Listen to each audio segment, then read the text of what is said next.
This is Audible. The Greek Myths by Robert Graves.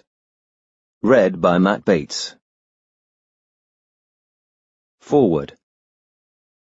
Since revising the Greek myths in 1958, I have had second thoughts about the drunken god Dionysus, about the centaurs with their contradictory reputation for wisdom and misdemeanor, and about the nature of divine ambrosia and nectar. These subjects are closely related, because the centaurs worship Dionysus, whose wild autumnal feast was called the Ambrosia. I no longer believe that when his Maenads ran raging around the countryside, tearing animals or children in pieces, and boasted afterwards of travelling to India and back, they had intoxicated themselves solely on wine or ivy ale.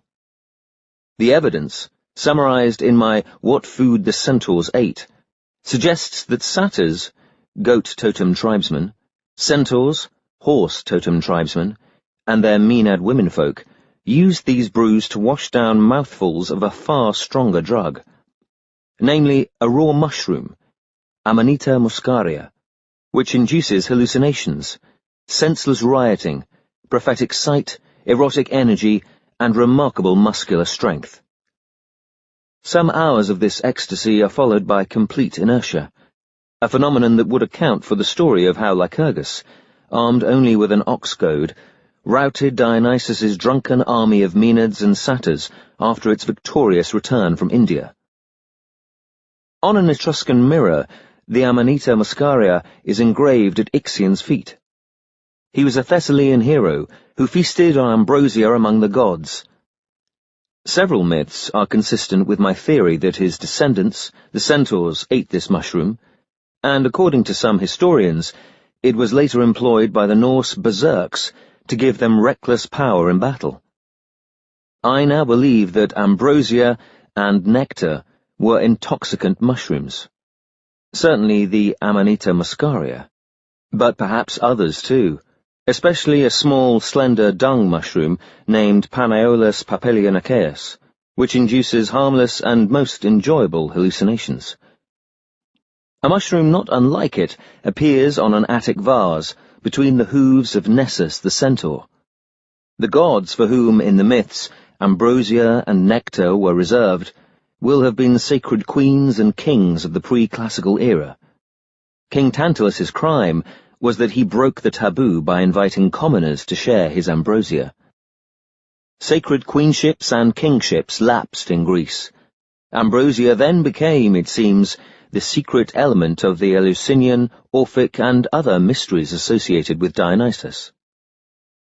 At all events, the participants swore to keep silence about what they ate or drank, saw unforgettable visions, and were promised immortality.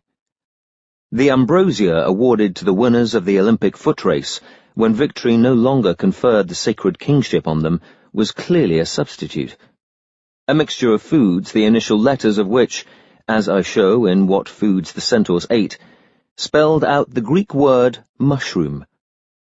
Recipes quoted by classical authors for nectar and for sekion, the mint-flavoured drink taken by Demeter at Eleusis, likewise spell out mushroom. I have myself eaten the hallucinogenic mushroom, psilocybe, a divine ambrosia in immemorial use among the Mazatec Indians of Oaxaca Province, Mexico, heard the priestess invoke Tlaloc, the mushroom god, and seen transcendental visions. Thus, I wholeheartedly agree with R. Gordon Wasson, the American discoverer of this ancient rite, that European ideas of heaven and hell may well have derived from similar mysteries. Tlaloc was engendered by lightning. So was Dionysus. And in Greek folklore, as in Mazatec, so are all mushrooms, proverbially called food of the gods in both languages. Tlaloc wore a serpent crown. So did Dionysus. Tlaloc had an underwater retreat. So had Dionysus. The Maenads' savage custom of tearing off their victims' heads may refer allegorically to tearing off the sacred mushroom's head, since in Mexico its stalk is never eaten. We read that Perseus, a sacred king of Argos, converted to Dionysus worship, named Mycenae after a toadstool which he found growing on the site, and which gave forth a stream of water. Tlaloc's emblem was a toad. So was that of Argos. And from the mouth of Tlaloc's toad in the Tepentitla fresco issues a stream of water. Yet, at what epoch were the European and Central American cultures in contact? These theories call for further research, and I have therefore not incorporated my findings in the text of the present edition. Any expert help in solving the problem would be greatly appreciated. Robert Graves, Daya, Mallorca, Spain, 1960. Introduction. The medieval emissaries of the Catholic Church brought to Great Britain, in addition to the whole corpus of sacred history, a continental university system based on the Greek and Latin classics.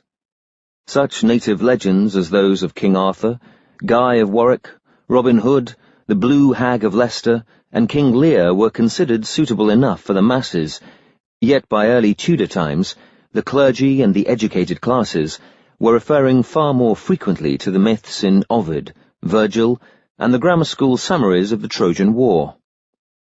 Though official English literature of the 16th to the 19th centuries cannot, therefore, be properly understood, except in the light of Greek mythology, the classics have lately lost so much ground in schools and universities that an educated person is now no longer expected to know, for instance, who Deucalion, Pelops, Daedalus, Aeone, Laocoon, or Antigone may have been. Current knowledge of these myths is mostly derived from such fairy story versions as Kingsley's Heroes and Hawthorne's Tanglewood Tales, and at first sight this does not seem to matter much, because for the last 2,000 years it has been the fashion to dismiss the myths as bizarre and chimerical fancies, a charming legacy from the childhood of the Greek intelligence, which the Church naturally depreciates in order to emphasize the greater spiritual importance of the Bible. Yet, it is difficult to overestimate their value in the study of early European history, religion, and sociology. Chimerical is an adjectival form of the noun chimera, meaning she-goat. 4,000 years ago, the chimera can have seemed no more bizarre than any religious, heraldic, or commercial emblem does today. She was a formal composite beast with, as Homer records, a lion's head, a goat's body, and a serpent's tail. A chimera has been found carved on the walls of a Hittite temple at Carchemish, and, like other such composite beasts as the Sphinx and the unicorn, will originally have been a calendar symbol. Each component represented a season of the Queen of Heaven's sacred year, as, according to Diodorus Siculus, the 3 strings of her tortoiseshell lyre also did. This ancient 3-season year is discussed by Nilsson in his primitive time reckoning. Only a small part, however, of the huge, disorganized corpus of Greek mythology, which contains importations from Crete, Egypt, Palestine, Phrygia, Babylonia, and elsewhere, can properly be classified with the chimera as true myth. True myth may be defined as the reduction to narrative shorthand of ritual mime performed on public festivals, and in many cases recorded pictorially on temple walls, vases, seals, bowls, mirrors, chests, shields, tapestries, and the like. The chimera and her fellow calendar beasts must have figured prominently in these dramatic performances, which, with their iconographic and oral records, became the prime authority or charter for the religious institutions of each tribe, clan, or city. Their subjects were archaic magic-makings that promoted the fertility or stability of a sacred queendom or kingdom, queendoms having, it seems, preceded kingdoms throughout the Greek-speaking area, and amendments to these introduced as circumstances required. Lucian's essay, On the Dance, lists an imposing number of ritual mimes still performed in the 2nd century AD, and Pausanias's description of the temple paintings at Delphi and the carvings on Cypselus's chest suggest that an immense amount of miscellaneous mythological records, of which no trace now remains, survived into the same period. True myth must be distinguished from 1. Philosophical allegory, as in Hesiod's cosmogony. 2. Etiological explanation of myths no longer understood, as in Admetus's yoking of a lion and a boar to his chariot. 3. Satire or parody, as in Silenius's account of Atlantis. 4. Sentimental fable, as in the story of Narcissus and Echo. 5. Embroidered history, as in Arian's adventure with the dolphin. 6. Minstrel romance, as in the story of Cephalus and Prochorus. 7. Political propaganda, as in Theseus's federalization of Attica. 8. Moral legend, as in the story of Eriphylle's necklace. 9. Humorous anecdote, as in the bedroom farce of Heracles, Omphale, and Pan. 10. Theatrical melodrama, as in the story of Thestor and his daughters. 11. Heroic saga, as in the main argument of the Iliad. 12. Realistic fiction, as in Odysseus's visit to the Phaeacians. Yet genuine mythic elements may be found embedded in the least promising stories, and the fullest or most illuminating version of a given myth is seldom supplied by any one author. Nor, when searching for its original form, should one assume that the more ancient the written source, the more authoritative it must be. Often, for instance, the playful Alexandrian Callimachus, or the frivolous Augustan Ovid, or the dry-as-dust late Byzantine Tzetzes, gives an obviously earlier version of a myth than do Hesiod or the Greek tragedians, and the 13th century Exidium Troiae is in parts mythically sounder than the Iliad. When making prose sense of a mythological or pseudo-mythological narrative, one should always pay careful attention to the names, tribal origin, and fates of the characters concerned, and then restore it to the form of dramatic ritual, whereupon its incidental elements will sometimes suggest an analogy with another myth, which has been given a wholly different anecdotal twist, and shed light on both. A study of Greek mythology should begin with a consideration of what political and religious systems existed in Europe before the arrival of Aryan invaders from the distant north and east. The whole of Neolithic Europe, to judge from surviving artifacts and myths, had a remarkably homogeneous system of religious ideas, based on worship of the many-titled Mother Goddess, who was also known in Syria and Libya.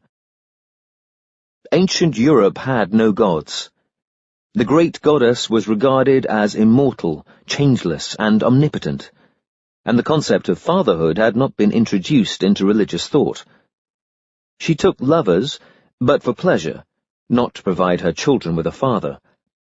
Men feared, adored, and obeyed the matriarch, the hearth which she tended in a cave or hut being their earliest social centre, and motherhood their prime mystery. Thus the first victim of a Greek public sacrifice was always offered to Hestia of the hearth. The goddess's white, aniconic image, perhaps her most widespread emblem, which appears at Delphi as the omphalos, or navel boss, may originally have represented the raised white mound of tightly packed ash, enclosing live charcoal, which is the easiest means of preserving fire without smoke. Later, it became pictorially identified with the lime-whitened mound under which the harvest corn doll was hidden, to be removed sprouting in the spring, and with the mound of seashells or quartz or white marble underneath which dead kings were buried. Not only the moon, but, to judge from Hemera of Greece and Grania of Ireland, the sun were the goddess's celestial symbols. In earlier Greek myth, however, the sun yields precedence to the moon, which inspires the greater superstitious fear, does not grow dimmer as the year wanes, and is credited with the power to grant or deny water to the fields. The moon's three phases of new, full, and old recalled the matriarch's three phases of maiden, nymph, nubile woman, and crone. Then, since the sun's annual course similarly recalled the rise and decline of her physical powers, spring a maiden, summer a nymph, winter a crone, the goddess became identified with seasonal changes in animal and plant life, and thus with Mother Earth, who, at the beginning of the vegetative year, produces only leaves and buds, then flowers and fruits, and at last ceases to bear. She could later be conceived as yet another triad, the maiden of the upper air, the nymph of the earth or the sea, the crone of the underworld, typified respectively by Selene, Aphrodite, and Hecate. These mystical analogues fostered the sacredness of the number 3, and the moon goddess became enlarged to 9 when each of the 3 persons, maiden, nymph, and crone, appeared in triad to demonstrate her divinity. Her devotees never quite forgot that there were not 3 goddesses but one goddess, though by classical times, Arcadian Stymphalus was one of the few remaining shrines where they all bore the same name, Hera. Once the relevance of coition to childbearing had been officially admitted, an account of this turning point in religion appears in the Hittite myth of simple-minded Apu, man's religious status gradually improved, and winds or rivers were no longer given credit for impregnating women. The tribal nymph, it seems, chose an annual lover from her entourage of young men, a king to be sacrificed when the year ended, making him a symbol of fertility rather than the object of her erotic pleasure. His sprinkled blood served to fructify trees, crops, and flocks, and his flesh was torn and eaten raw by the queen's fellow nymphs, priestesses wearing the masks of bitches, mares, or sows. Next, in amendment to this practice, the king died as soon as the power of the sun, with which he was identified, began to decline in the summer, and another young man, his twin, or supposed twin, a convenient ancient Irish term is tanist, then became the queen's lover, to be duly sacrificed at midwinter, and, as a reward, reincarnated in an oracular serpent. These consorts acquired executive power only when permitted to deputize for the queen by wearing her magical robes. Thus kingship developed, and though the sun became a symbol of male fertility once the king's life had been identified with its seasonal course, it still remained under the moon's tutelage, as the king remained under the queen's tutelage, in theory at least, long after the matriarchal phase had been outgrown. Thus the witches of Thessaly, a conservative region, would threaten the sun in the moon's name with being engulfed by perpetual night. There is, however, no evidence that, even when women were sovereign in religious matters, men were denied fields in which they might act without female supervision, though it may well be that they adopted many of the weaker sex characteristics hitherto thought functionally peculiar to man. They could be trusted to hunt, fish, gather certain foods, mind flocks and herds, and help defend the tribal territory against intruders, so long as they did not transgress matriarchal law. Leaders of totem clans were chosen, and certain powers awarded them, especially in times of migration or war. Rules for determining who should act as male commander-in-chief varied, it appears, in different matriarchies. Usually the queen's maternal uncle, or her brother, or the son of her maternal aunt was chosen. The most primitive tribal commander-in-chief also had authority to act as judge in personal disputes between men, insofar as the queen's religious authority was not thereby impaired.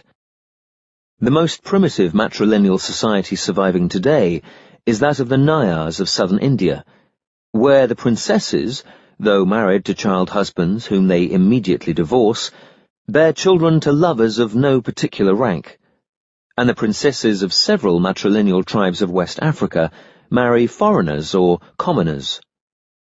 The royal women of pre-Hellenic Greece also thought nothing of taking lovers from among their serfs, if the 100 houses of Locris and Epizephirian Locri were not exceptional.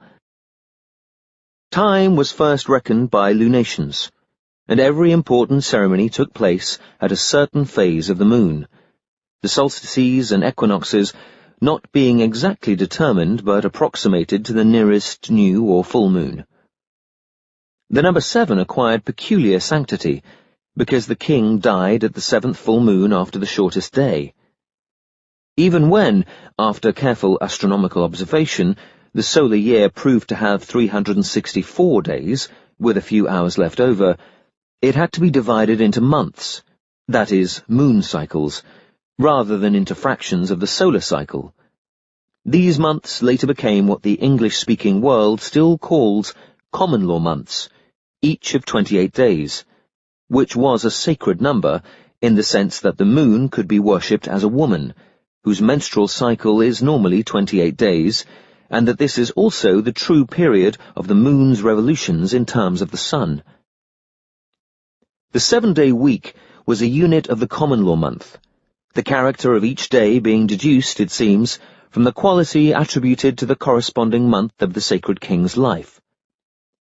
This system led to a still closer identification of woman with moon, and since the 364-day year is exactly divisible by 28, the annual sequence of popular festivals could be geared to these common law months. As a religious tradition, the 13-month years survived among European peasants for more than a millennium after the adoption of the Julian calendar. Thus Robin Hood, who lived at the time of Edward II, could exclaim in a ballad celebrating the May Day festival, "How many merry months in the year? There are 13, I say," which a Tudor editor has altered to, "There are but 12, I say." 13, the number of the sun's death month, has never lost its evil reputation among the superstitious. The days of the week lay under the charge of Titans, the genii of sun, moon, and 5 hitherto discovered planets, who were responsible for them to the goddess as creatrix. This system had probably been evolved in matriarchal Sumeria. Thus the sun passed through 13 monthly stages, beginning at the winter solstice, when the days lengthen again after their long autumnal decline. The extra day of the sidereal year, gained from the solar year by the Earth's revolution around the sun's orbit, was intercalated between the 13th and the 1st month, and became the most important day of the 365, the occasion on which the tribal nymph chose the sacred king, usually the winner of a race, a wrestling match, or an archery contest. But this primitive calendar underwent modifications. In some regions, the extra day seems to have been intercalated, not at the winter solstice, but at some other new year, at the Candlemas cross-quarter day, when the first signs of spring are apparent, or at the spring equinox, when the sun is regarded as coming to maturity, or at midsummer, or at the rising of the Dog Star when the Nile floods, or at the autumnal equinox, when the first rains fall. Early Greek mythology is concerned, above all else, with the changing relations between the queen and her lovers, which begin with their yearly or twice-yearly sacrifices, and end at the time when the Iliad was composed and kings boasted, "We are far better than our fathers," with her eclipse by an unlimited male monarchy. Numerous African analogues illustrate the progressive stages of this change. A large part of Greek myth is politico-religious history. Bellerophon masters winged Pegasus and kills the Chimera. Perseus, in a variant of the same legend, flies through the air and beheads Pegasus's mother, the Gorgon Medusa, much as Marduk, a Babylonian hero, kills the she-monster Tiamat, goddess of the sea. Perseus's name should properly be spelled Tertius, the destroyer, and he was not, as Professor Kareni has suggested, an archetypal death figure, but probably represented the patriarchal Hellenes who invaded Greece and Asia Minor early in the 2nd millennium BC and challenged the power of the triple goddess. Pegasus has been sacred to her because the horse with its moon-shaped hooves figured in the rain-making ceremonies and the installment of sacred kings. His wings were symbolical of a celestial nature, rather than speed. Jane Harrison has pointed out that Medusa was once the goddess herself, hiding behind a prophylactic Gorgon mask, a hideous face intended to warn the profane against trespassing on her mysteries. Perseus beheads Medusa. That is, the Hellenes overran the goddess's chief shrines, stripped her priestesses of their Gorgon masks, and took possession of the sacred horses. An early representation of the goddess with a Gorgon's head and a mare's body has been found on Boeotia. Bellerophon, Perseus's double, kills the Lycian chimera. That is, the Hellenes annulled the ancient Medusan calendar and replaced it with another. Again, Apollo's destruction of the Python at Delphi seems to record the Achaeans' capture of the Cretan earth goddess's shrine. So does his attempted rape of Daphne, whom Hera thereupon metamorphosed into a laurel. This myth has been quoted by Freudian psychologists as symbolizing a girl's instinctive horror of the sexual act. Yet Daphne was anything but a frightened virgin. Her name is a contraction of Daphne, the bloody one, the goddess in orgiastic mood, whose priestesses, the Maenads, chewed laurel leaves as an intoxicant and periodically rushed out at the full moon, assaulted unwary travellers, and tore children or young animals in pieces. Laurel contained cyanide of potassium. These Maenad colleges were suppressed by the Hellenes, and only the laurel grove testified to Daphne's former occupancy of the shrines. The chewing of laurel by anyone except the prophetic Pythian priestess, whom Apollo retained in his service at Delphi, was tabooed in Greece until Roman times. The Hellenic invasions of the early 2nd millennium BC, usually called the Aeolian and Ionian, seem to have been less destructive than the Achaean and Dorian ones which they preceded. Small armed bands of herdsmen, worshipping the Aryan trinity of gods, Indra, Mitra, and Varuna, crossed the natural barrier of Mount Othrys and attached themselves peacefully enough to the pre-Hellenic settlements in Thessaly and central Greece. They were accepted as children of the local goddess, and provided her with sacred kings. Thus a male military aristocracy became reconciled to a female theocracy, not only in Greece, but in Crete, where the Hellenes also gained a foothold and exported Cretan civilization to Athens and the Peloponnese. Greek was eventually spoken throughout the Aegean, and by the time of Herodotus, one oracle alone spoke a pre-Hellenic language. The king acted as the representative of Zeus, or Poseidon, or Apollo, and called himself by one or other of their names, though even Zeus was for centuries a mere demigod, not an immortal Olympian deity. All early myths about the gods' seduction of nymphs refer apparently to marriages between Hellenic chieftains and local moon priestesses, bitterly opposed by Hera, which means by conservative religious feeling. When the shortness of the king's reign proved irksome, it was agreed to prolong the 13-month year to a great year of 100 lunations, in the last of which occurs a near coincidence of solar and lunar time. But since the fields and crops still needed to be fructified, the king agreed to suffer an annual mock death and yield his sovereignty for one day, the intercalated one, lying outside the sacred sidereal year, to the surrogate boy-king, or interrex, who died at its close and whose blood was used for the sprinkling ceremony.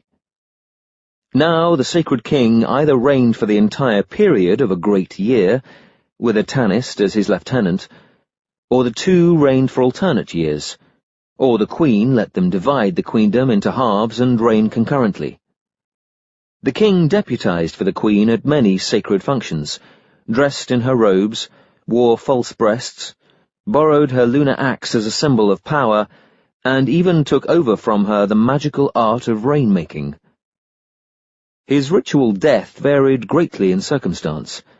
He might be torn in pieces by wild women, transfixed with a stingray spear, felled with an axe, pricked in the heel with a poisoned arrow, flung over a cliff, burned to death on a pyre, drowned in a pool, or killed in a prearranged chariot crash. But die he must. A new stage was reached when animals came to be substituted for boys at the sacrificial altar, and the king refused death after his lengthened reign ended. Dividing the realm into 3 parts, and awarding 1 part to each of his successors, he would reign for another term, his excuse being that a closer approximation of solar and lunar time had now been found, namely 19 years, or 325 lunations. The great year had become a greater year. Throughout these successive stages, reflected in numerous myths, the sacred king continued to hold his position only by right of marriage to the tribal nymph, who was chosen either as a result of a foot race between her companions of the royal house, or by ultimogeniture, that is to say, by being the youngest nubile daughter of the junior branch. The throne remained matrilineal, as it theoretically did even in Egypt, and the sacred king and his Tanist were therefore always chosen from outside the royal female house, until some daring king at last decided to commit incest with the heiress, who ranked as his daughter, and thus gain a new title to the throne when his reign needed renewal. Achaean invasions of the 13th century BC seriously weakened the matrilineal tradition. It seems that the king now contrived to reign for the term of his natural life, and when the Dorians arrived, towards the close of the 2nd millennium, patrilineal succession became the rule. A prince no longer left his father's house and married a foreign princess. She came to him, as Odysseus persuaded Penelope to do. Genealogy became patrilineal, though a Samian incident mentioned in the Pseudo-Herodotus's Life of Homer shows that for some time after the Apatoria, or festival of male kinship, had replaced that of female kinship, the rites still consisted of sacrifices to the mother goddess, which men were not eligible to attend. The familiar Olympian system was then agreed upon as a compromise between Hellenic and pre-Hellenic views. A divine family of 6 gods and 6 goddesses, headed by the co-sovereigns Zeus and Hera, and forming a council of gods in Babylonian style.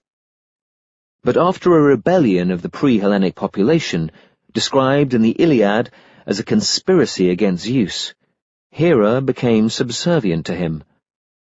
Athene vowed herself all for the father, and in the end, Dionysus assured male preponderance in the council by displacing Hestia. Yet the goddesses, though left in a minority, were never altogether ousted, as they were at Jerusalem, because the revered poets Homer and Hesiod had given the deities their titles and distinguished their several provinces and special powers, which could not be easily expropriated. Moreover, though the system of gathering all the women of royal blood together under the king's control, and thus discouraging outsiders from attempts on a matrilineal throne, was adopted at Rome when the Vestal College was founded, and in Palestine when King David formed his royal harem, it never reached Greece. Patrilineal descent, succession, and inheritance discourage further myth-making. Historical legend then begins and fades into the light of common history. The lives of such characters as Heracles, Daedalus, Tiresias, and Phineus span several generations, because these are titles rather than names of particular heroes. Yet myths, though difficult to reconcile with chronology, are always practical. They insist on some point of tradition, however distorted the meaning may have become in the telling. Take, for instance, the confused story of Aeacus's dream, where ants, falling from an oracular oak, turn into men and colonize the island of Aegina after Hera has depopulated it. Here the main points of interest are that the oak had grown from a Dodonian acorn, that the ants were Thessalian ants, and that Aeacus was a grandson of the river Asopus. These elements combine to give a concise account of immigrations into Egina towards the end of the second millennium BC. Despite a sameness of pattern in Greek myths, all detailed interpretations of particular legends are open to question until archaeologists can provide a more exact tabulation of tribal movements in Greece and their dates. Yet the historical and anthropological approach is the only reasonable one. The theory that Chimera, Sphinx, Gorgons, Centaurs, Satyrs, and the like are blind uprushes of the Jungian collective unconscious, to which no precise meaning had ever or could ever have been attached, is demonstrably unsound. The Bronze and early Iron Ages in Greece were not the childhood of mankind, as Dr. Young suggests. That Zeus swallowed Metis, for instance, and subsequently gave birth to Athene through an orifice in his head, is not an irrepressible fancy, but an ingenious theological dogma which embodies at least three conflicting views. 1. Athene was the parthenogenous daughter of Metis, i.e. the youngest person of the triad headed by Metis, goddess of wisdom. 2. Zeus swallowed Metis, i.e. the Achaeans suppressed her cult and arrogated all wisdom to Zeus as their patriarchal god. 3. Athene was the daughter of Zeus, i.e. the Zeus-worshipping Achaeans spared Athene's temples on condition that her votaries accepted his paramount sovereignty. Zeus's swallowing of Metis, with its sequel, will have been represented graphically on the walls of a temple, and as the erotic Dionysus, once a parthenogenous son of Semele, was reborn from his thigh, so the intellectual Athene was reborn from his head. If some myths are baffling at first sight, this is often because the mythographer has accidentally or deliberately misinterpreted a sacred picture or dramatic rite. I have called such a process iconotropy, and examples of it can be found in every body of sacred literature which sets the seal upon a radical reform of ancient beliefs. Greek myth teems with iconotropic instances. Hephaestus's three-legged workshop tables, for example, which ran by themselves to assemblies of the gods and back again, are not, as Dr. Charles Seltman archly suggests in his 12 Olympian gods, anticipations of automobiles, but golden sun discs with 3 legs apiece, like the emblem of the Isle of Man, apparently representing the number of 3-season years for which a son of Hephaestus was permitted to reign on the island of Lemnos. Again, the so-called Judgment of Paris, where a hero is called upon to decide between the rival charms of 3 goddesses and awards his apple to the fairest, records an ancient ritual situation, outgrown by the time of Homer and Hesiod. These 3 goddesses are one goddess in triad: Athene the maiden, Aphrodite the nymph, and Hera the crone, and Aphrodite is presenting Paris with the apple rather than receiving it from him. This apple, symbolizing her love bought at the price of his life, will be Paris's passport to the Elysian fields, and the apple orchards of the West, to which only the souls of heroes are admitted. A similar gift is frequently made in Irish and Welsh myth, as well as by the 3 Hesperides to Heracles, and by Eve, the mother of all living, to Adam. Thus Nemesis, goddess of the sacred grove who, in late myth, became a symbol of divine vengeance on proud kings, carries an apple-hung branch, her gift to heroes. All Neolithic and Bronze Age paradises were orchard islands. Paradise itself means orchard. A true science of myth should begin with a study of archaeology, history, and comparative religion, not in the psychotherapist's consulting room. Though the Jungians hold that myths are original revelations of the pre-conscious psyche, involuntary statements about unconscious psychic happenings, Greek mythology was no more mysterious in content than are modern election cartoons, and for the most part formulated in territories which maintained close political relations with Minoan Crete. a country sophisticated enough to have written archives, 4-story buildings with hygienic plumbing, doors with modern-looking locks, registered trademarks, chess, a central system of weights and measures, and a calendar based on patient astronomic observation.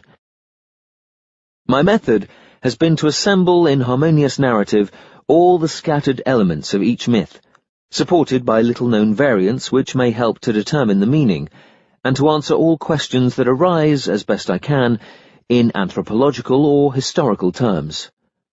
That is, I am well aware, much too ambitious a task for any single mythologist to undertake, however long or hard he works.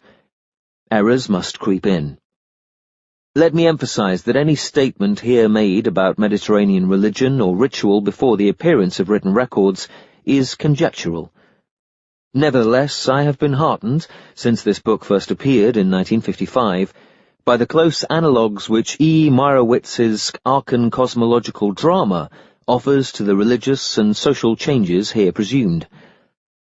The Aachen people result from an ancient southward emigration of the Libyo-Berbers, cousins to the pre-Hellenic population of Greece from the Sahara Desert oases, and their intermarriage at Timbuktu with Niger River Negroes. In the 11th century AD, they moved still farther south to what is now Ghana. 4 different cult types persist among them.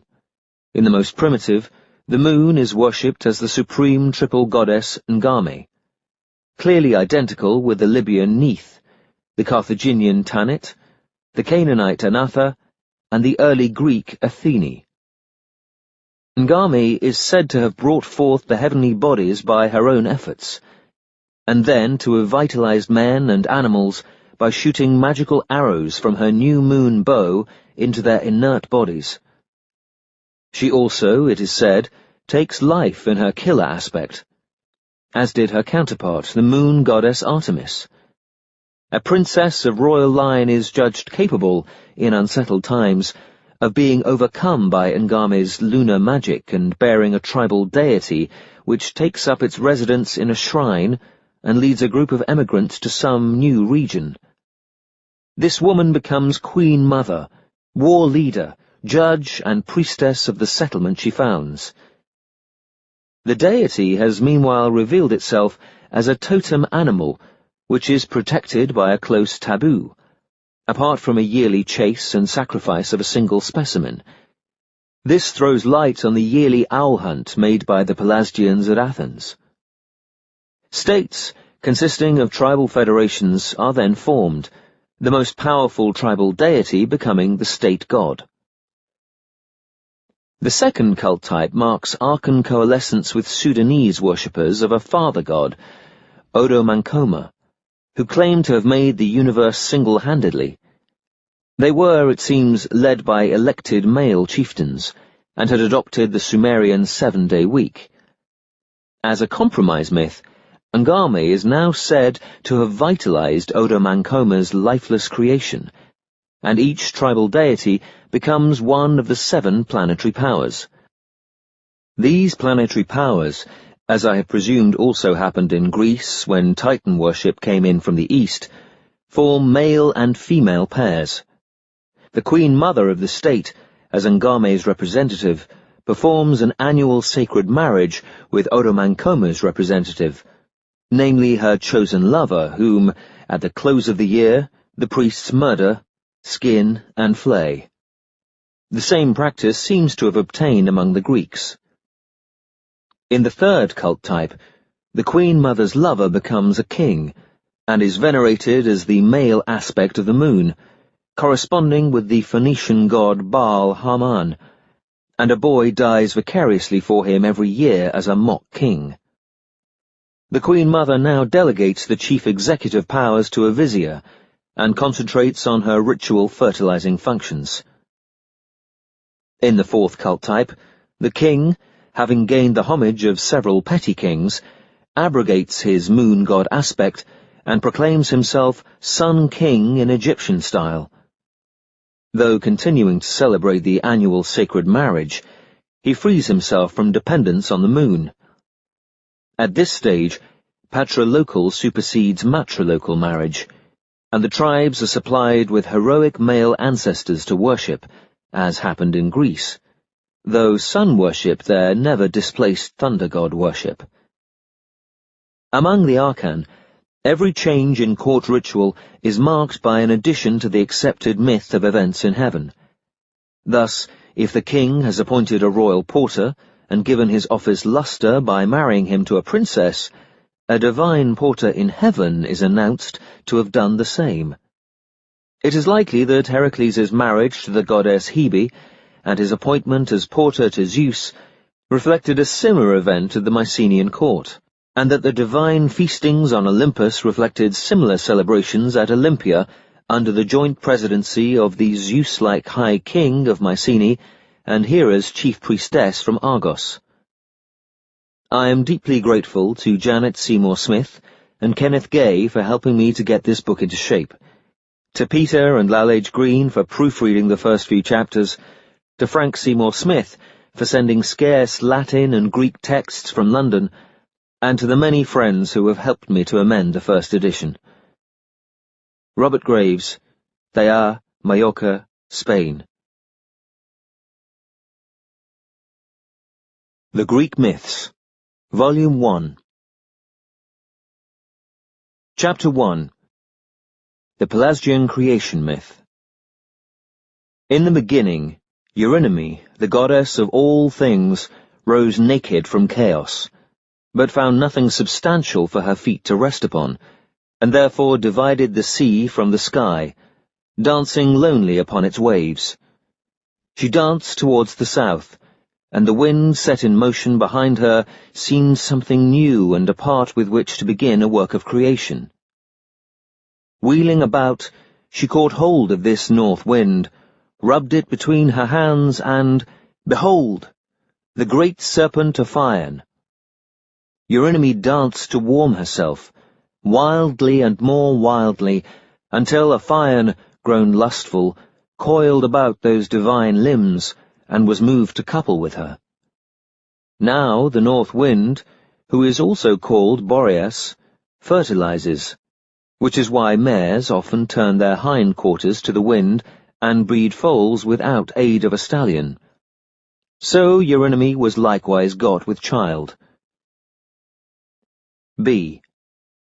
Next she assumed the form of a dove, brooding on the waves and, in due process of time, laid the universal egg. At her bidding, Ophion coiled 7 times about this egg, until it hatched and split in 2. Out tumbled all things that exist, her children, sun, moon, planets, stars, the earth with its mountains and rivers, its trees, herbs, and living creatures. 3. Eurynome and Ophion made their home upon Mount Olympus, where he vexed her by claiming to be the author of the universe. Forthwith she bruised his head with her heel, kicked out his teeth, and banished him to the dark caves below the earth. Next, the goddess created the 7 planetary powers, setting a Titaness and a Titan over each. Thea and Hyperion for the sun, Phoebe and Atlas for the moon, Dione and Crius for the planet Mars, Metis and Coeus for the planet Mercury, Themis and Eurymedon for the planet Jupiter, Tethys and Oceanus for Venus, Rhea and Cronus for the planet Saturn. But the first man was Pelasgus, ancestor of the Pelasgians. He sprung from the soil of Arcadia, followed by certain others, whom he taught to make huts and feed upon acorns, and sew pigskin tunics, such as poor folk still wear in Euboea and Phocis. Chapter 2.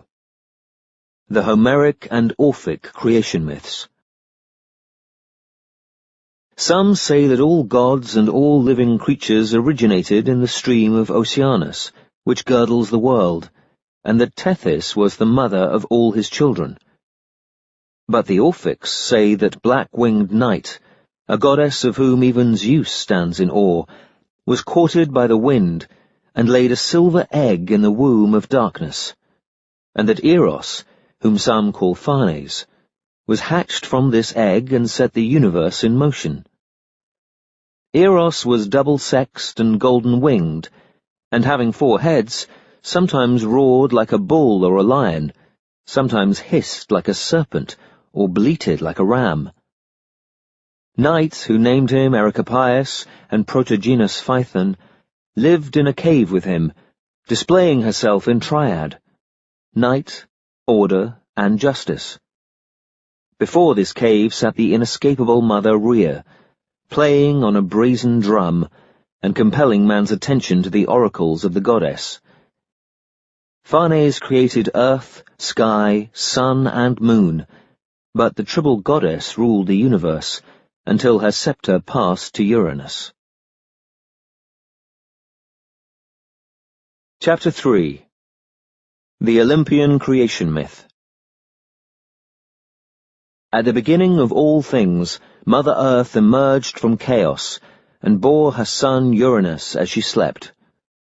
Gazing down fondly at her from the mountains, he showered fertile rain upon her secret clefts, and she bore grass, flowers, and trees, with the beasts and birds proper to each. This same rain made the rivers flow, and filled the hollow places with water, so that lakes and seas came into being. Her first children of semi-human form were the 100-handed giants Briareus, Gyges, and Cottus. Next appeared the 3 wild, one-eyed Cyclopes, builders of gigantic walls and master smiths, formerly of Thrace, afterwards of Crete and Lycia, whose sons Odysseus encountered in Sicily. Their names were Brontes, Stereopes, and Arges, and their ghosts have dwelt in the caverns of the volcano Etna since Apollo killed them in revenge for the death of Asclepius. The Libyans, however, claim that Garamas was born before the 100-handed ones, and that when he rose from the plain, he offered Mother Earth a sacrifice of the sweet acorn. Chapter 4. 2 philosophical creation myths. Some say that darkness was first, and from darkness sprang chaos. From a union between darkness and chaos sprang night, day, Erebus, and the air. From a union between night and Erebus sprang doom, old age, death, murder, continence, sleep, dreams, discord, misery, vexation, nemesis, joy, friendship, pity, the 3 fates, and the 3 Hesperides.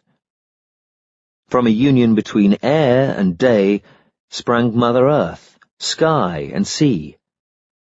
From a union between air and Mother Earth sprang terror, craft, anger, strife, lies, oaths, vengeance, intemperance, altercation, treaty, oblivion, fear, pride, battle, also Oceanus, Metis, and the other Titans, Tartarus and the 3 Erinyes, or Furies.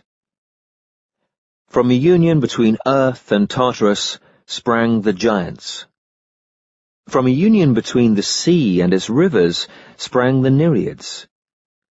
But, as yet, there were no mortal men, until, with the consent of the goddess Athene, Prometheus, son of Iapetus, formed them in the likeness of gods. He used clay and water of Panopeus in Phocis, and Athene breathed life into them. Others say that the god of all things, whoever he may have been, for some call him nature, appearing suddenly in chaos, separated earth from the heavens, the water from the earth, and the upper air from the lower. Having unravelled the elements, he set them in due order as they are now found. He divided the earth into zones, some very hot, some very cold, others temperate, moulded it into plains and mountains, and clothed it with grass and trees. Above it he set the rolling firmament, spangling it with stars, and assigned stations to the 4 winds. He also peopled the waters with fish, the earth with beasts, and the sky with the sun, the moon, and the 5 planets. Lastly, he made man, who, alone of all beasts, raises his face to heaven, and observes the sun, the moon, and the stars, unless it be indeed true that Prometheus, son of Iapetus, made man's body from water and clay, and that his soul was supplied by certain wandering divine elements, which had survived from the first creation. Chapter 5. The 5 Ages of Man. Some deny that Prometheus created men, or that any man sprang from a serpent's teeth. They say that earth bore them spontaneously, as the best of her fruits, especially in the soil of Attica, and that Alalcomenius was the first man to appear, by Lake Capias in Boeotia, before even the moon was. He acted as Zeus's counsellor on the occasion of his quarrel with Hera, and as tutor to Athene while she was still a girl. These men were the so-called golden race, subjects of Cronus, who lived without cares or labour, eating only acorns, wild fruit, and honey that dripped from the trees, drinking the milk of sheep and goats, never growing old, dancing and laughing much. Death to them was no more terrible than sleep. They are all gone now, but their spirits survive as genii of happy music retreats, givers of good fortune, and upholders of justice. Next came a silver race, eaters of bread, likewise divinely created. The men were utterly subject to their mothers, and dared not disobey them, although they might live to be 100 years old. They were quarrelsome and ignorant, and never sacrificed to the gods, but at least did not make war on one another. Zeus destroyed them all. Next came a brazen race, who fell like fruits from the ash trees, and were armed with brazen weapons. They ate flesh as well as bread, and were delighted in war, being insolent and pitiless men. Black Death has seized them all. The 4th race of man was brazen too, but nobler and more generous, being begotten by the gods on mortal mothers. They fought gloriously in the siege of Thebes, the expedition of the Argonauts, and the Trojan War. These became heroes, and dwell in the Elysian fields. The 5th race is the present race of iron, unworthy descendants of the 4th. They are degenerate, cruel, unjust, malicious, libidinous, unfilial, treacherous. Chapter 6. The Castration of Uranus. Uranus fathered the Titans upon Mother Earth, after he had thrown his rebellious sons, the Cyclopes, into Tartarus, a gloomy place in the underworld, which lies as far distant from the earth as the earth does from the sky. It would take a falling anvil 9 days to reach its bottom.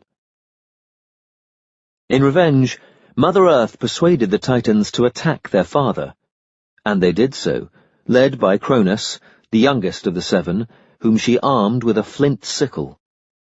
They surprised Uranus as he slept, and it was with the flint sickle that the merciless Cronus castrated him, grasping his genitals with the left hand, which has ever since been the hand of ill omen, and afterwards throwing them, and the sickle too, into the sea by Cape Drepanum. But drops of blood flowing from the wound fell upon Mother Earth, and she bore the 3 Erinyes, furies who avenge crimes of parricide and perjury, by name Alecto, Tisiphone, and Megera. The nymphs of the ash tree, called the Meliae, also sprang from that blood. The Titans then released the Cyclopes from Tartarus, and awarded the sovereignty of the earth to Cronus. However, no sooner did Cronus find himself in supreme command than he confined the Cyclopes to Tartarus again, together with the 100-handed ones, and taking his sister Rhea to wife, ruled in Elis. Chapter 7. The Dethronement of Cronus. Cronus married his sister Rhea, to whom the oak is sacred. But it was prophesied by Mother Earth, and by his dying father Uranus, that one of his own sons would dethrone him. Every year, therefore, he swallowed the children whom Rhea bore him, first Hestia, then Demeter and Hera, then Hades, then Poseidon. Rhea was enraged. She bore Zeus, her third son, at dead of night, on Mount Lycaeum in Arcadia, where no creature cast a shadow, and having bathed him in the river Neda, gave him to Mother Earth, by whom he was carried to Lyktos in Crete, and hidden in the cave of Dicte on the Aegean hill.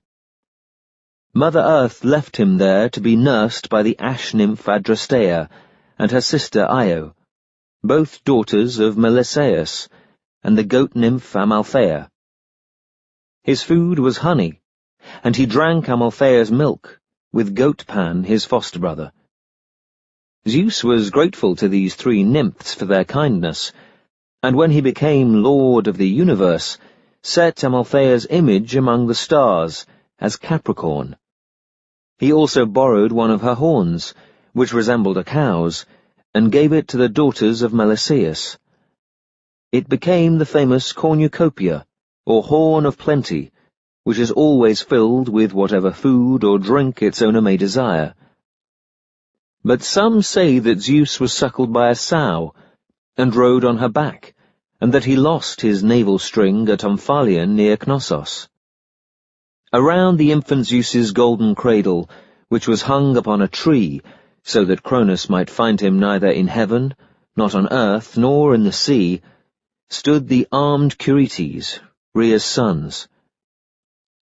They clashed their spears against their shields, and shouted to drown the noise of his wailing, lest Cronus might hear it from far off. For Rhea had wrapped a stone in swaddling clothes, which she gave to Cronus on Mount Thamasium in Arcadia.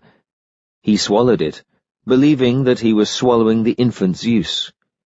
Nevertheless, Cronus got wind of what had happened and pursued Zeus, who transformed himself into a serpent, and his nurses into bears, hence the constellation of the serpent and the bears.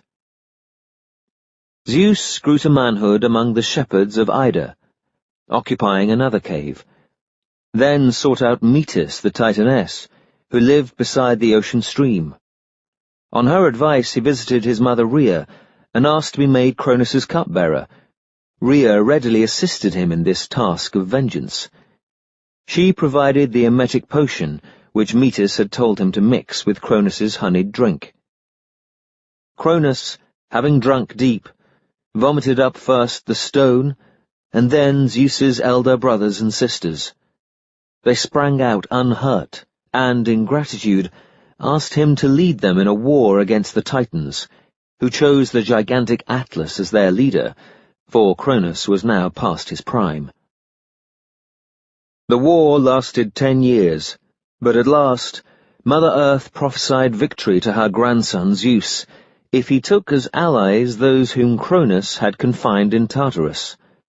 So he came secretly to Campe, the old jailoress of Tartarus, killed her, took her keys, and having released the Cyclopes and the 100-handed ones, strengthened them with divine food and drink.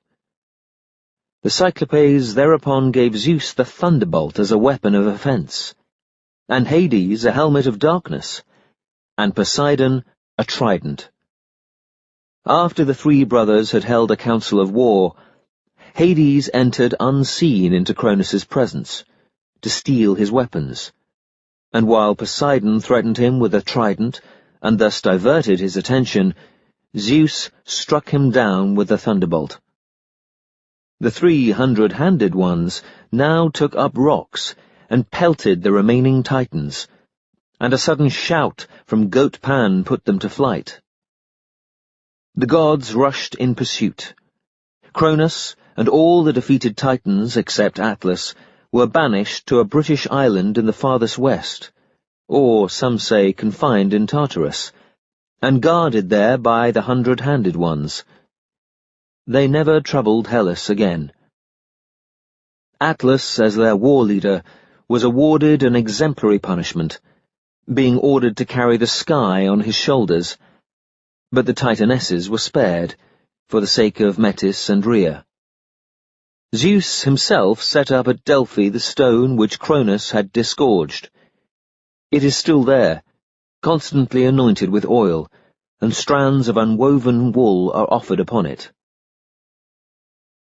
Some say that Poseidon was neither eaten nor disgorged, but that Rhea gave Cronus a foal to eat in his stead, and hid him among the horseherds.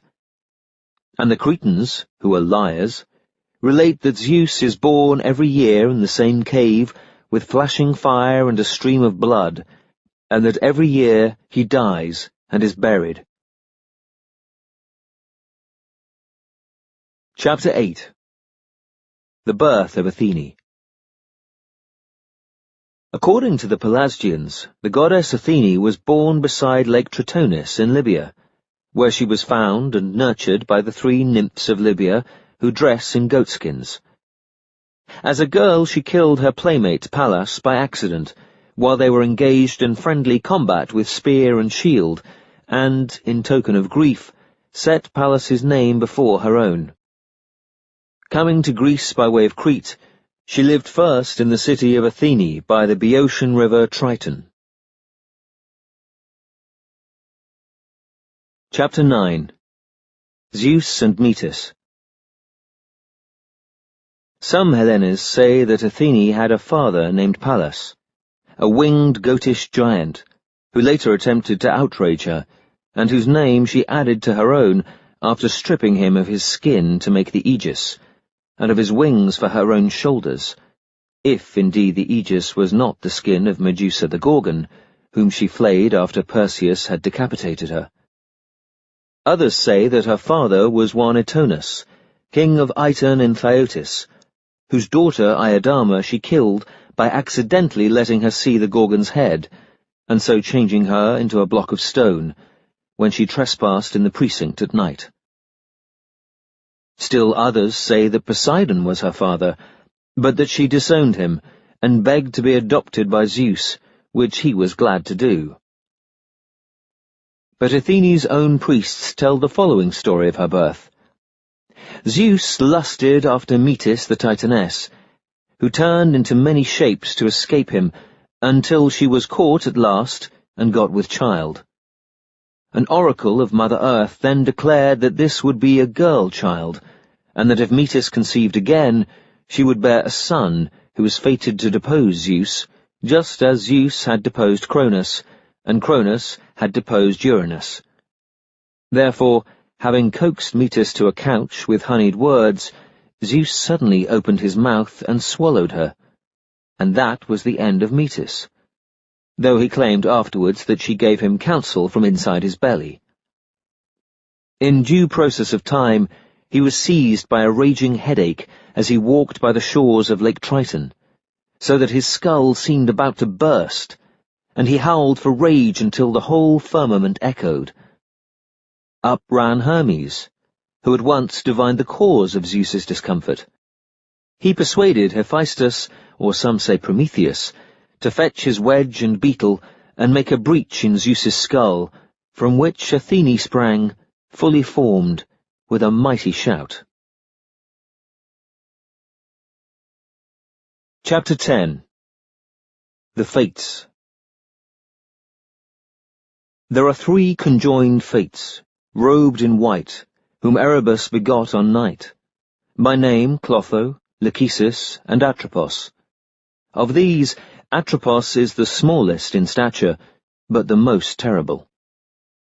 Zeus, who weighs the lives of men and informs the fates of his decisions, can, it is said, change his mind and intervene to save whom he pleases, when the thread of life, spun on Clotho's spindle, and measured by the rod of Lachesis, is about to be snipped by Atropos's shears. Indeed, Men claim that they themselves can, to some degree, control their own fates by avoiding unnecessary dangers. The younger gods therefore laugh at the fates, and some say that Apollo once mischievously made them drunk in order to save his friend Admetus from death. Others hold, on the contrary, that Zeus himself is subject to the fates, as the Pythian priestess once confessed in an oracle, because they are not his children, but parthenogenous daughters of the great goddess Necessity, against whom not even the gods contend, and who is called the Strong Fate. At Delphi, only two fates are worshipped, those of birth and death, and at Athens Aphrodite Urania is called the eldest of the three. Chapter 11. The Birth of Aphrodite. Aphrodite, goddess of desire, rose naked from the foam of the sea, and, riding on a scallop shell, stepped ashore first on the island of Cythera, but finding this only a small island, passed on to the Peloponnese, and eventually took up residence at Paphos in Cyprus, still the principal seat of her worship. Grass and flowers sprang from the soil wherever she trod. At Paphos, the Seasons, daughters of Themis, hastened to clothe and adorn her. Some hold that she sprang from the foam which gathered about the genitals of Uranus, when Cronus threw them into the sea. Others, that Zeus begot her on Dione, daughter of either Oceanus and Tethys the sea-nymph, or of air and earth, but all agree that she takes the air accompanied by doves and sparrows. Chapter 12. Hera and her children. Hera, daughter of Cronus and Rhea, having been born on the island of Samos, or some say at Argos, was brought up in Arcadia by Temenus, son of Pelasgus. The Seasons were her nurses. After banishing their father, Cronus, Hera's twin brother Zeus sought her out at Knossos in Crete, or some say on Mount Thornax, now called Cuckoo Mountain, in Argolis, where he courted her, at first unsuccessfully. She took pity on him only when he adopted the disguise of a bedraggled cuckoo, and tenderly warmed him in her bosom. There he at once resumed his true shape and ravished her, so that she was shamed into marrying him. All the gods brought gifts to the wedding. Notably Mother Earth gave Hera a tree with golden apples, which was later guarded by the Hesperides in Hera's orchard on Mount Atlas. She and Zeus spent their wedding night on Samos, and it lasted 300 years. Hera bathes regularly in the spring of Canathus near Argos, and thus renews her virginity. To Hera and Zeus were born the deities Ares, Hephaestus, and Hebe, though some say that Ares and his twin sister Eris were conceived when Hera touched a certain flower, and Hebe when she touched a lettuce, and that Hephaestus also was her parthenogenous child, a wonder which he would not believe until he had imprisoned her in a mechanical chair, with arms that folded about the sitter, thus forcing her to swear by the river Styx that she did not lie. Others say that Hephaestus was her son by Talos, the nephew of Daedalus. Chapter 13. Zeus and Hera. Only Zeus, the father of heaven, might wield the thunderbolt, and it was with the threat of its fatal flash that he controlled his quarrelsome and rebellious family of Mount Olympus. He also ordered the heavenly bodies, made laws, enforced oaths, and pronounced oracles. When his mother, Rhea, foreseeing what trouble his lust would cause, forbade him to marry, he angrily threatened to violate her. Though she at once turned into a menacing serpent, this did not daunt Zeus, who became a male serpent, and twining about her in an indissoluble knot, made good his threat. It was then that he began his long series of adventures in love. He fathered the Seasons and the 3 Fates on Themis, the Carites on Eurynome, the 3 Muses on Mnemosyne, with whom he lay for 9 nights, and some say Persephone, the queen of the underworld, whom his brother Hades forcibly married on the nymph Styx. Thus he lacked no power either above or below earth, and his wife Hera was equal to him in one thing alone, that she could still bestow the gift of prophecy on any man or beast she pleased. Zeus and Hera bickered constantly. Vexed by his infidelities, she often humiliated him by her scheming ways.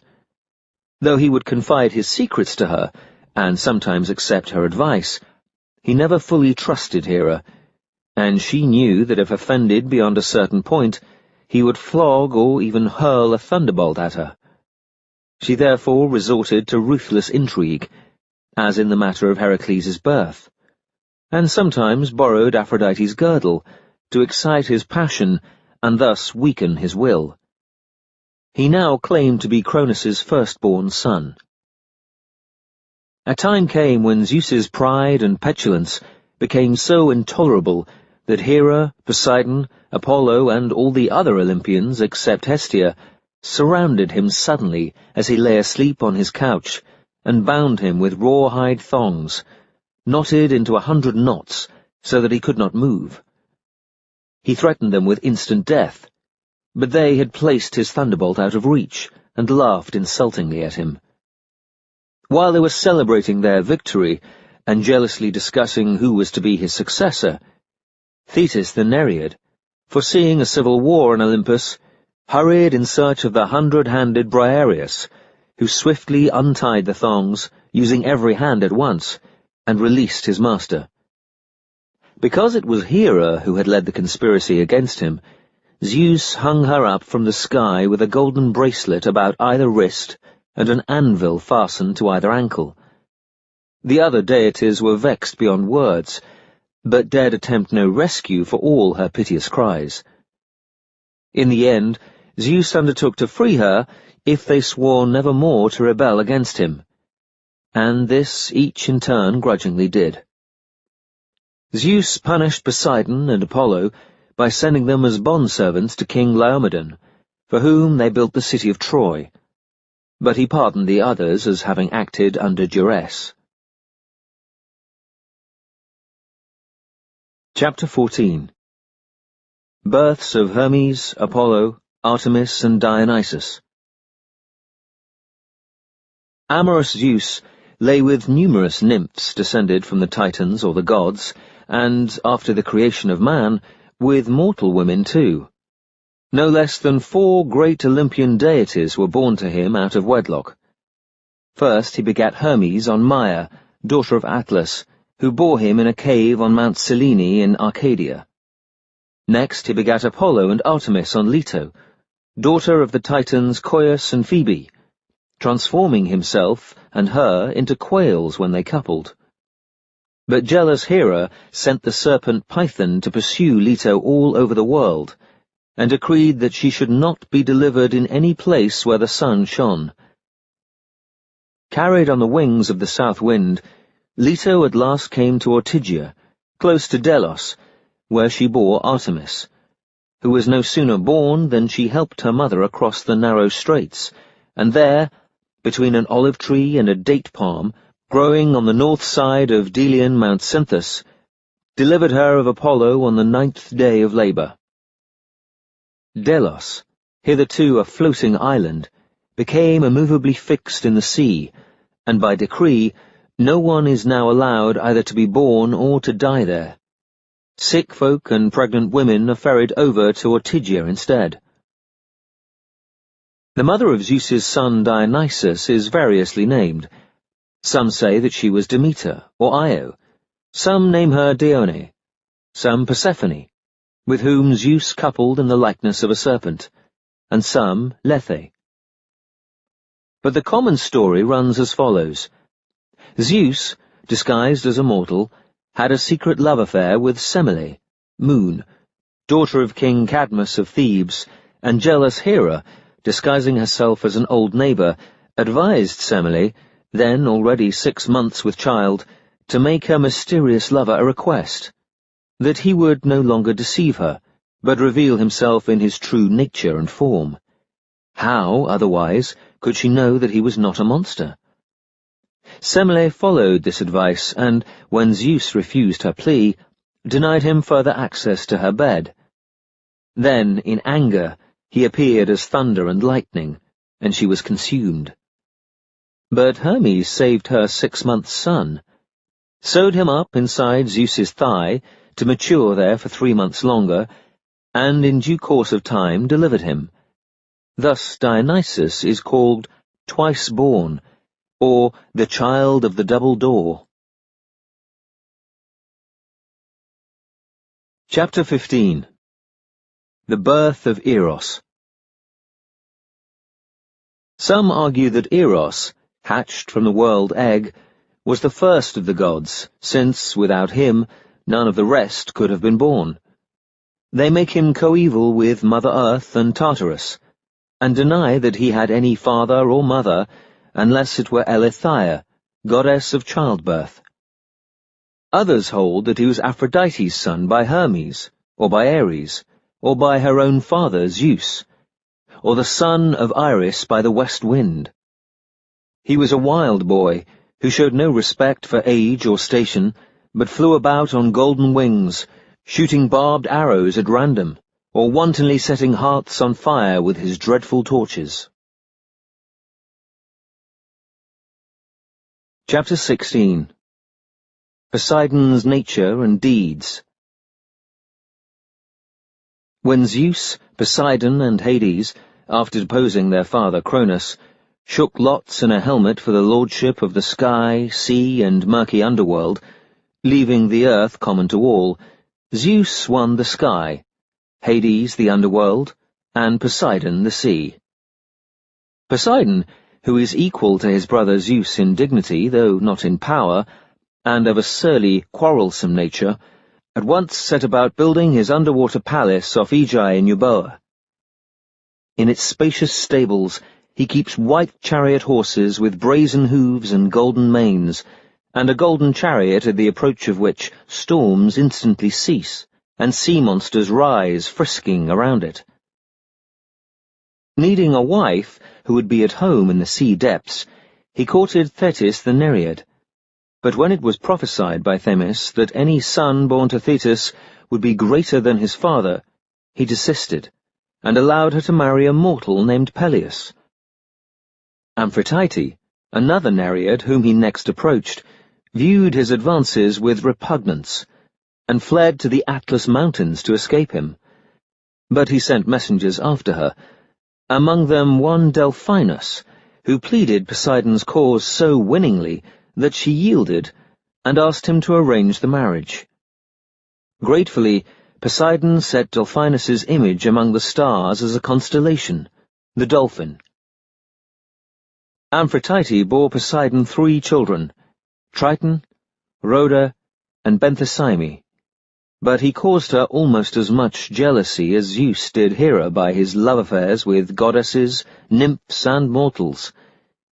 Eventually she loathed his infatuation with Scylla, daughter of Phorcys, whom he changed into a barking monster with 6 heads and 12 feet by throwing magical herbs into her bathing pool. Poseidon is greedy of earthly kingdoms, and once claimed possession of Attica by thrusting his trident into the Acropolis at Athens, where a well of seawater immediately gushed out and is still to be seen. When the south wind blows, you may hear the sound of the surf far below.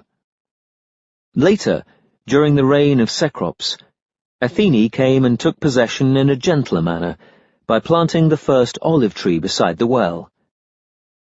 Poseidon, in a fury, challenged her to single combat, and Athene would have accepted had not Zeus interposed and ordered them to submit the dispute to arbitration. Presently then, they appeared before a divine court, consisting of their supernal fellow deities, who called on Cecrops to give evidence.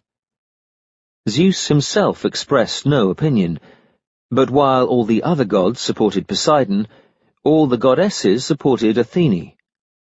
Thus, by a majority of one, the court ruled that Athene had the better right to the land, because she had given it the better gift. Greatly vexed, Poseidon sent huge waves to flood the Thracian plain, where Athene's city of Athenae stood, whereupon she took up her abode in Athens instead, and called that too after herself.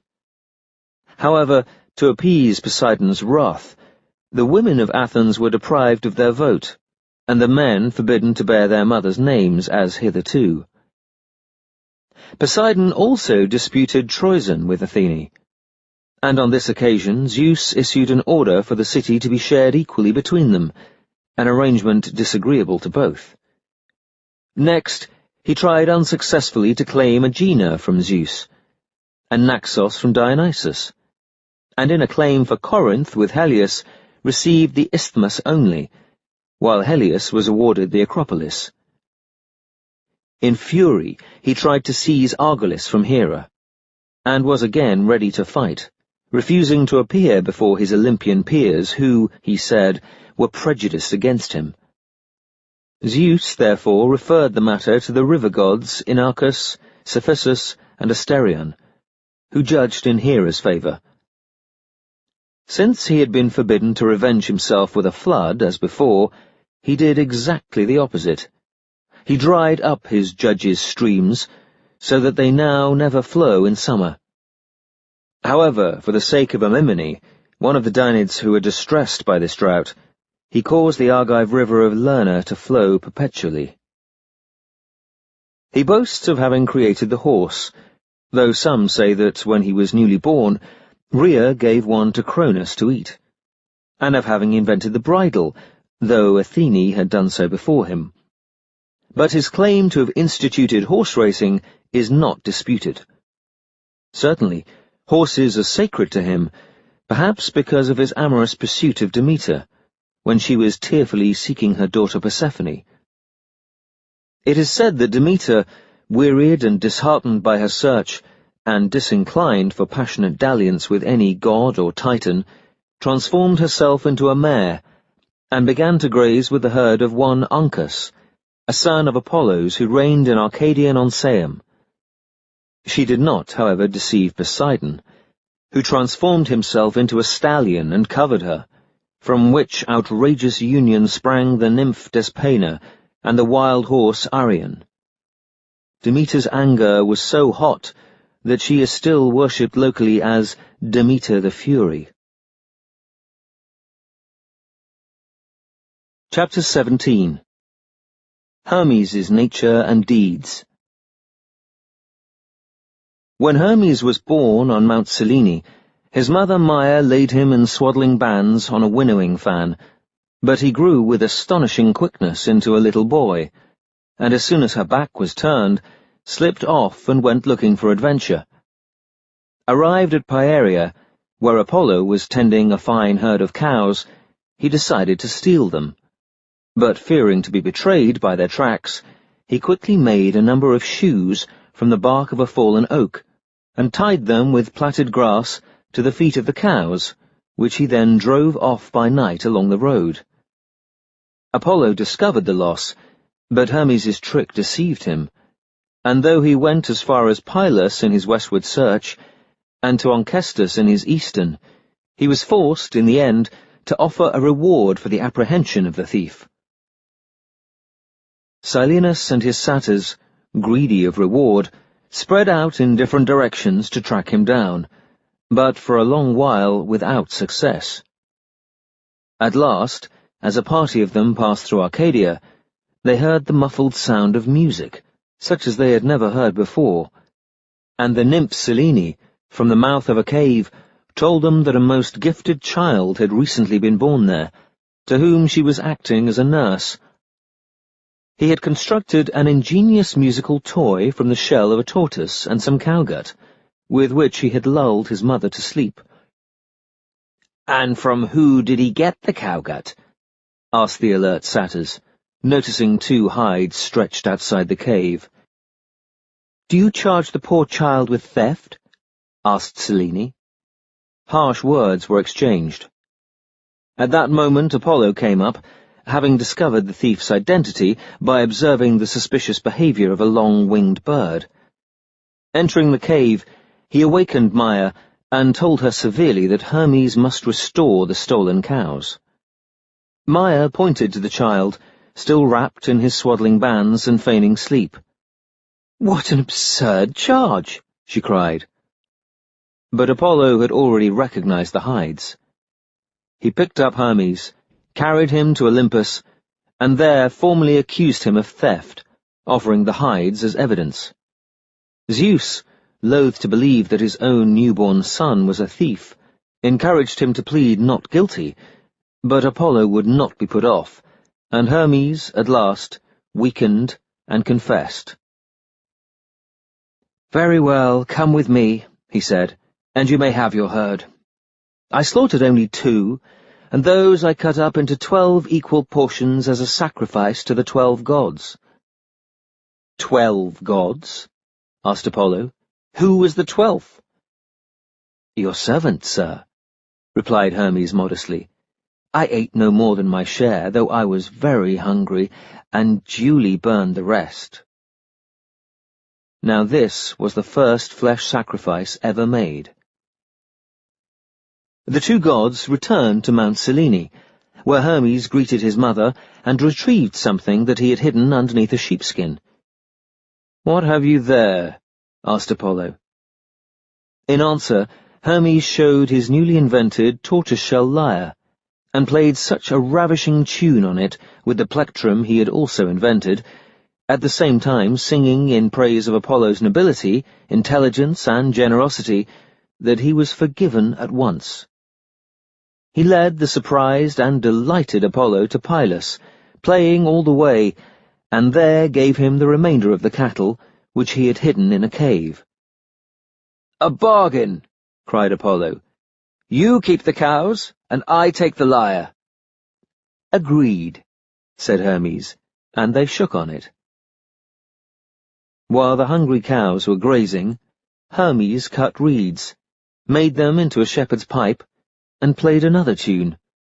Apollo, again delighted, cried, "A bargain! If you give me that pipe, I will give you this golden staff with which I herd my cattle. In future you shall be the god of all herdsmen and shepherds." "My pipe is worth more than your staff," replied Hermes. "But I will make the exchange if you teach me augury too, because it seems to be a most useful art." "I cannot do that," Apollo said. "But if you go to my old nurses, the Three who live on Parnassus, they will teach you how to divine from pebbles." They again shook hands, and Apollo, taking the child back to Olympus, told Zeus all that had happened. Zeus warned Hermes that henceforth he must respect the rights of property and refrain from telling downright lies, but he could not help being amused. "You seem to be a very ingenious, eloquent, and persuasive godling," he said. "Then make me your herald, father," Hermes answered, "and I will be responsible for the safety of all divine property, and never tell lies, though I cannot promise always to tell the whole truth."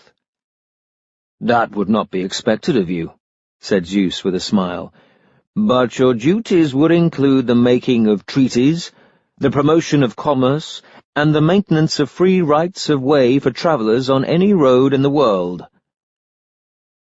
When Hermes agreed to these conditions, Zeus gave him a herald's staff with white ribbons, which everyone was ordered to respect, a round hat against the rain, and winged golden sandals, which carried him about with the swiftness of wind.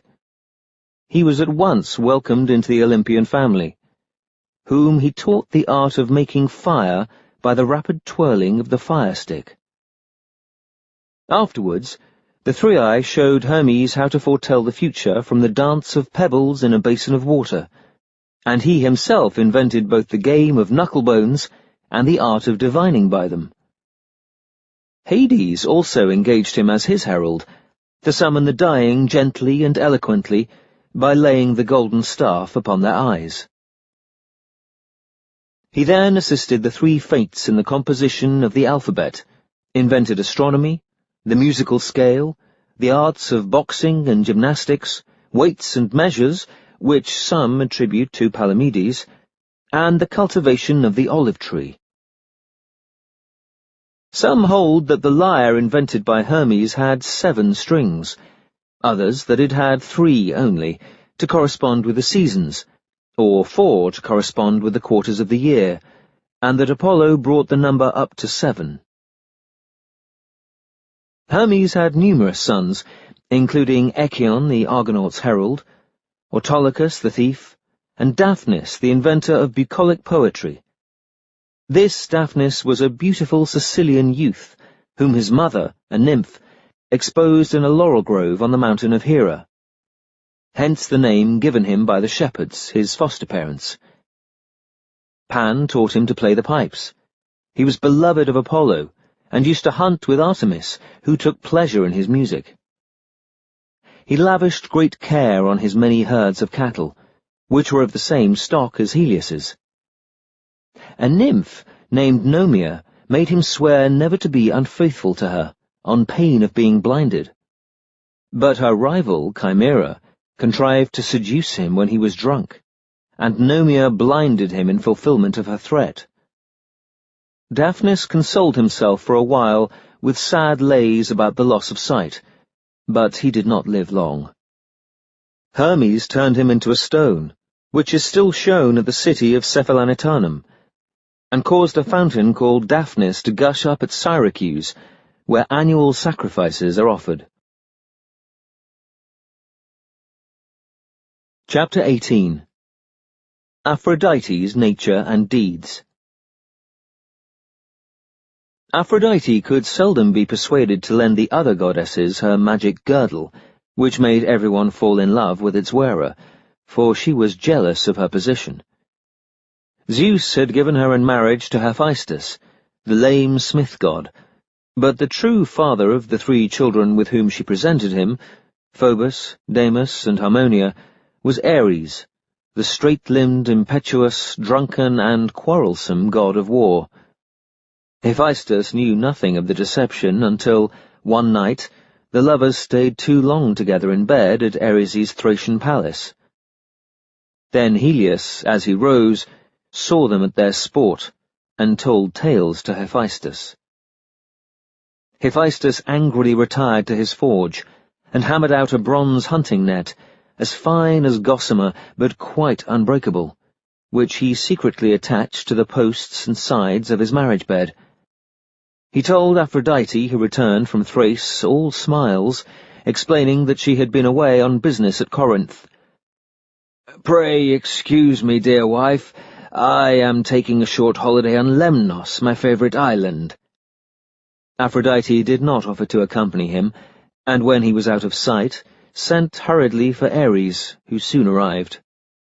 The two went merrily to bed, but at dawn found themselves entangled in the net, naked and unable to escape. Hephaestus, turning back from his journey, surprised them there, and summoned all the gods to witness his dishonor. He then announced that he would not release his wife until the valuable marriage gifts which he had paid her adoptive father, Zeus, were restored to him. Up ran the gods to watch Aphrodite's embarrassment, but the goddesses, from a sense of delicacy, stayed in their houses. Apollo, nudging Hermes, asked, "You would not mind being in Ares' position, would you, net and all?" Hermes swore by his own head that he would not, even if there were 3 times as many nets, and all the goddesses were looking on with disapproval. At this, both gods laughed uproariously, but Zeus was so disgusted that he refused to hand back the marriage gifts, or to interfere in a vulgar dispute between a husband and wife, declaring that Hephaestus was a fool to have made the affair public. Poseidon, who, at the sight of Aphrodite's naked body, had fallen in love with her, concealed his jealousy of Ares, and pretended to sympathize with Hephaestus. "Since Zeus refuses to help, he said, "I will undertake that Ares, as a fee for his release, pays the equivalent of the marriage gifts in question." "That is all very well," Hephaestus replied gloomily, "but if Ares defaults, you will have to take his place under the net." "In Aphrodite's company?" Apollo asked, laughing. "I cannot think that Ares will default," Poseidon said nobly, "but if he should do so, I am ready to pay the debt and marry Aphrodite myself." So Ares was set at liberty, and returned to Thrace, and Aphrodite went to Paphos, where she renewed her virginity in the sea.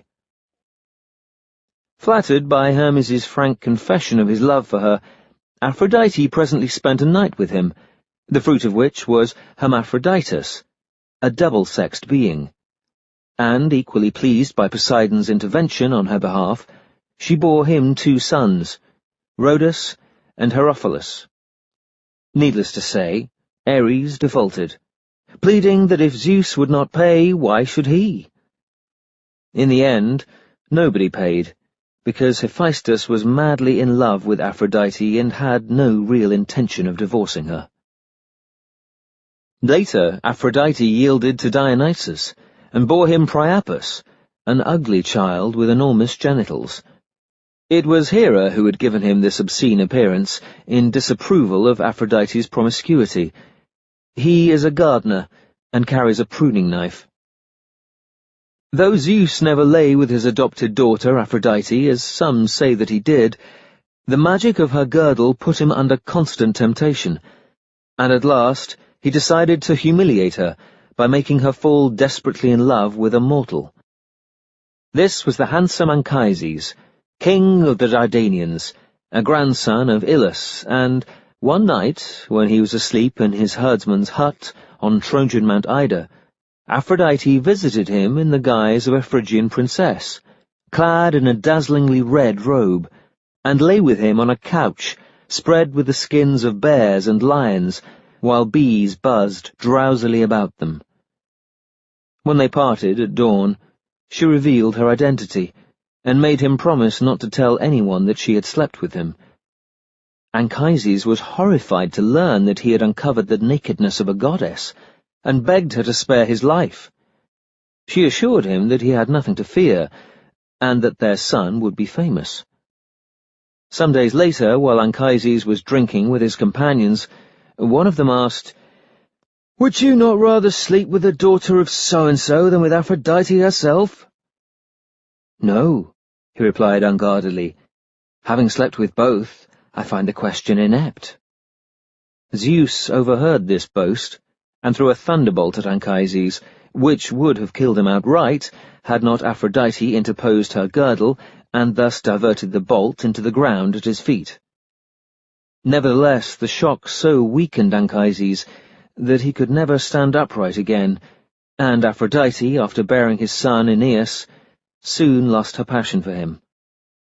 One day, the wife of King Cinyras the Cyprian, but some call him King Phoenix of Byblus, and some King Thais the Assyrian, foolishly boasted that her daughter Smyrna was more beautiful even than Aphrodite. The goddess avenged this insult by making Smyrna fall in love with her father and climb into his bed one dark night, when her nurse had made him too drunk to realize what he was doing. Later, Cinyras discovered that he was both the father and the grandfather of Smyrna's unborn child, and, wild with wrath, seized a sword and chased her from the palace. He overtook her on the brow of a hill, but Aphrodite hurriedly changed Smyrna into a myrrh tree, which the descending sword split in halves. Out tumbled the infant Adonis. Aphrodite, already repenting of the mischief that she had made, concealed Adonis in a chest, which she entrusted to Persephone, queen of the dead, asking her to stow it away in a dark place. Persephone had the curiosity to open the chest, and found Adonis inside. He was so lovely that she lifted him out and brought him up in her own palace. The news reached Aphrodite, who had once visited Tartarus to claim Adonis, and when Persephone would not assent, having by now made him her lover, she appealed to Zeus. Zeus, well aware that Aphrodite also wanted to lie with Adonis, refused to judge so unsavoury a dispute, and transferred it to a lower court, presided over by the muse Calliope. Calliope's verdict was that Persephone and Aphrodite had equal claims on Adonis, Aphrodite for arranging his birth, Persephone for rescuing him from the chest, but that he should be allowed a brief annual holiday from the amorous demands of both these insatiable goddesses. She therefore divided the year into 3 equal parts, of which he was to spend 1 with Persephone, 1 with Aphrodite, and the 3rd by himself. Aphrodite did not play fair. By wearing her magic girdle all the time, she persuaded Adonis to give her his own share of the year, grudge the share due to Persephone, and disobey the court order. Persephone, justly aggrieved, went to Thrace, where she told her benefactor Ares that Aphrodite now preferred Adonis to himself. "A mere mortal," she cried, "and effeminate at that!" Ares grew jealous, and disguised as a wild boar, rushed at Adonis, who was out hunting on Mount Lebanon, and gored him to death before Aphrodite's eyes. Anemones sprang from his blood, and his soul descended to Tartarus. Aphrodite went tearfully to Zeus, and pleaded that Adonis should not have to spend more than the gloomier half of the year with Persephone, but might be her companion for the summer months. This Zeus magnanimously granted. But some say that Apollo was the boar, and revenged himself for an injury Aphrodite had done him. Once, to make Adonis jealous, Aphrodite spent several nights at Lilybaeum with Butes the Argonaut, and by him became the mother of Eryx, a king of Sicily. Her children by Adonis were 1 son, Golgos, founder of Cyprian Golgi, and a daughter, Beroe, founder of Beroea in Thrace. And some say that Adonis, not Dionysus, was the father of her son Priapus. The fates assigned to Aphrodite one divine duty only, namely to make love. But one day, Athene, catching her surreptitiously at work on a loom, complained that her own prerogatives had been infringed, and threatened to abandon them altogether. Aphrodite apologized profusely, and has never done a hand's turn of work since. Chapter 19. Ares' Nature and Deeds. Thracian Ares loves battle for its own sake, and his sister Eris is always stirring up occasions for war by the spread of rumour and the inculcation of jealousy. Like her, he never favours one city or party more than another, but fights on this side or that, as inclination prompts him, delighting in the slaughter of men and the sacking of towns. All his fellow immortals hate him, from Zeus and Hera downwards, except Eris, and Aphrodite, who nurses a perverse passion for him, and greedy Hades, who welcomes the bold young fighting men slain in cruel wars. Ares has not been consistently victorious. Athene, a much more skilful fighter than he, has twice worsted him in battle, and once the gigantic sons of Aloeus conquered and kept him imprisoned in a brazen vessel for 13 months, until, half dead, he was released by Hermes. And on another occasion, Heracles sent him running in fear back to Olympus. He professes too deep a contempt for litigation ever to appear in court as a plaintiff, and has only once done so as a defendant. That was when his fellow deities charged him with the willful murder of Poseidon's son, Halirrhothius. He pleaded justification, claiming to have saved his daughter Alcippe, of the house of Cecrops, from being violated by the said Halirrhothius. Since no one had witnessed the incident, except Ares himself and Alcippe, who naturally confirmed her father's evidence, the court acquitted him. This was the first judgment ever pronounced in a murder trial, and the hill on which the proceedings took place became known as the Areopagus, a name it still bears. Chapter 20. Hestia's Nature and Deeds. It is Hestia's glory that, alone of the great Olympians, she never takes part in wars or disputes.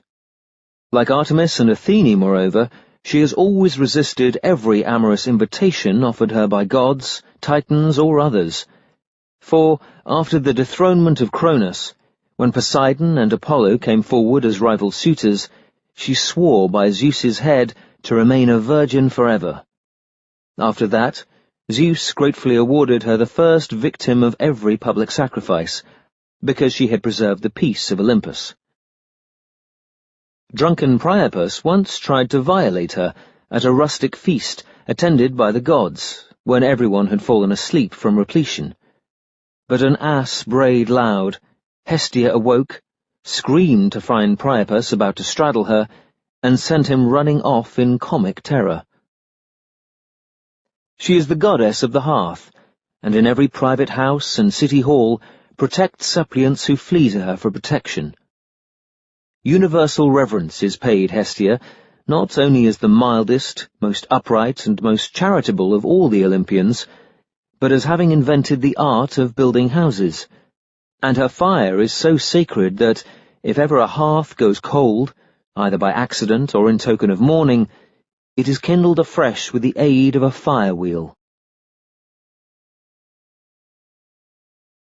Chapter 21. Apollo's Nature and Deeds.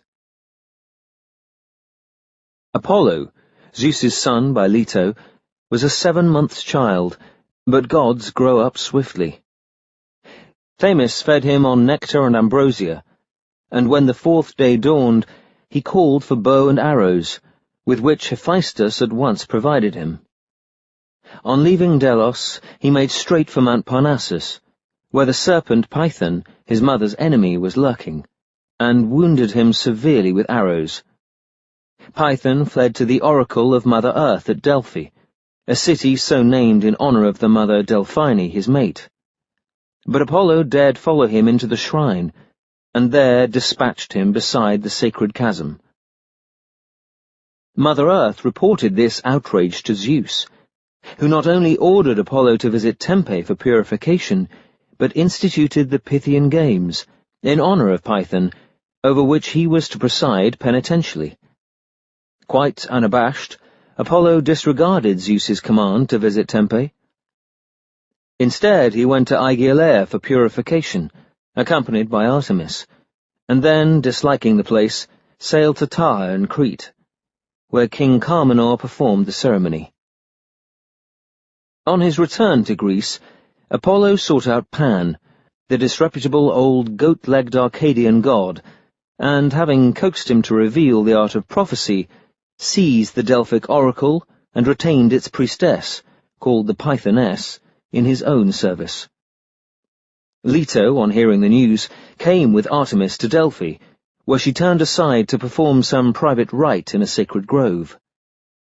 The giant Tyrtaeus interrupted her devotions, and was trying to violate her, when Apollo and Artemis, hearing screams, ran up and killed him with a volley of arrows, a vengeance which Zeus, Tyrtaeus' father, was pleased to consider a pious one.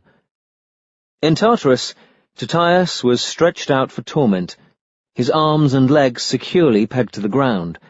The area covered was no less than 9 acres, and 2 vultures ate his liver.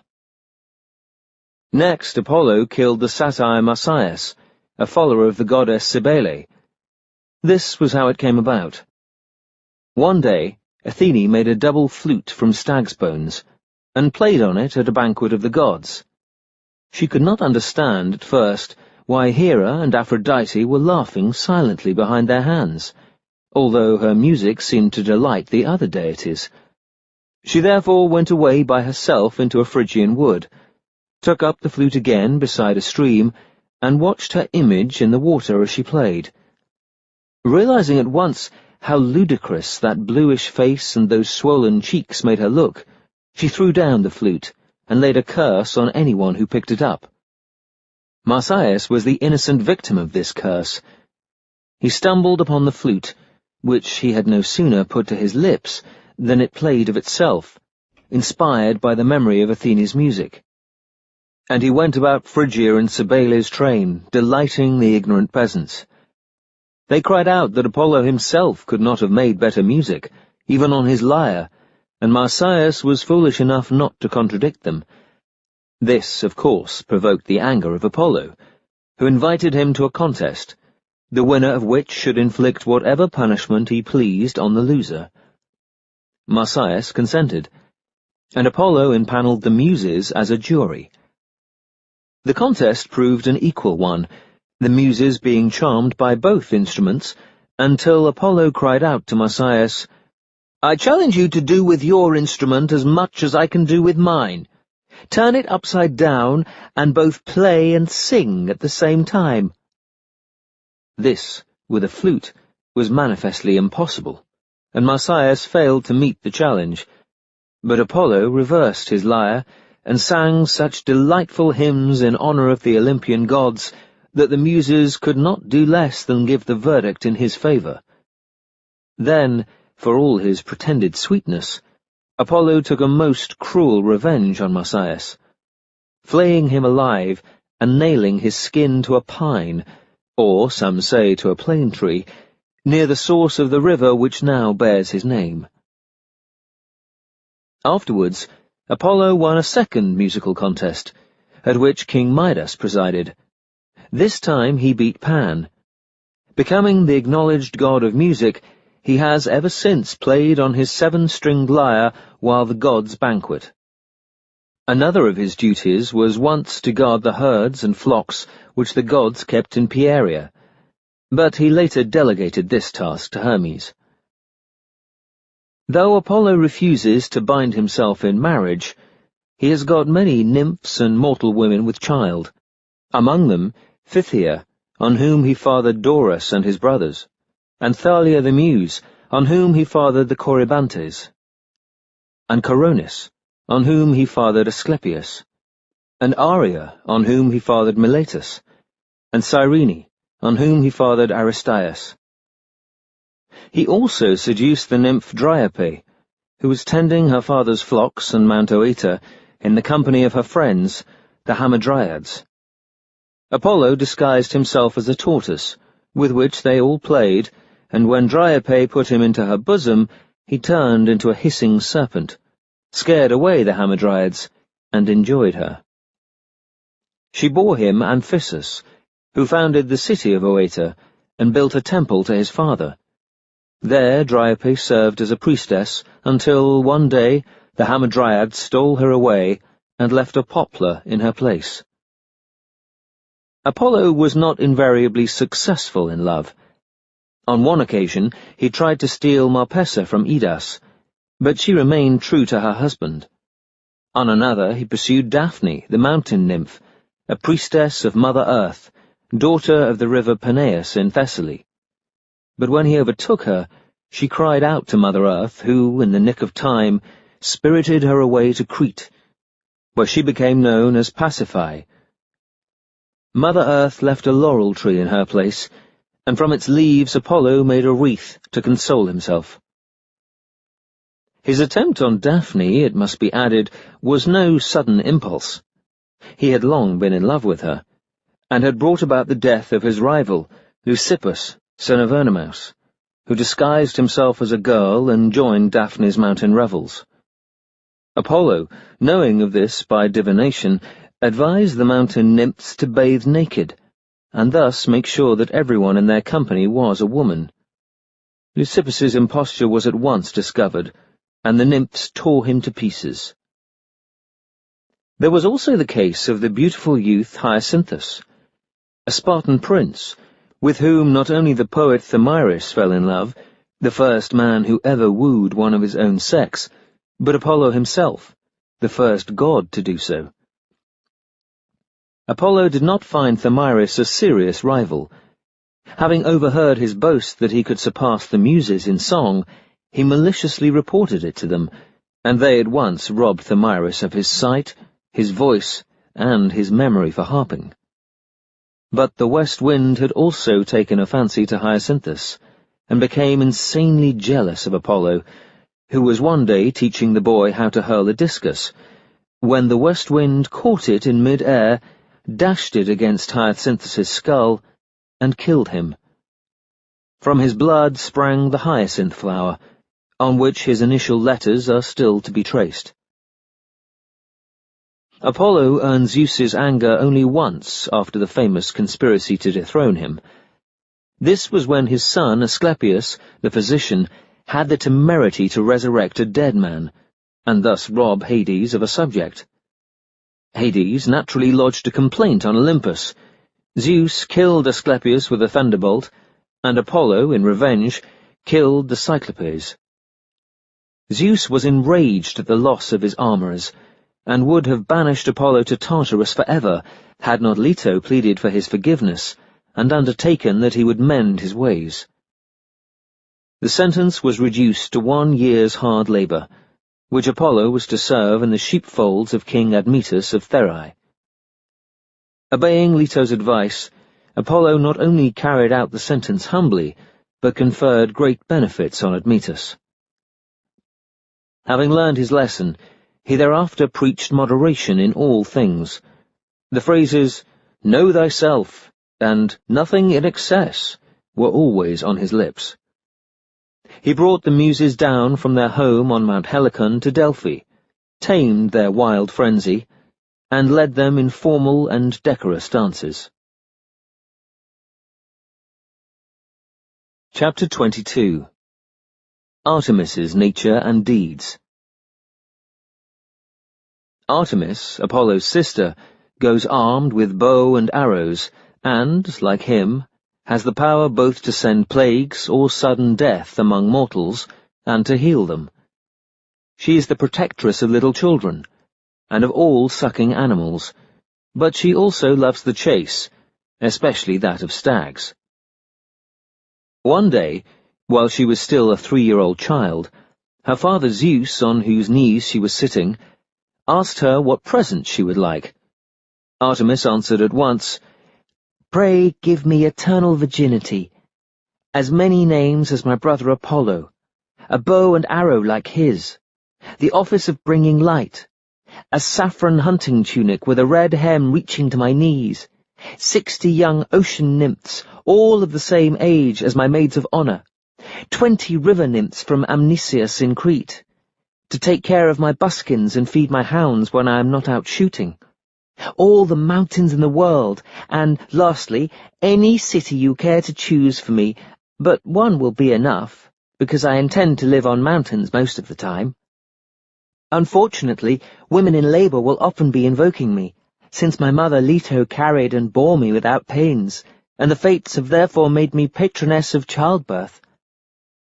She stretched up for Zeus's beard, and he smiled proudly, saying, "With children like you, I need not fear Hera's jealous anger.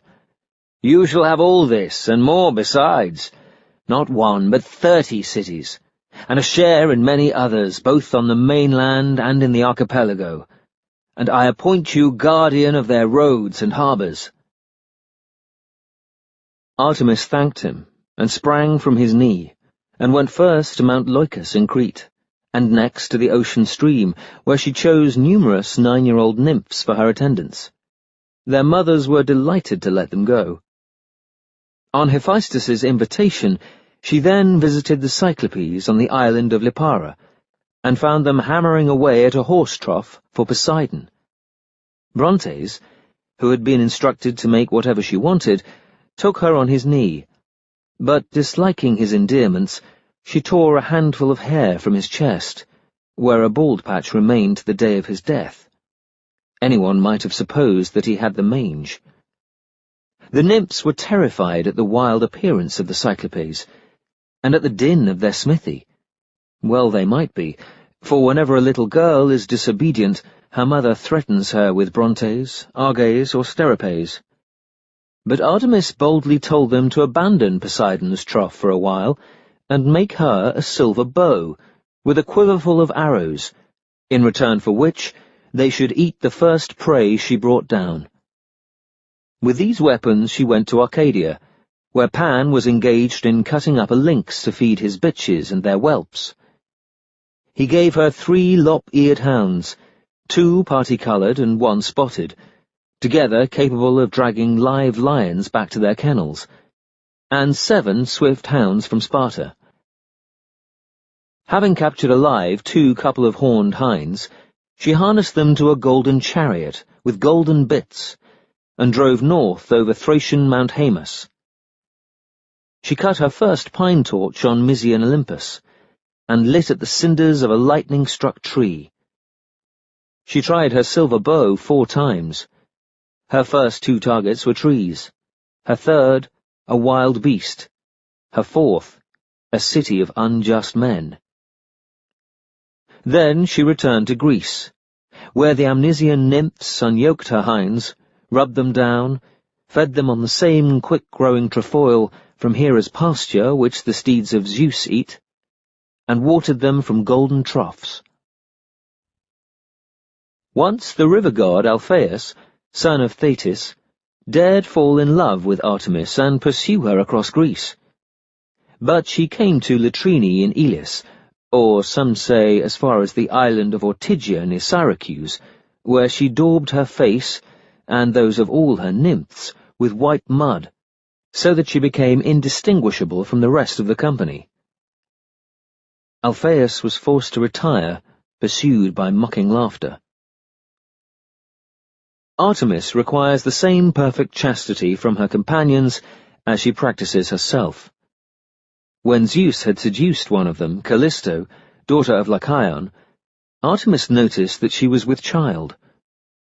Changing her into a bear, she shouted to the pack, and Callisto would have been hunted to death had she not been caught up to heaven by Zeus, who later set her image among the stars. But some say that Zeus himself changed Callisto into a bear, and that jealous Hera arranged for Artemis to chase her in error. Callisto's child, Arcas, was saved, and became the ancestor of the Arcadians. On another occasion, Actaeon, son of Aristaeus, stood leaning against a rock near Orchomenus when he happened to see Artemis bathing in a stream not far off, and stayed to watch. Lest he should afterwards dare boast to his companions that she had displayed herself naked in his presence, she changed him into a stag, and, with his own pack of 50 hounds, tore him to pieces. Chapter 23. Hephaestus's Nature and Deeds. Hephaestus, the smith god, was so weakly at birth that his disgusted mother, Hera, dropped him from the height of Olympus to rid herself of the embarrassment that his pitiful appearance caused her. He survived this misadventure, however, without bodily damage, because he fell into the sea, where Thetis and Eurynome were at hand to rescue him. These gentle goddesses kept him with them in an underwater grotto, where he set up his first smithy, and rewarded their kindness by making them all sorts of ornamental and useful objects. One day, when 9 years had passed, Hera met Thetis, who happened to be wearing a brooch of his workmanship, and asked, "My dear, where in the world did you find that wonderful jewel?" Thetis hesitated before replying, but Hera forced the truth from her. At once she fetched Hephaestus back to Olympus, where she set him up in a much finer smithy, with 20 bellows working day and night, made much of him, and arranged that he should marry Aphrodite. Hephaestus became so far reconciled with Hera that he dared reproach Zeus himself for hanging her by the wrists from heaven when she rebelled against him. But silence would have been wiser, because angry Zeus only heaved him down from Olympus a second time. He was a whole day falling. On striking the earth of the island of Lemnos, he broke both legs, and, though immortal, had little life left in his body when the islanders found him. Afterwards pardoned and restored to Olympus, he could walk only with golden leg supports. Hephaestus is ugly and ill-tempered, but has great power in his arms and shoulders, and all his work is of matchless skill. He once made a set of golden mechanical women to help him in his smithy. They can even talk, and undertake the most difficult tasks he entrusts to them. And he owns a set of 3-legged tables with golden wheels ranged around his workshop, which can run by themselves to a meeting of the gods and back again. Chapter 24. Demeter's Nature and Deeds. Though the priestesses of Demeter, goddess of the cornfield, initiate brides and bridegrooms into the secrets of the couch, she has no husband of her own. While still young and gay, she bore Kore and the lusty Iacchus to Zeus, her brother, out of wedlock.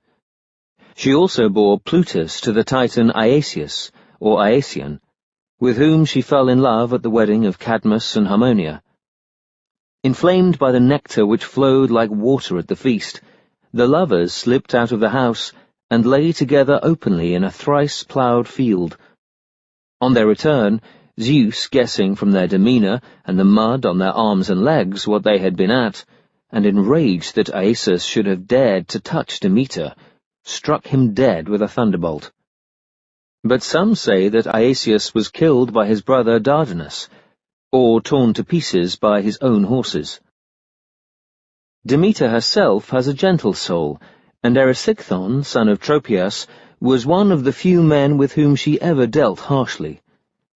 At the head of 20 companions, Erysichthon dared invade a grove, which the Pelasgians had planted for her at Dotium, and began cutting down the sacred trees to provide timber for his new banqueting hall.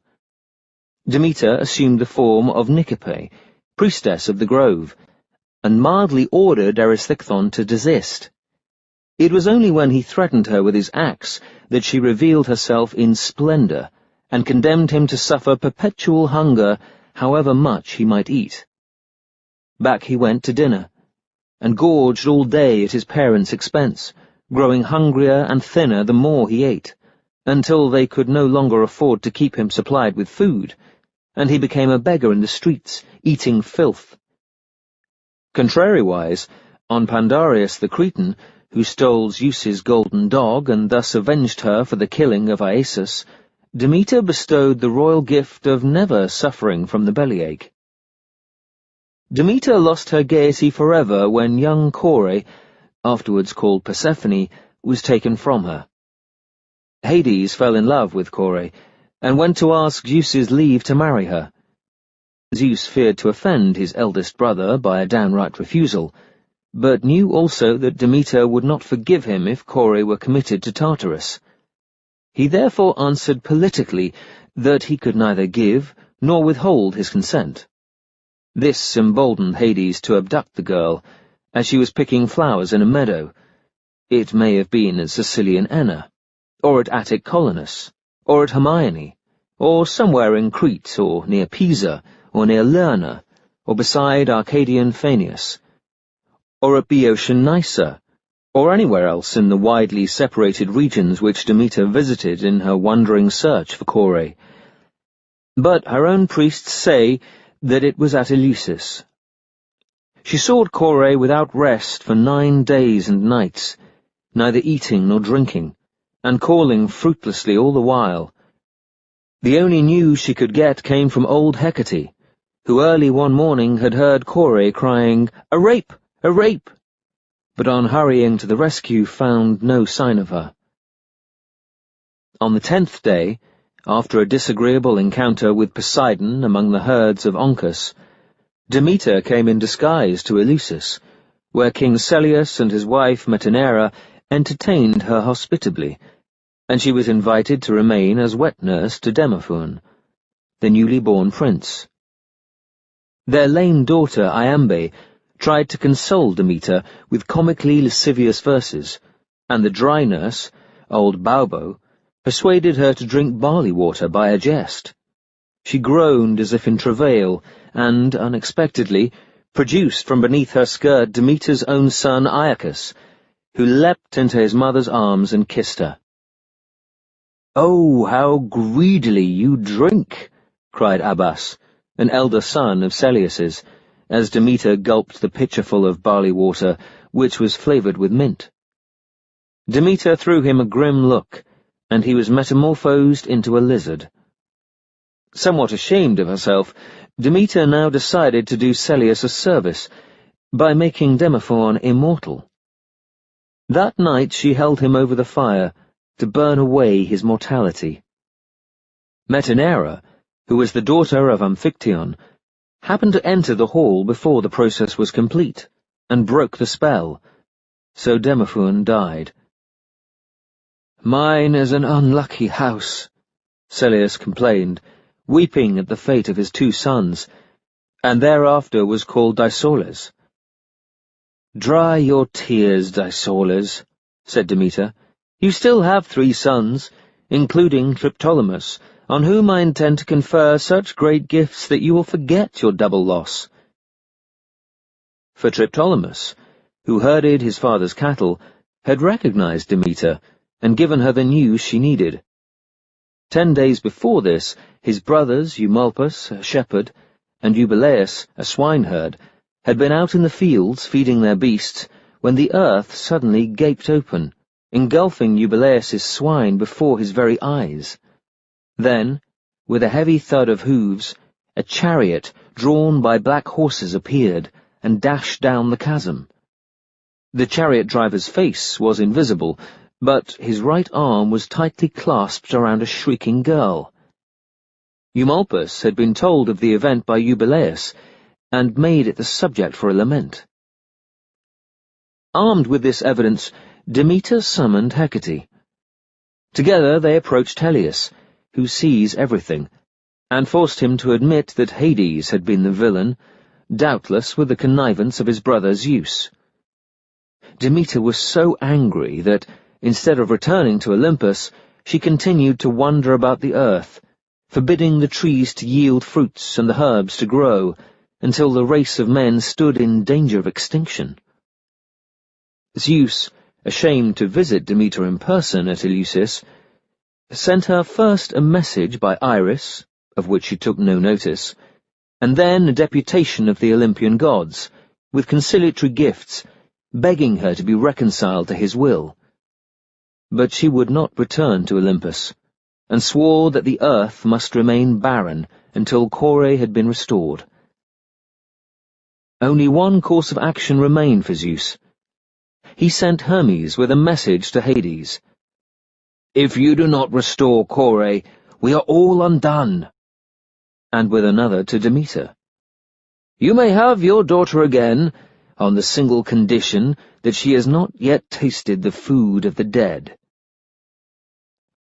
Because Kore had refused to eat so much as a crust of bread ever since her abduction, Hades was obliged to cloak his vexation, telling her mildly, "My child, you seem to be unhappy here, and your mother weeps for you.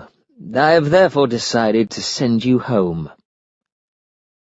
Kore's tears ceased to flow, and Hermes helped her to mount his chariot. But just as she was setting off for Eleusis, one of Hades' gardeners, by name Ascalaphus, began to cry and hoot derisively. "Having seen the Lady Cora," he said, "pick a pomegranate from a tree in your orchard and eat 7 seeds, I am ready to bear witness that she has tasted the food of the dead." Hades grinned, and told Ascalaphus to perch on the back of Hermes' chariot. At Eleusis, Demeter joyfully embraced Kore, but on hearing about the pomegranate, grew more dejected than ever, and said again, "I will neither return to Olympus, nor remove my curse from the land." Zeus then persuaded Rhea, the mother of Hades, Demeter, and himself to plead with her, and a compromise was at last reached. Kore should spend 3 months of the year in Hades' company, as Queen of Tartarus, with the title of Persephone, and the remaining 9 in Demeter's. Hecate offered to make sure that this arrangement was kept, and to keep constant watch on Kore. Demeter finally consented to return home.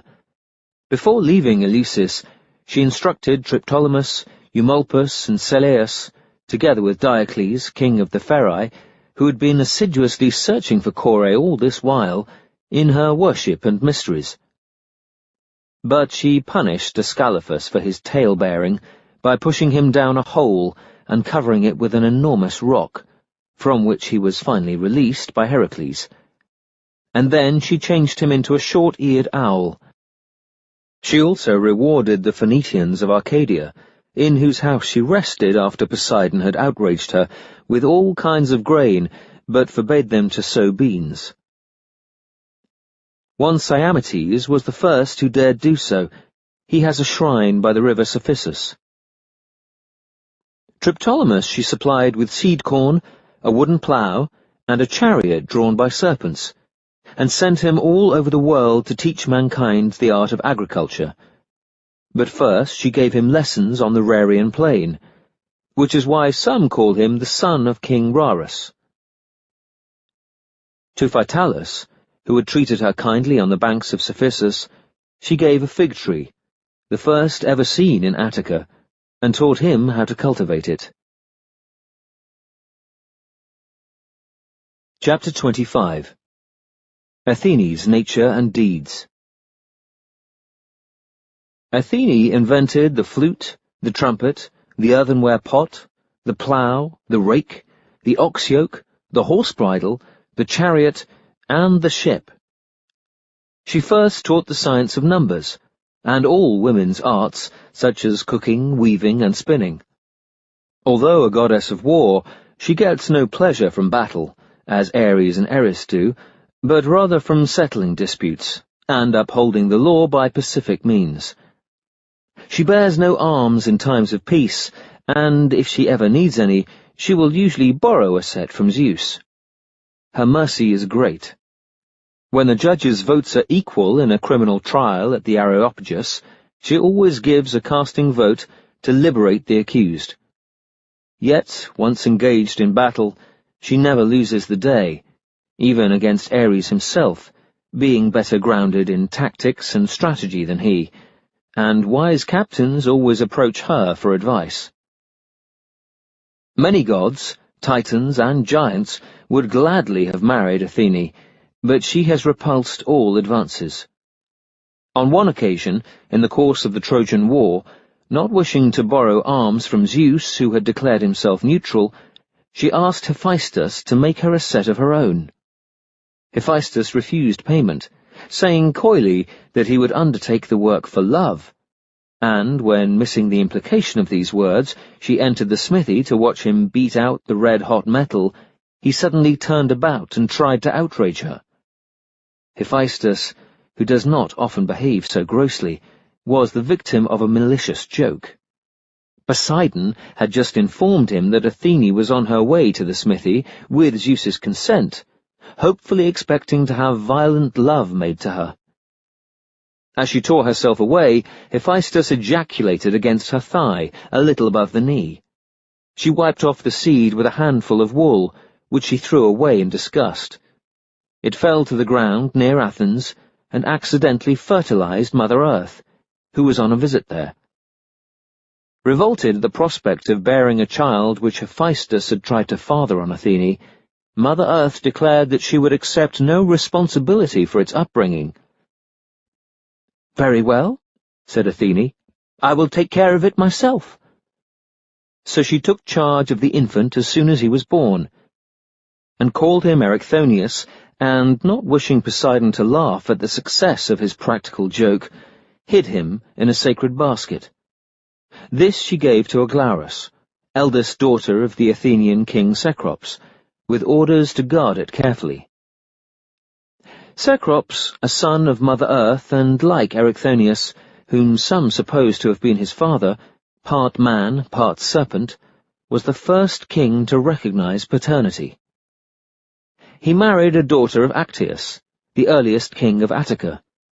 He also instituted monogamy, divided Attica into 12 communities, built temples to Athene, and abolished certain bloody sacrifices in favor of sober barley cake offerings. His wife was named Agraulis, and his 3 daughters, Aglauros, Herse, and Pandarosus, lived in a 3-roomed house on the Acropolis. One evening, when the girls had returned from a festival, carrying Athene's sacred baskets on their heads, Hermes bribed Aglauros to give him access to Herse, the youngest of the 3, with whom he had fallen violently in love. Aglauros kept Hermes's gold, but did nothing to earn it, because Athene had made her jealous of Herse's good fortune. So Hermes strode angrily into the house, and turned Aglauros to stone, and had his will of Herse. After Herse had borne Hermes 2 sons, Cephalus, the beloved of Eos, and Syrinx, the first herald of the Eleusinian mysteries, she and Pandarosos and their mother Agraulos were curious enough to peep beneath the lid of the basket which Aglauros had carried. Seeing a child with a serpent's tail for legs, they screamed in fear, and, headed by Agraulos, leapt from the Acropolis. On learning of this fatality, Athene was so grieved that she let fall the enormous rock which she had been carrying to the Acropolis as an additional fortification, and it became Mount Lycabettus. As for the crow that had brought her the news, she changed its colour from white to black, and forbade all crows ever again to visit the Acropolis. Erichthonius then took refuge in Athene's aegis, where she reared him so tenderly that some mistook her for his mother. Later, he became king of Athens, where he instituted the worship of Athene, and taught his fellow citizens the use of silver. His image was set among the stars as the constellation Auriga, since he had introduced the 4-horse chariot. Another, very different account of Agraulos' death is current, namely that once, when an assault was being launched against Athens, she threw herself from the Acropolis in obedience to an oracle, and so saved the day. This version purports to explain why all young Athenians, on first taking up arms, visit the temple of Agraulos, and there dedicate their lives to the city. Athene, though as modest as Artemis, is far more generous. When Tiresias, one day, accidentally surprised her in a bath, she laid her hands over his eyes and blinded him, but gave him inward sight by way of a compensation. She is not recorded to have shown petulant jealousy on more than a single occasion. This is the story. Arachne, a princess of Lydian Colophon, famed for its purple dye, was so skilled in the art of weaving that Athene herself could not compete with her.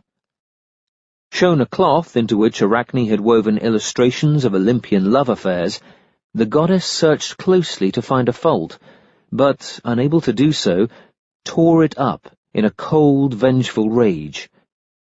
When the terrified Arachne hanged herself from a rafter, Athene turned her into a spider, the insect she hates most, and the rope into a cobweb, up which Arachne climbed to safety. Chapter 26. Pan's Nature and Deeds. Several powerful gods and goddesses of Greece have never been enrolled among the Olympian 12. Pan, for instance, a humble fellow, now dead, was content to live on earth in rural Arcadia, and Hades, Persephone, and Hecate know that their presence is unwelcome on Olympus, and Mother Earth is far too old and set in her ways to accommodate herself to the family life of her grandchildren and great-grandchildren. Some say that Hermes fathered Pan on Dryope, daughter of Dryops, or on the nymph Aeneas, or on Penelope, wife of Odysseus, whom he visited in the form of a ram, or on Amalthea the goat. He is said to have been so ugly at birth, with horns, beard, and tail, and goat legs, that his mother ran away from him in fear, and Hermes carried him up to Olympus for the gods' amusement. But Pan was Zeus's foster brother, and therefore far older than Hermes, or than Penelope, on whom, others say, he was fathered by all the suitors who wooed her during Odysseus's absence. Still others make him the son of Cronus and Rhea, or of Zeus by Hybris, which is the least improbable account. He lived in Arcadia, where he guarded flocks, herds, and beehives, took part in the revels of the mountain nymphs, and helped hunters to find their quarry.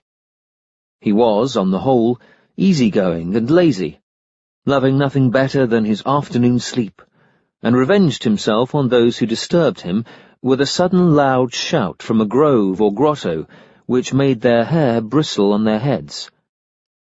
Yet the Arcadians paid him so little respect that, if they ever returned empty-handed after a long day's hunting, they dared scourge him with squills. Pan seduced several nymphs, such as Echo, who bore him Iynx, and came to an unlucky end for love of Narcissus, and Euphame, nurse of the Muses, who bore him Crotus, the bowman in the zodiac. He also boasted that he had coupled with all Dionysus's drunken Maenads. Once he tried to violate the chaste Pitys, who escaped him only by being metamorphosed into a fir tree, a branch of which he afterwards wore as a chaplet. On another occasion, he pursued the chaste Syrinx from Mount Lycaeum to the river Ladon, where she became a reed. There, since he could not distinguish her from among all the rest, he cut several reeds at random and made them into a panpipe. His greatest success in love was the seduction of Selene, which he accomplished by disguising his hairy black goatishness with well-washed white fleeces. Not realizing who he was, Selene consented to ride on his back, and let him do as he pleased with her. The Olympian gods, while despising Pan for his simplicity and love of riot, exploited his powers. Apollo wheedled the art of prophecy from him, and Hermes copied a pipe which he had let fall, claimed it as his own invention, and sold it to Apollo. Pan is the only god who has died in our time. The news of his death came to one Thamus, a sailor in a ship bound for Italy by way of the island of Paxi. A divine voice shouted across the sea, "Thamus, are you there? When you reach Pallades, take care to proclaim that the great god Pan is dead." Which Thamus did, and the news was greeted from the shore with groans and laments. Chapter 27. Dionysus's Nature and Deeds. At Hera's orders, the Titans seized Zeus's newly born son Dionysus, a horned child, crowned with serpents, and, despite his transformations, tore him into shreds. These they boiled in a cauldron, while a pomegranate tree sprouted from the soil where his blood had fallen. But, rescued and reconstituted by his grandmother Rhea, he came to life again. Persephone, now entrusted with his charge by Zeus, brought him to King Athamas of Orchomenus and his wife Ino, whom she persuaded to rear the child in the women's quarters, disguised as a girl. But Hera could not be deceived, and punished the royal pair with madness, so that Athamas killed their son Laerches, mistaking him for a stag. Then, on Zeus's instructions, Hermes temporarily transformed Dionysus into a kid or a ram, and presented him to the nymphs Macris, Nysa, Erato, Bromie, and Bacchae of Heliconian Mount Nysa. They tended Dionysus in a cave, cosseted him, and fed him on honey, for which service Zeus subsequently placed their images among the stars, naming them the Hyades. It was on Mount Nysa that Dionysus invented wine, for which he is chiefly celebrated. When he grew to manhood, Hera recognized him as Zeus's son, despite the effeminacy to which his education had reduced him, and drove him mad also. He went wandering all over the world, accompanied by his tutor Silenus and a wild army of satyrs and Maenads, whose weapons were the ivy-twinned staff tipped with a pine cone, called the Thrysus, and swords and serpents and fear-imposing bull-roarers. He sailed to Egypt, bringing the vine with him, and at Pharos King Proteus received him hospitably. Among the Libyans of the Nile Delta opposite Pharos were certain Amazon queens, whom Dionysus invited to march with him against the Titans and restore King Ammon to the kingdom from which he had been expelled. Dionysus's defeat of the Titans and the restoration of King Ammon was the earliest of his many military successes. He then turned east and made for India. Coming to the Euphrates, he was opposed by the king of Damascus, whom he flayed alive, but built a bridge across the river with ivy and vine, after which a tiger sent by his father Zeus helped him across the river Tigris. He reached India, having met with much opposition by the way, and conquered the whole country, which he taught the art of viniculture, also giving it laws and founding great cities. On his return he was opposed by the Amazons, a horde of whom he chased as far as Ephesus. A few took sanctuary in the temple of Artemis, where their descendants are still living. Others fled to Samos, and Dionysus followed them in boats, killing so many that the battlefield is called Panhema. Near Phloem, some of the elephants which he had brought from India died, and their bones are still pointed out. Next, Dionysus returned to Europe by way of Phrygia, where his grandmother Rhea purified him of the many murders he had committed during his madness, and initiated him into her mysteries. He then invaded Thrace, but no sooner had his people landed at the mouth of the river Strymon than Lycurgus, king of the Edonians, opposed them savagely with an ox goad, and captured the entire army, except Dionysus himself, who plunged into the sea and took refuge in Thetis's grotto. Rhea, vexed by this reverse, helped the prisoners to escape, and drove Lycurgus mad. He struck his own son Dryas dead with an axe, in the belief that he was cutting down a vine. Before recovering his senses, he had begun to prune the corpse of its nose and ears, fingers and toes, and the whole land of Thrace grew barren in horror of his crime. When Dionysus, returning from the sea, announced that this barrenness would continue unless Lycurgus were put to death, the Edonians led him to Mount Pangaeum, where wild horses pulled his body apart. Dionysus met with no further opposition in Thrace, but travelled on to his well-beloved Boeotia, where he visited Thebes, and invited the women to join his revels on Mount Cithaeron. Pentheus, king of Thebes, disliking Dionysus's dissolute appearance, arrested him, together with all his Maenads. But he went mad, and instead of shackling Dionysus, shackled a bull. The Maenads escaped again, and went raging out upon the mountains, where they tore calves in pieces. Pentheus attempted to stop them, but, inflamed by wine and religious ecstasy, they rent him limb from limb. His mother Agave led the riot, and it was she who wrenched off his head.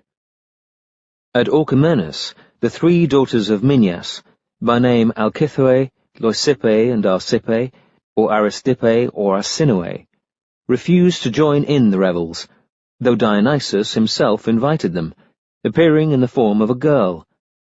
He then changed his shape, becoming successively a lion, a bull, and a panther, and drove them insane. Leucippe offered her own son Hippasus as a sacrifice.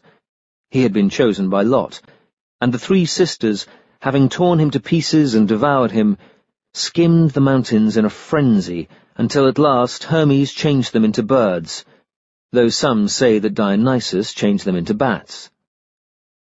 The murder of Hippasus is annually atoned at Orchomenus in a feast called Agriona, provocation to savagery, when the women devotees pretend to seek Dionysus and then, having agreed that he must be away with the Muses, sit in a circle and ask riddles, until the priest of Dionysus rushes from his temple with a sword and kills the one whom he first catches.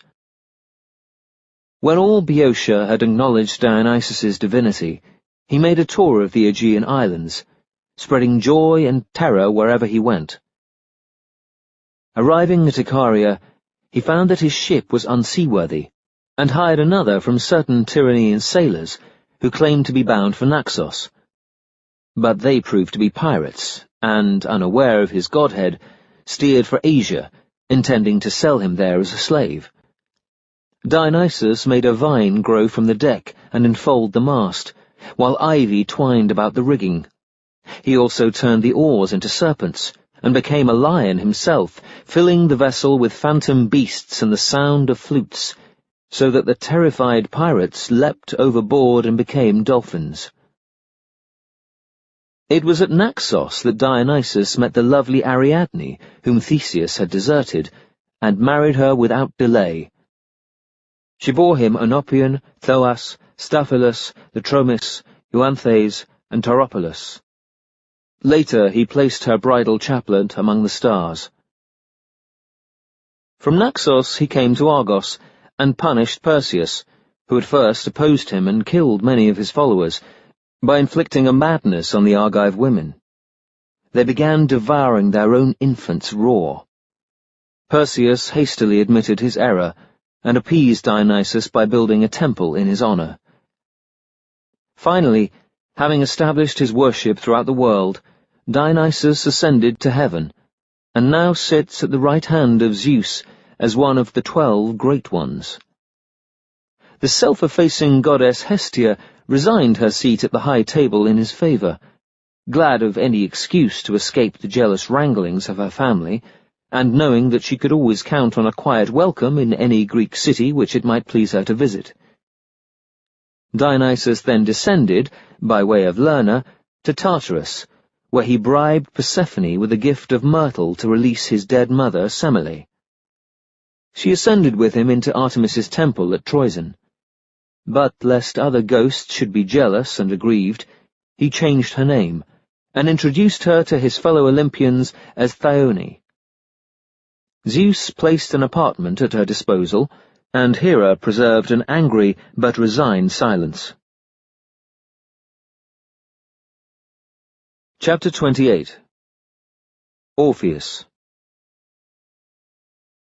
Orpheus, son of the Thracian king Ogarus and the muse Calliope, was the most famous poet and musician who ever lived. Apollo presented him with a lyre, and the muses taught him its use, so that he not only enchanted wild beasts, but made the trees and rocks move from their places to follow the sound of his music. At Zone in Thrace, a number of ancient mountain oaks are still standing in the pattern of one of his dances, just as he left them. After a visit to Egypt, Orpheus joined the Argonauts, with whom he sailed to Colchis, his music helping them to overcome many difficulties, and on his return married Eurydice, whom some called Agriope, and settled among the savage Cicones of Thrace. One day, near Tempe, in the valley of the river Peneus, Eurydice met Aristaeus, who tried to force her. She trod on a serpent as she fled, and died of its bite. But Orpheus boldly descended into Tartarus, hoping to fetch her back. He used the passage which opens at Aeornum in Thesprotis, and on his arrival not only charmed the ferryman Charon, the dog Cerberus, and the 3 judges of the dead with his plaintive music, but temporarily suspended the tortures of the damned, and so far soothed the savage heart of Hades that he won leave to restore Eurydice to the upper world. Hades made a single condition, that Orpheus might not look behind him until she was safely back under the light of the sun. Eurydice followed Orpheus up through the dark passage, guided by the sounds of his lyre, and it was only when he reached the sunlight again that he turned to see whether she were still behind him, and so lost her forever. When Dionysus invaded Thrace, Orpheus neglected to honor him, but taught other sacred mysteries, and preached the evil of sacrificial murder to the men of Thrace, who listened reverently. Every morning he would rise to greet the dawn on the summit of Mount Pangaeum, preaching that Helios, whom he named Apollo, was the greatest of all gods. In vexation, Dionysus set the Maenads upon him at Delium in Macedonia. First waiting until their husbands had entered Apollo's temple, where Orpheus served as priest, they seized the weapons stacked outside, burst in, murdered their husbands, and tore Orpheus limb from limb. His head they threw into the river Hebrus, but it floated, still singing, down to the sea, and was carried to the island of Lesbos. Tearfully, the Muses collected his limbs and buried them at Libethra, at the foot of Mount Olympus, where the nightingales now sing sweeter than anywhere else in the world. The Maenads had attempted to cleanse themselves of Orpheus's blood in the river Helicorn, but the river god dived under the ground and disappeared for the space of nearly 4 miles, emerging with a different name, the Baphyra. Thus he avoided becoming an accessory to the murder. It is said that Orpheus had condemned the Maenads' promiscuity and preached homosexual love. Aphrodite was therefore no less angered than Dionysus. Her fellow Olympians, however, could not agree that his murder had been justified, and Dionysus saved the Maenads' lives by turning them into oak trees, which remained rooted to the ground.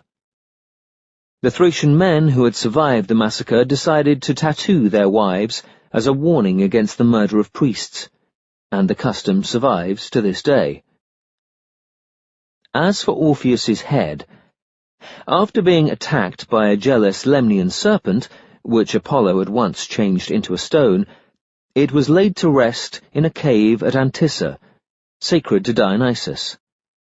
There it prophesied day and night, until Apollo, finding that his oracles at Delphi, Gryneum, and Clarus were deserted, came and stood over the head, crying, "Cease from interference in my business.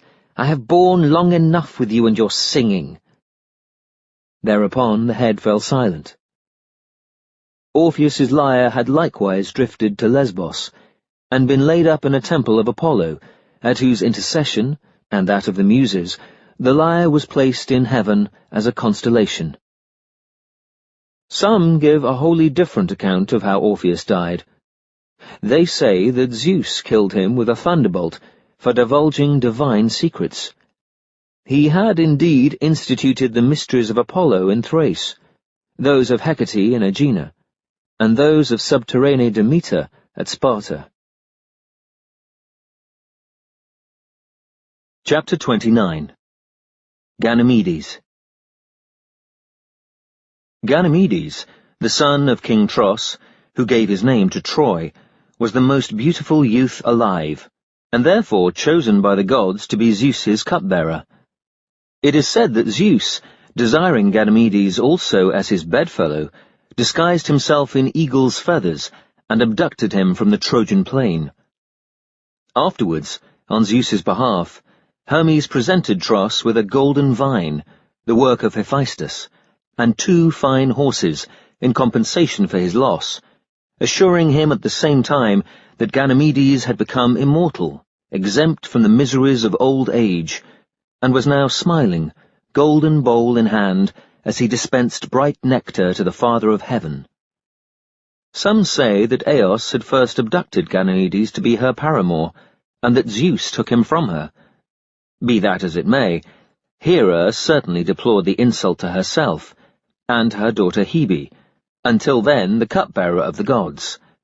But she succeeded only in vexing Zeus, who set Ganymedes' image among the stars as Aquarius, the water-carrier. Chapter 30. Zagreus. Zeus secretly begot his son Zagreus on Persephone, before she was taken to the underworld by her uncle Hades. He set Rhea's sons, the Cretan Curetes, or some say the Corybantes, to guard his cradle in the Idaean cave, where they leapt about him, clashing their weapons as they had leapt about Zeus himself at Dicte. But the Titans, Zeus's enemies, whitening themselves with gypsum until they were unrecognizable, waited until the Curetes slept. At midnight they lured Zagreus away, by offering him such childish toys as a cone, a bull-roarer, golden apples, a mirror, a knuckle-bone, and a tuft of wool. Zagreus showed courage when they murderously set upon him, and went through several transformations in an attempt to delude them. He became successively Zeus in a goatskin coat, Cronus making rain, a lion, a horse, a horned serpent, a tiger, and a bull. At that point, the Titans seized him firmly by the horns and feet, tore him apart with their teeth, and devoured his flesh raw. Athene interrupted this grisly banquet shortly before its end, and, rescuing Zagreus' heart, enclosed it in a gypsum figure, into which she breathed life, so that Zagreus became an immortal. His bones were collected and buried at Delphi, and Zeus struck the Titans dead with thunderbolts. Chapter 31. The Gods of the Underworld. When ghosts descend to Tartarus, the main entrance to which lies in a grove of black poplars beside the ocean stream, each is supplied by pious relatives with a coin laid under the tongue of its corpse. They are thus able to play Charon, the miser who ferries them in a crazy boat across the Styx. This hateful river bounds Tartarus on the western side, and has for its tributaries Acheron, Phlegethon, Cocytus, Adonis, and Lethe.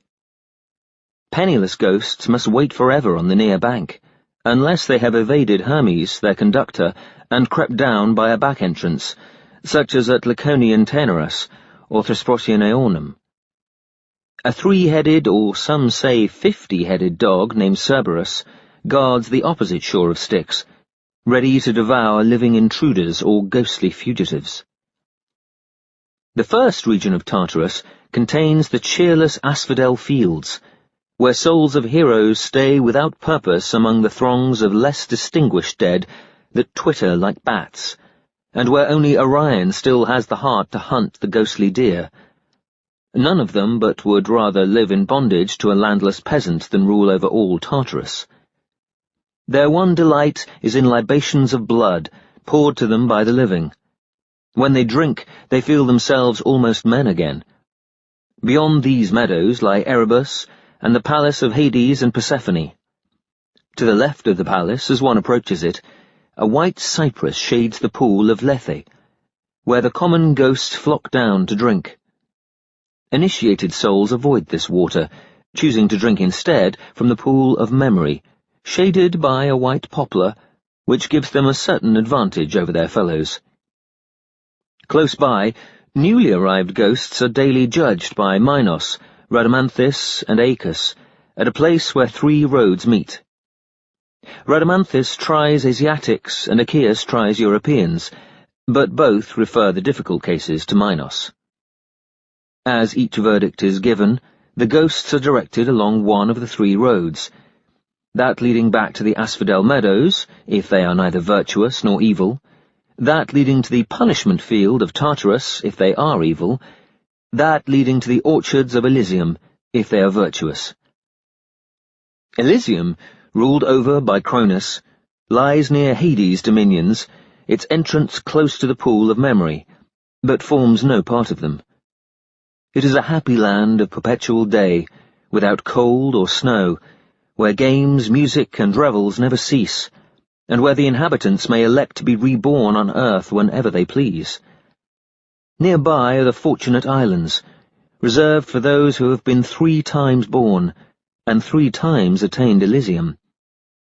But some say that there is another Fortunate Isle, called Luce, in the Black Sea, opposite the mouths of the Danube, wooded and full of beasts, wild and tame, where the ghosts of Helen and Achilles hold high revelry, and declaim Homer's verses to heroes who have taken part in the events celebrated by him. Hades, who is fierce and jealous of his rights, seldom visits the upper air, except on business or when he is overcome by sudden lust. Once he dazzled the nymph Minthe with the splendor of his golden chariot and its 4 black horses, and would have seduced her without difficulty, had not Queen Persephone made a timely appearance and metamorphosed Minthe into sweet-smelling mint. On another occasion, Hades tried to violate the nymph Loise, who was similarly metamorphosed into the white poplar standing by the pool of memory. He willingly allows none of his subjects to escape, and few who visit Tartarus return alive to describe it, which makes him the most hated of the gods. Hades never knows what is happening in the world above, or in Olympus, except for fragmentary information which comes to him when mortals strike their hands upon the earth and invoke him with oaths and curses. His most prized possession is the helmet of invisibility, given him as a mark of gratitude by the Cyclopes when he consented to release them at Zeus's order. All the riches of gems and precious metals hidden beneath the earth are his, but he owns no property above ground, except for certain gloomy temples in Greece, and, possibly, a herd of cattle in the island of Erythea, which some say really belong to Helios. Queen Persephone, however, can be both gracious and merciful. She is faithful to Hades, but has had no children by him, and prefers the company of Hecate, goddess of witches, to his. Zeus himself honours Hecate so greatly that he never denies her the ancient power which she has always enjoyed, of bestowing on mortals, or withholding from them, any desired gift. She has 3 bodies and 3 heads, lion, dog, and mare. Tisiphone, Alecto, and Megaera, the Erinyes or Furies, live in Erebus, and are older than Zeus or any of the other Olympians. Their task is to hear complaints brought by mortals against the insolence of the young to the aged, of children to parents, of hosts to guests, and of householders or city councils to suppliants, and to punish such crimes by hounding the culprits relentlessly, without rest or pause, from city to city and from country to country. These Erinyes are crones, with snakes for hair, dogs' heads, coal-black bodies, bats' wings, and bloodshot eyes. In their hands they carry brass-studded scourges, and their victims die in torment. It is unwise to mention them by name in conversation, hence they are usually styled the Eumenides, which means the kindly ones, as Hades is styled Pluton or Pluto, the rich one. Chapter 32. Tyche and Nemesis. Tyche is a daughter of Zeus, to whom he has given power to decide what the fortune of this or that mortal shall be. On some she heaps gifts from a horn of plenty, others she deprives of all that they have. Tyche is altogether irresponsible in her awards, and runs about juggling with a ball to exemplify the uncertainty of chance, sometimes up, sometimes down.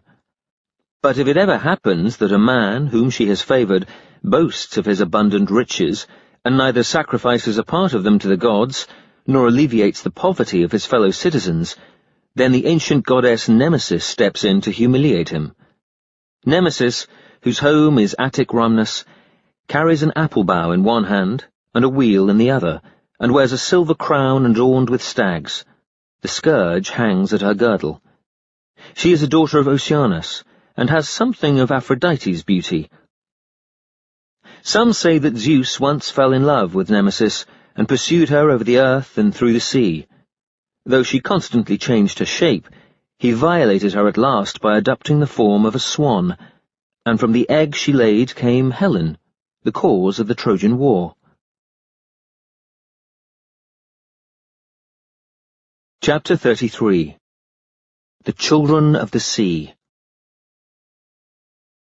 The 50 Nereids, gentle and beneficent attendants on the sea goddess Thetis, are mermaids, daughters of the nymph Doris by Nereus, a prophetic old man of the sea, who has the power of changing his shape. The Phorcids, their cousins, children of Ceto by Phorcys, another wise old man of the sea, are Ladon, Echidna, and the 3 Gorgons, dwellers in Libya, the 3 Graeae, and some say the 3 Hesperides. The Gorgons were named Ctheno, Euryale, and Medusa, all once beautiful. But one night Medusa lay with Poseidon, and Athene, enraged that they had bedded in one of her own temples, changed her into a winged monster with glaring eyes, huge teeth, protruding tongue, brazen claws, and serpent locks, whose gaze turned men to stone.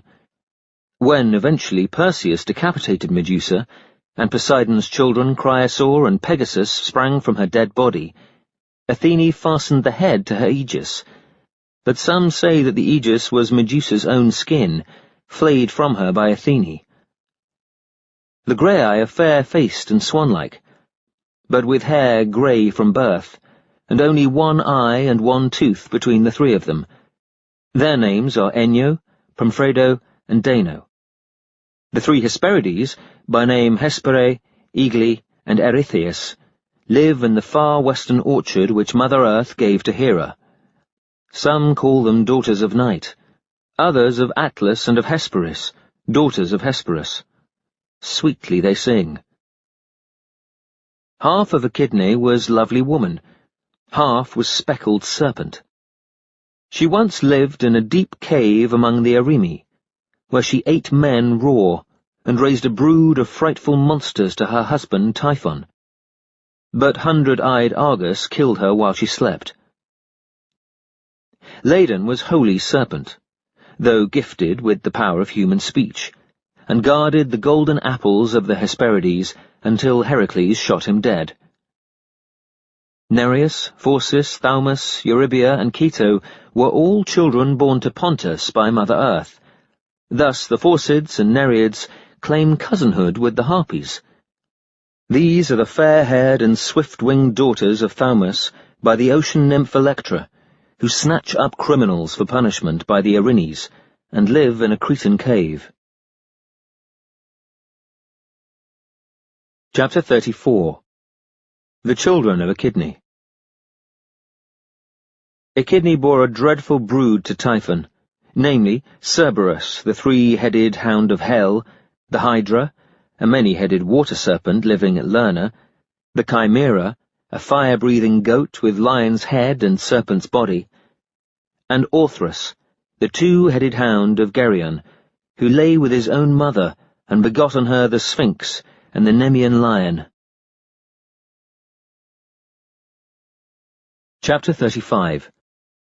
The Giants' Revolt. Enraged because Zeus had confined their brothers, the Titans in Tartarus, certain tall and terrible giants with long locks and beards and serpent tails for feet, plotted an assault on heaven. They had been born from Mother Earth at Thracian Phlegra, 24 in number. Without warning, they seized rocks and firebrands, and hurled them upwards from their mountain-tops, so that the Olympians were hard-pressed. Hera prophesied gloomily that the giants could never be killed by any god, but only by a single lion-skinned mortal, and that even he could do nothing unless the enemy were anticipated in their search for a certain herb of invulnerability, which grew in a secret place on earth. Zeus at once took counsel with Athene, sent her off to warn Heracles, the lion-skinned mortal to whom Hera was evidently referring, exactly how matters stood, and forbade Eros, Selene, and Helios to shine for a while. Under the feeble light of the stars, Zeus groped about on earth, in the region to which Athene directed him, found the herb, and brought it safely to heaven. The Olympians could now join battle with the giants. Heracles let loose his first arrow against Alcyoneus, the enemy's leader. He fell to the ground, but sprang up revived, because this was his native soil of Phlegra. "Quick, noble Heracles!" cried Athene. "Drag him away to another country!" Heracles caught Alcyoneus up on his shoulders and dragged him over the Thracian border, where he dispatched him with a club. Then Porphyrion leapt into heaven from the great pyramid of rocks which the giants had piled up, and none of the gods stood his ground. Only Athene adopted a posture of defence. Rushing by her, Porphyrion made for Hera, whom he tried to strangle, but wounded in the liver by a timely arrow from Eros's bow, he turned from anger to lust, and ripped off Hera's glorious robe. Zeus, seeing that his wife was about to be outraged, ran forward in a jealous wrath, and felled Porphyrion with a thunderbolt. Up he sprang again, but Heracles, returning to Phlegra in the nick of time, mortally wounded him with an arrow. Meanwhile, Ephialtes had enraged Ares, and beaten him to his knees. However, Apollo shot the wretch in the left eye, and called to Heracles, who at once planted another arrow in the right. Thus died Ephialtes. Now, wherever a god wounded a giant, as when Dionysus felled Eurytus with his thyrsus, or Hecate singed Clytius with her torches, or Hephaestus scalded Mimas with a ladle of red-hot metal, or Athene crushed the lustful Pallas with a stone, it was Heracles who had to deal the death blow. The peace-loving goddesses Hestia and Demeter took no part in the conflict, but stood dismayed, wringing their hands. The Fates, however, swung brazen pestles to good effect. Discouraged, the remaining giants fled back to earth, pursued by the Olympians. Athene threw a vast missile at Enceladus, which crushed him flat and became the island of Sicily. And Poseidon broke off part of Kos with his trident and threw it at Polybutes. This became the nearby islet of Nisyros, beneath which he lies buried. The remaining giants made a last stand at Bathos, near Arcadian Trapezus, where the ground still burns, and giants' bones are sometimes turned up by ploughmen. Hermes, borrowing Hades' helmet of invisibility, struck down Hippolytus, and Artemis pierced Gratian with an arrow, while the Fates' pestles broke the heads of Agrius and Thoas. Ares with his spear, and Zeus with his thunderbolt, now accounted for the rest, though Heracles was called upon to dispatch each giant as he fell. But some say that the battle took place on the Phlegraean plain, near Cumae in Italy. Silenus, the earthborn satyr, claims to have taken part in this battle at the side of his pupil Dionysus, killing Enceladus and spreading panic among the giants by the braying of his old pack-ass. But Silenus is usually drunken, and cannot distinguish truth from falsehood. Chapter 36. Typhon. In revenge for the destruction of the giants, Mother Earth lay with Tartarus, and presently, in the Corician cave of Cilicia, brought forth her youngest child, Typhon, the largest monster ever born. From the thighs downward he was nothing but coiled serpents, and his arms, which, when he spread them out, reached 100 leagues in either direction, had countless serpents' heads instead of hands. His brutish ass head touched the stars, his vast wings darkened the sun, fire flashed from his eyes, and flaming rocks hurtled from his mouth. When he came rushing towards Olympus, the gods fled in terror to Egypt, where they disguised themselves as animals, Zeus becoming a ram, Apollo a crow, Dionysus a goat, Hera a white cow, Artemis a cat, Aphrodite a fish, Ares a boar, Hermes an ibis, and so on. Athene stood her ground, and taunted Zeus with cowardice until, resuming his true form, he let fly a thunderbolt at Typhon, and followed this up with a sweep of the same flint sickle that had served to castrate his grandfather Uranus. Wounded and shouting, Typhon fled to Mount Casius, which looms over Syria from the north, and there the two grappled. Typhon twined his myriad coils about Zeus, disarmed him of his sickle, and after severing the sinews of his hands and feet with it, dragged him into the Corician cave. Zeus is immortal, but now he could not move a finger, and Typhon had hidden the sinews in a bearskin, over which Delphine, a serpent-tailed sister monster, stood guard.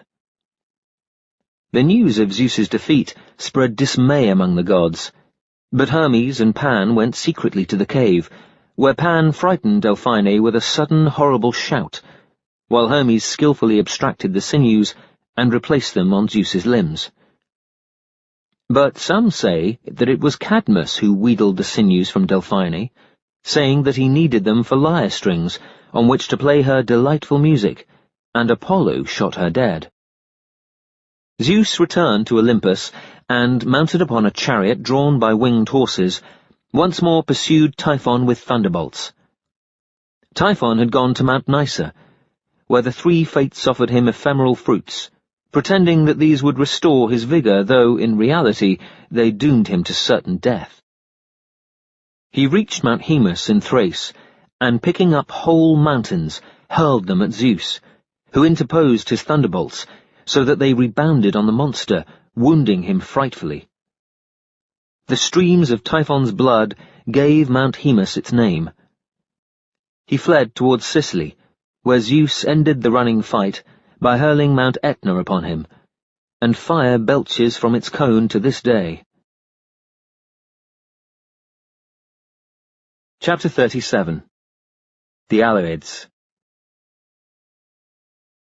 Ephialtes and Otus were the bastard sons of Iphimedeia, a daughter of Triops. She had fallen in love with Poseidon, and used to crouch on the sea-shore, scooping up the waves in her hands and pouring them into her lap. Thus she got herself with child. Ephialtes and Otus were, however, called the Alloids because Iphimedeia subsequently married Aloeus, who had been made king of Boeotian Aesopia by his father Helios. The Alloids grew 1 cubit in breadth and 1 fathom in height every year, and when they were 9 years old, being then 9 cubits broad and 9 fathoms high, declared war on Olympus. Ephialtes swore by the river Styx to outrage Hera, and Otus similarly swore to outrage Artemis. Deciding that Ares, the god of war, must be their first capture, they went to Thrace, disarmed him, bound him, and confined him in a brazen vessel, which they hid in the house of their stepmother Eriboea, Iphimedeia being now dead. Then their siege of Olympus began. They made a mound for its assault by piling Mount Pelion on Mount Ossa, and further threatened to cast mountains into the sea until it became dry land, though the lowlands were swamped by the waves. Their confidence was unquenchable, because it had been prophesied that no other men nor any gods could kill them. On Apollo's advice, Artemis sent the Alloids a message. If they raised their siege, she would meet them on the island of Naxos, and there submit to Otus's embraces. Otus was overjoyed, but Ephialtes, not having received a similar message from Hera, grew jealous and angry. A cruel quarrel broke out on Naxos, where they went together, Ephialtes insisting that the terms should be rejected unless, as the elder of the two, he were the first to enjoy Artemis. The argument had reached its height when Artemis herself appeared in the form of a white doe, and each Alloid, seizing his javelin, made ready to prove himself the better marksman by flinging it at her. As she darted between them, swift as the wind, they let fly, and each pierced the other through and through. Thus both perished, and the prophecy that they could not be killed by other men, or by gods, was justified. Their bodies were carried back for interment in Boeotian Anthedon, but the Naxians still pay them heroic honours. They are remembered also as the founders of Boeotian Askra, and as the first mortals to worship the Muses of Helicon. The siege of Olympus being thus raised, Hermes went in search of Ares, and forced Eriboea to release him, half dead from the brazen vessel. But the souls of the Alloids descended to Tartarus, where they were securely tied to a pillar with knotted cords of living vipers. There they sit, back to back, and the nymph Styx perches grimly on the pillar top, as a reminder of their unfulfilled oaths. Chapter 38. Deucalion's Flood.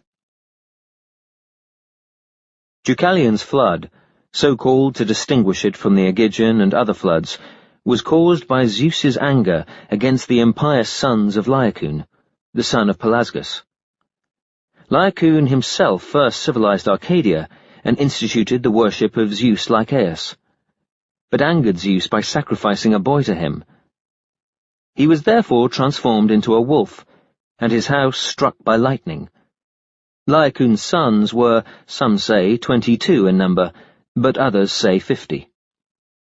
News of the crimes committed by Laocoon's sons reached Olympus, and Zeus himself visited them, disguised as a poor traveller.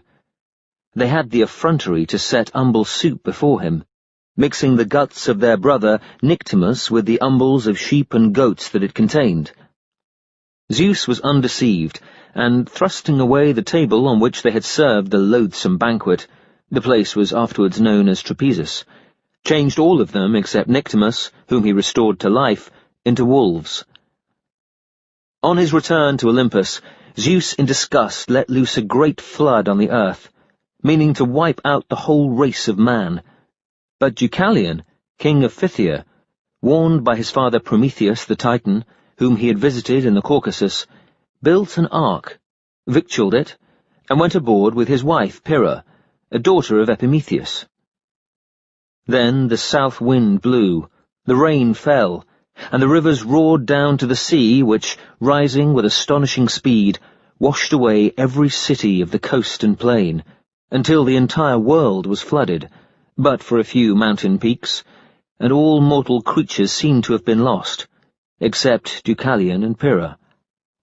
The ark floated about for 9 days until, at last, the waters subsided, and it came to rest on Mount Parnassus, or, some tell, on Mount Etna, or Mount Athos, or Mount Othrys in Thessaly. It is said that Deucalion was reassured by a dove which he had sent on an exploratory flight. Disembarking in safety, they offered a sacrifice to Father Zeus, the preserver of fugitives, and went down to pray at the shrine of Themis, beside the river Cephissus, where the roof was now draped with seaweed and the altar cold. They pleaded humbly that mankind should be renewed, and Zeus, hearing their voices from afar, sent Hermes to assure them that whatever request they might make would be granted forthwith. Themis appeared in person, saying, "Shroud your heads, and throw the bones of your mother behind you." Since Deucalion and Pyrrha had different mothers, both now deceased, they decided that the Titaness meant Mother Earth, whose bones were the rocks lying on the river bank. Therefore, stooping with shrouded heads, they picked up rocks and threw them over their shoulders. These became either men or women, according as Deucalion or Pyrrha had handled them. Thus mankind was renewed, and ever since a people, Laos, and a stone, Las, have been much the same word in many languages. However, as it proved, Deucalion and Pyrrha were not the sole survivors of the flood, for Megaris, a son of Zeus, had been roused from his couch by the scream of cranes that summoned him to the peak of Mount Geraenia, which remained above water. Another who escaped was Carambus of Pelion, whom the nymphs changed to a Scarabaeus, and he flew to the summit of Parnassus. Similarly, the inhabitants of Parnassus, a city founded by Parnassus, Poseidon's son, who invented the art of augury, were awakened by the howling of wolves, and followed them to the mountain-top. They named their new city Lycoria, after the wolves. Thus the flood proved of little avail, for some of the Parnassians migrated to Arcadia, and revived Laocoon's abominations. To this day a boy is sacrificed to Lycaean Zeus, and his guts mixed with others in an umbel soup, which is then served to a crowd of shepherds beside a stream. The shepherd who eats the boy's gut, assigned to him by lot, howls like a wolf, hangs his clothes upon an oak, swims across the stream, and becomes a werewolf. For 8 years he herds with wolves, but if he abstains from eating men throughout that period, may return at the close, swim back across the stream, and resume his clothes. Not long ago, a Parnassian named Damarchus spent 8 years with the wolves, regained his humanity, and in the 10th year, after hard practice in the gymnasium, won the boxing prize at the Olympic Games. This Deucalion was the brother of Cretan Ariadne, and the father of Aristhaeus, king of the Aetolian Locrians, in whose time a white bitch littered a stick, which Aristhaeus planted, and which grew into a vine. Another of his sons, Amphictyon, entertained Dionysus, and was the first man to mix wine with water. But his eldest and most famous son was Hellen, father of all Greeks. Chapter 39. Atlas and Prometheus. Prometheus, the creator of mankind, whom some include among the 7 Titans, was the son either of the Titan Eurymedon or of Iapetus by the nymph Clymene, and his brothers were Epimetheus, Atlas, and Menoetius. Gigantic Atlas, eldest of the brothers, knew all the depths of the sea. He ruled over a kingdom with a precipitous coastline, larger than Africa and Asia put together. This land of Atlantis lay beyond the Pillars of Heracles, and a chain of fruit-bearing islands separated it from a farther continent, unconnected with ours. Atlas's people canalized and cultivated an enormous central plain, fed by water from the hills which ringed it completely, except for a seaward gap. They also built palaces, baths, racecourses, great harbour works, and temples, and carried war not only westwards as far as the other continent, but eastwards as far as Egypt and Italy. The Egyptians say that Atlas was the son of Poseidon, whose 5 pairs of male twins all swore allegiance to their brother by the blood of a bull sacrificed at the pillar top, and that at first they were extremely virtuous, bearing with fortitude the burden of their great wealth in gold and silver. But one day greed and cruelty overcame them, and with Zeus's permission the Athenians defeated them single-handed and destroyed their power. At the same time, the gods sent a deluge which, in one day and one night, overwhelmed all Atlantis, so that the harbour works and temples were buried beneath a waste of mud, and the sea became unnavigable. Atlas and Menoetius, who escaped, then joined Cronus and the Titans in their unsuccessful war against the Olympian gods. Zeus killed Menoetius with a thunderbolt and sent him down to Tartarus, but spared Atlas, whom he condemned to support heaven on his shoulders for all eternity. Atlas was the father of the Pleiades, the Hyades, and the Hesperides, and has held up the heavens ever since, except on one occasion, when Heracles temporarily relieved him of the task. Some say that Perseus petrified Atlas into Mount Atlas by showing him the Gorgon's head, but they forget that Perseus was reputedly a distant ancestor of Heracles. Prometheus, being wiser than Atlas, foresaw the issue of the rebellion against Cronus, and therefore preferred to fight on Zeus's side, persuading Epimetheus to do the same. He was, indeed, the wisest of his race, and Athene, at whose birth from Zeus's head he had assisted, taught him architecture, astronomy, mathematics, navigation, medicine, metallurgy, and other useful arts which he passed on to mankind. But Zeus, who had decided to extirpate the whole race of man, and spared them only at Prometheus's urgent plea, grew angry at their increasing powers and talents.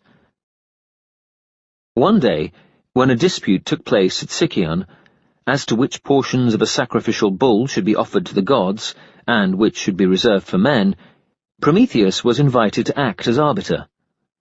He therefore flayed and jointed a bull, and sewed its hide to form 2 open-mouthed bags, filling these with what he had cut up.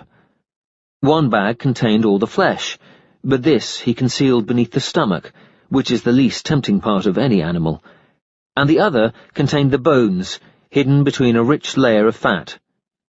When he offered Zeus the choice of either, Zeus, easily deceived, chose the bag containing the bones and fat, which are still the divine portion, but punished Prometheus, who was laughing at him behind his back, by withholding fire from mankind.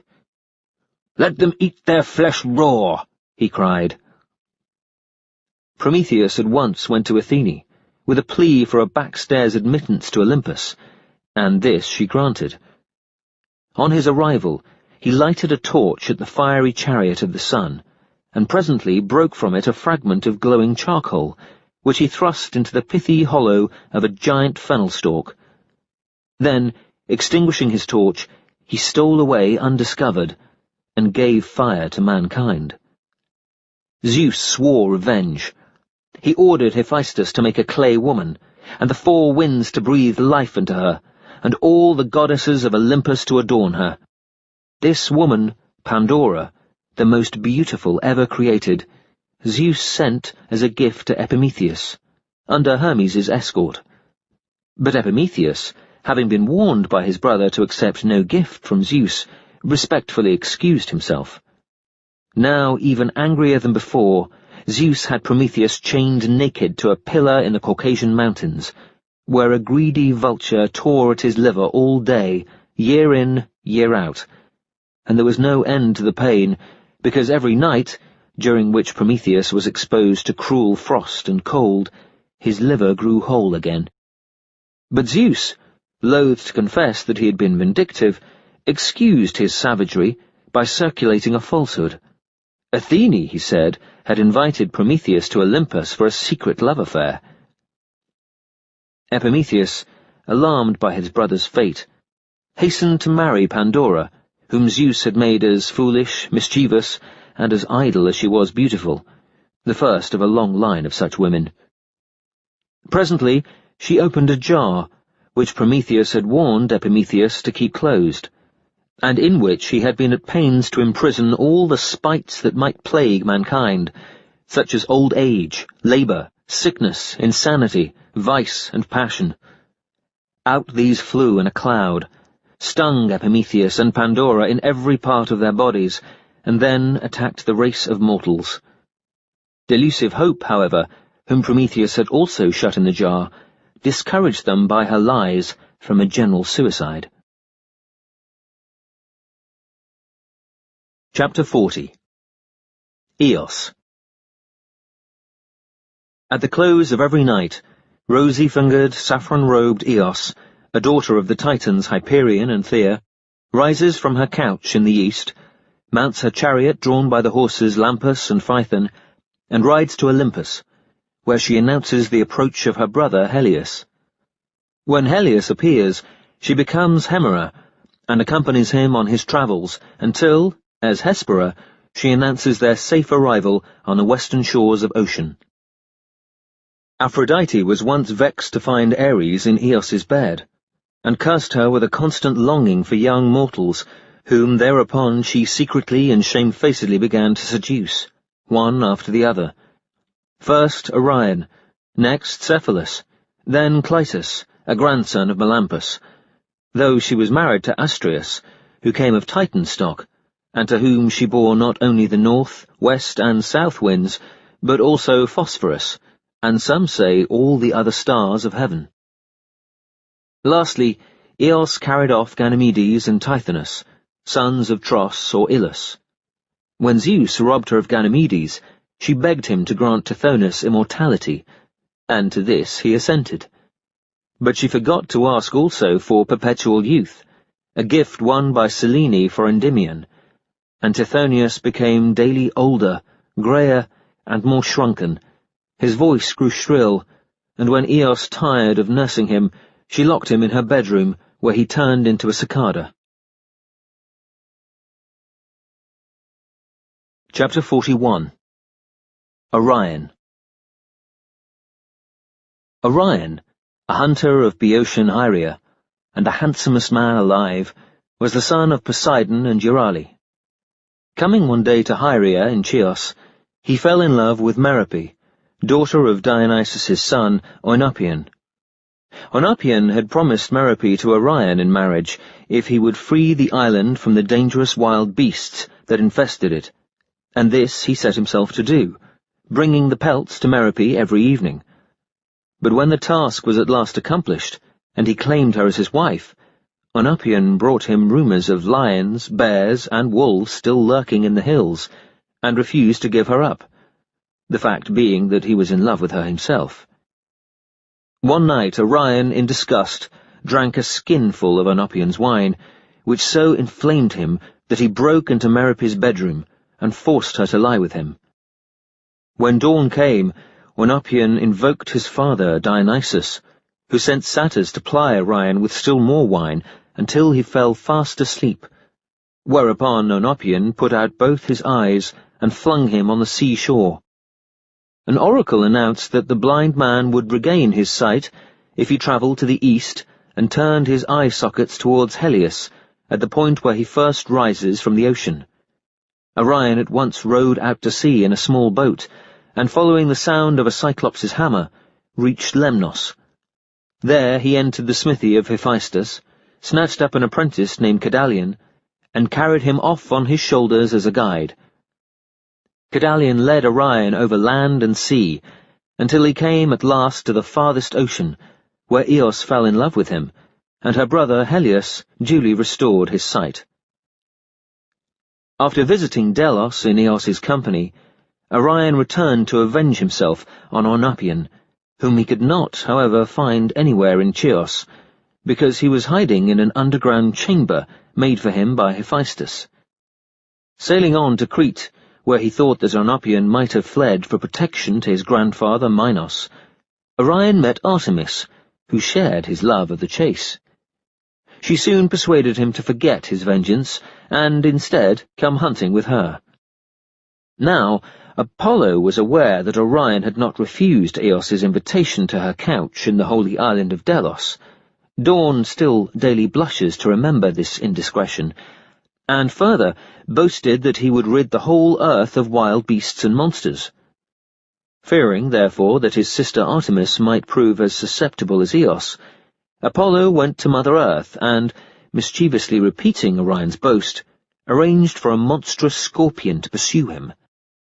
Orion attacked the scorpion, first with arrows, then with his sword, but finding that its armor was proof against any mortal weapons, dived into the sea and swam away in the direction of Delos, where, he hoped, Eos would protect him. Apollo then called to Artemis, "Do you see that black object bobbing about in the sea, far away, close to Ortygia? It is the head of a villain called Candaon, who has just seduced Opus, one of your Hyperborean priestesses. I challenge you to transfix it with an arrow." Now Candaon was Orion's Boeotian nickname, though Artemis did not know this. She took careful aim, let fly, and swimming out to retrieve her quarry, found that she had shot Orion through the head.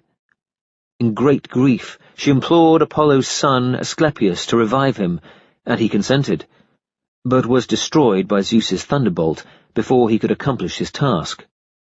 Artemis then set Orion's image among the stars, eternally pursued by the scorpions. His ghost had already descended to the asphodel fields. Some, however, say that the scorpion stung Orion to death, and that Artemis was vexed with him for having amorously chased her virgin companions, the 7 Pleiades, daughters of Atlas and Pleione. They fled across the meadows of Boeotia, until the gods, having changed them into doves, set their images among the stars. But this is a mistaken account, since the Pleiades were not virgins. 3 of them had lain with Zeus, 2 with Poseidon, 1 with Ares, and the 7th married Sisyphus of Corinth, and failed to be included in the constellation because Sisyphus was a mere mortal. Others tell the following strange story of Orion's birth, to account for his name, which is sometimes written Urion, and for the tradition that he was a son of Mother Earth. Hyrieus, a poor beekeeper and farmer, had vowed to have no children, and he grew old and impotent. When, one day, Zeus and Hermes visited him in disguise, and were hospitably entertained, they inquired what gift he most desired. Sighing deeply, Hyrieus replied that what he most wanted, namely to have a son, was now impossible. The gods, however, instructed him to sacrifice a bull, make water on its hide, and then bury it in his wife's grave. He did so, and 9 months later a child was born to him, whom he named Euroin, he who makes water. And, indeed, both the rising and setting of the constellation Orion bring rain. Chapter 42. Helios. Helios, whom the cow-eyed Euryphysa, or Theia, bore to the Titan Hyperion, is a brother of Selene and Eos. Roused by the crowing of the cock, which is sacred to him, and heralded by Eos, he drives his 4-horse chariot daily across the heavens, from a magnificent palace in the far east, near Colchis, to an equally magnificent far western palace, where his unharnessed horses pasture in the islands of the blessed. He sails home along the ocean stream, which flows around the world, embarking his chariot and team on a golden ferryboat made for him by Hephaestus, and sleeps all night in a comfortable cabin. Helios can see everything that happens on earth, but is not particularly observant. Once he even failed to notice the robbery of his sacred cattle by Odysseus' companions. He has several herds of such cattle, each consisting of 350 head. Those in Sicily are tended by his daughters Phaetusa and Lampetia, but he keeps his finest herd in the Spanish island of Erythea. Rhodes is his freehold. It happened that, when Zeus was allotting islands and cities to the various gods, he forgot to include Helios among these, and, "Alas," he said, "now I shall have to begin all over again." "No, sire," replied Helios politely. "Today I notice signs of a new island emerging from the sea, to the south of Asia Minor. I shall be well content with that." Zeus called the fate Lachesis to witness that any such new island should belong to Helios, and when Rhodes had risen well above the waves, Helios claimed it, and begot 7 sons and a daughter there on the nymph Rhoda. Some say that Rhodes had existed before this time, and was re-emerging from the waves, after having been overwhelmed by the great flood which Zeus sent. The Telchines were its aboriginal inhabitants, and Poseidon fell in love with one of them, the nymph Halia, on whom he begot Rhoda and 6 sons, which 6 sons insulted Aphrodite in her passage from Cythera to Paphos, and were struck mad by her. They ravished their mother and committed other outrages so foul that Poseidon sank them underground, and they became the Eastern demons. But Halia threw herself into the sea and was deified as Leucothea, though the same story is told of Ino, mother of Corinthian Melicertes. The Telchines, foreseeing the flood, sailed away in all directions, especially to Lycia, and abandoned their claims on Rhodes. Rhoda was thus left the sole heiress, and her 7 sons, by Helios, ruled in the island after its re-emergence. They became famous astronomers, and had one sister named Electrio, who died a virgin and is now worshipped as a demigoddess. One of them, by name Actis, was banished for fratricide and fled to Egypt, where he founded the city of Heliopolis, and first taught the Egyptians astrology, inspired by his father Helios. The Rhodians have now built the Colossus, 70 cubits high, in his honor. Zeus also added to Helios's dominions the new island of Sicily, which had been a missile flung in the battle with the giants. One morning, Helios yielded to his son Phaethon, who had been constantly plaguing him for permission to drive the sun chariot. Phaethon wished to show his sisters, Prote and Clymene, what a fine fellow he was, and his fond mother, Rhoda, whose name is uncertain because she had been called by both her daughters' names and by that of Rhoda, encouraged him. But not being strong enough to check the career of the white horses, which his sisters had yoked for him, Phaethon drove them first so high above the earth that everyone shivered, and then so near the earth that he scorched the fields. Zeus, in a fit of rage, killed him with a thunderbolt, and he fell into the river Po. His grieving sisters were changed into poplar trees on its banks, which weep amber tears, or, some say, into alder trees. Chapter 43. The Sons of Hellen. Hellen, son of Deucalion, married Osaeus and settled in Thessaly, where his eldest son, Aeolus, succeeded him. Hellen's youngest son, Dorus, emigrated to Mount Parnassus, where he founded the first Dorian community. The second son, Xuthus, had already fled to Athens after being accused of theft by his brothers, and there married Creusa, daughter of Erechtheus, who bore him Ion and Archias. Thus the 4 most famous Hellenic nations, namely the Ionians, Aeolians, Archians, and Dorians, are all descended from Hellen. But Xuthus did not prosper at Athens. When chosen as arbitrator, upon Erechtheus's death, he pronounced his eldest brother-in-law, Cecrops II, to be the rightful heir to the throne. This decision proved unpopular, and Zeuthus, banished from the city, died in Aegialus, now Achaea. Aeolus seduced Chiron's daughter, the prophetess Thea, by some called Thetis, who was Artemis's companion of the chase. Thea feared that Chiron would punish her severely when he knew of her condition, but dared not appeal to Artemis for assistance. However, Poseidon, wishing to do his friend Aeolus a favour, temporarily disguised her as a mare called Oepe. When she had dropped her foal, Melanippe, which he afterwards transformed into an infant girl, Poseidon set Thea's image among the stars. This is now called the constellation of the Horse. Aeolus took up Melanippe, renamed her Arna, and entrusted her to Desmontes, who, being childless, was glad to adopt her. Chiron knew nothing of all this. Poseidon seduced Arna, on whom he had been keeping an eye, so soon as she was of age, and Desmontes, discovering that she was with child, blinded her, shut her in an empty tomb, and supplied her with the very least amount of bread and water that would serve to sustain life. There she bore twin sons, whom Desmontes ordered his servants to expose on Mount Pelion for the wild beasts to devour. But an Icarian herdsman found and rescued the twins, one of whom so closely resembled his maternal grandfather that he was named Aeolus. The other had to be content with the name Boeotus. Meanwhile, Metapontus, king of Icaria, had threatened to divorce his barren wife Theano, unless she bore him an heir within the year.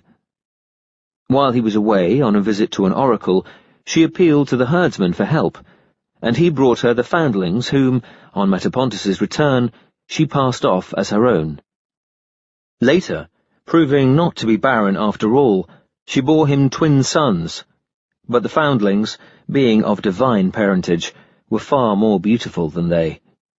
Since Metapontus had no reason to suspect that Aeolus and Boeotus were not his own children, they remained his favourites. Growing jealous, Theano waited until Metapontus left home again, this time for a sacrifice at the shrine of Artemis Metapontina. She then ordered his own sons to go hunting with their elder brothers, and murder them as if by accident. Theano's plot failed, however, because in the ensuing fight, Poseidon came to the assistance of his sons. Aeolus and Boeotus were soon carrying their assailants' dead bodies back to the palace, and when Theano saw them approach, she stabbed herself to death with a hunting knife. At this, Aeolus and Boeotus fled to their foster father, the herdsman, where Poseidon, in person, revealed the secret of their parentage. He ordered them to rescue their mother, who was still languishing in the tomb, and to kill Desmontes. They obeyed without hesitation. Poseidon then restored Arna's sight, and all three went back to Icaria.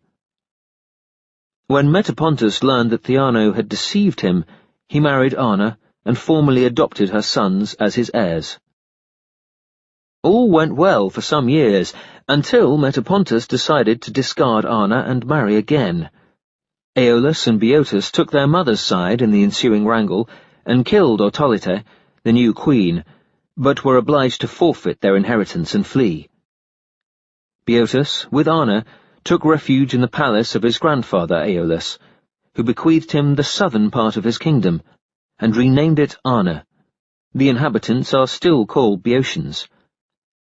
2 Thessalian cities, one of which later became Chaeronea, also adopted Arna's name. Aeolus, meanwhile, had set sail with a number of friends, and, steering west, took possession of the 7 Aeolian islands in the Tyrrhenian Sea, where he became famous as the confidant of the gods and the guardian of the winds. His home was on Lipara, a floating island of sheer cliff, within which the winds were confined. He had 6 sons and 6 daughters by his wife Enarete, all of whom lived together, well content with one another's company, in a palace surrounded by a brazen wall. It was a life of perpetual feasting, song and merriment, until one day Aeolus discovered that the youngest son, Macareus, had been sleeping with his sister Canace. In horror, he threw the fruit of their incestuous love to the dogs, and sent Canace a sword with which she dutifully killed herself.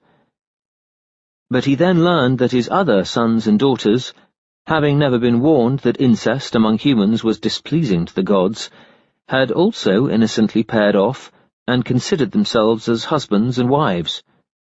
Not wishing to offend Zeus, who regards incest as an Olympian prerogative, Aeolus broke up these unions and ordered 4 of his remaining sons to emigrate. They visited Italy and Sicily, where each founded a famous kingdom, and rivaled his father in chastity and justice. Only the 5th and eldest son stayed at home, as Aeolus's successor to the throne of Lipara. But some say that Macareus and Canace had a daughter, Amphissa, later beloved by Apollo. Zeus had confined the winds because he feared that, unless kept under control, they might one day sweep both earth and sea away into the air, and Aeolus took charge of them at Hera's desire. His task was to let them out, one by one, at his own discretion, or at the considered request of some Olympian deity. If a storm were needed, he would plunge his spear into the cliff side, and the winds would stream out of the hole it had made until he stopped it again. Aeolus was so discreet and capable that, when his death hour approached, Zeus did not commit him to Tartarus, but seated him on a throne within the Cave of the Winds, where he is still to be found.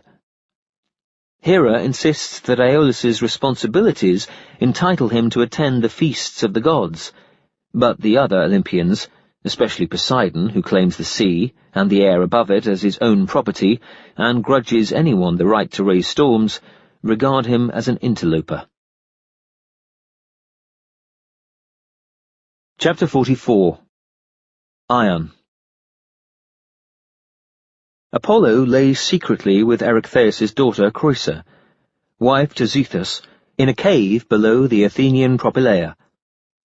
When her son was born, Apollo spirited him away to Delphi, where he became a temple servant, and the priests named him Ion.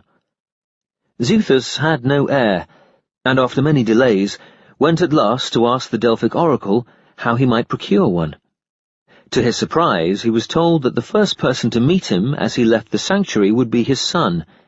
This was Ion, and Zethus concluded that he had begotten him on some Maenad in the promiscuous Dionysiac orgies at Delphi many years before. Ion could not contradict this, and acknowledged him as his father. But Creusa was vexed to find that Zethus now had a son, while she had none, and tried to murder Ion by offering him a cup of poisoned wine. Ion, however, first poured a libation to the gods, and a dove flew down to taste the spilt wine. The dove died, and Creusa fled for sanctuary to Apollo's altar. When the vengeful Ion tried to drag her away, the priestess intervened, explaining that he was Creusa's son by Apollo, though Zethus must not be undeceived in the belief that he had fathered him on a Maenad. Zethus was then promised that he would beget Dorus and Archias on Creusa. Afterwards, Ion married Helica, daughter of Silenus, king of Aegialus, whom he succeeded on the throne, and at the death of Erechtheus, he was chosen king of Athens. The 4 occupational classes of Athenians, farmers, craftsmen, priests, and soldiers, are named after the sons born to him by Helica. Chapter 45. Alcyone and Ceyx. Alcyone was the daughter of Aeolus, guardian of the winds, and Aegiale.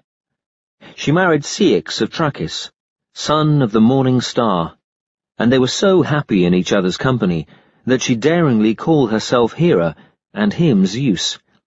This naturally vexed the Olympian Zeus and Hera, who let a thunderstorm break over the ship in which Ceyx was sailing to consult an oracle, and drowned him.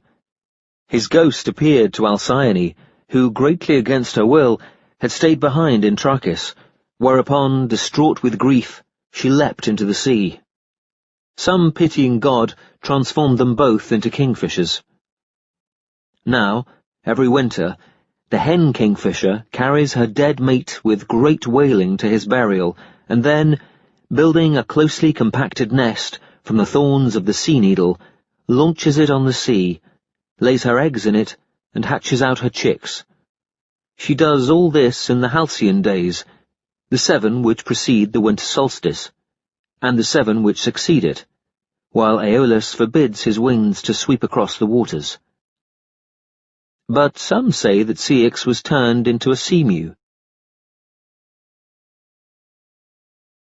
Chapter 46. Tereus.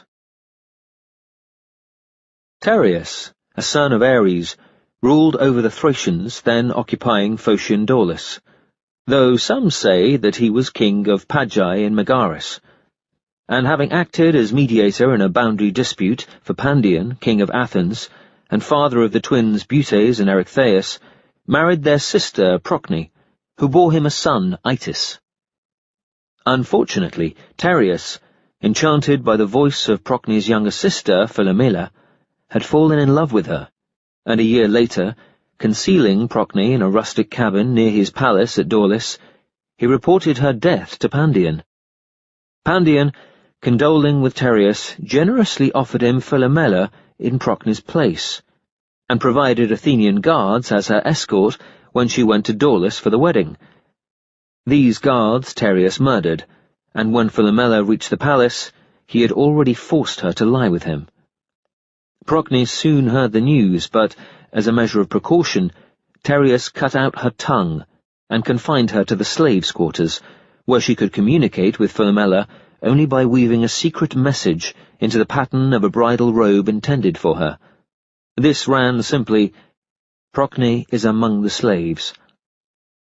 Meanwhile, an oracle had warned Tereus that Itis would die by the hand of a blood relative, and suspecting his brother Dryas of a murderous plot to seize the throne, struck him down unexpectedly with an axe. The same day, Philomela read the message woven into the robe. She hurried to the slaves' quarters, found one of the rooms bolted, broke down the door, and released Procne, who was chattering unintelligibly and running around in circles. "Oh, to be revenged on Tereus, who pretended that you were dead and seduced me," wailed Philomela, aghast. Procne, being tongueless, could not reply, but flew out and, seizing her son Itis, killed him, gutted him, and then boiled him in a copper cauldron for Tereus to eat on his return. When Tereus realized what flesh he had been tasting, he grasped the axe with which he had killed Dryas and pursued the sisters as they fled from the palace. He soon overtook them, and was on the point of committing a double murder when the gods changed all 3 into birds. Procne became a swallow, Philomela a nightingale, Tereus a hoopoe. And the Phocians say that no swallow dares nest in Daulis or its environs, and no nightingale sings for fear of Tereus. But the swallow, having no tongue, screams and flies around in circles, while the hoopoe flutters in pursuit of her, crying, "Pooh, pooh! Where, where?" Meanwhile the nightingale retreats to Athens, where she mourns without cease for Itis, whose death she inadvertently caused, singing, "Aitu, Aitu." But some say that Tereus was turned into a hawk. Chapter 47. Erechtheus and Eumolpus. King Pandion died prematurely of grief when he learned what had befallen Procne, Philomela, and Itis. His twin sons shared the inheritance, Erechtheus becoming king of Athens, while Butes served as priest both to Athene and Poseidon.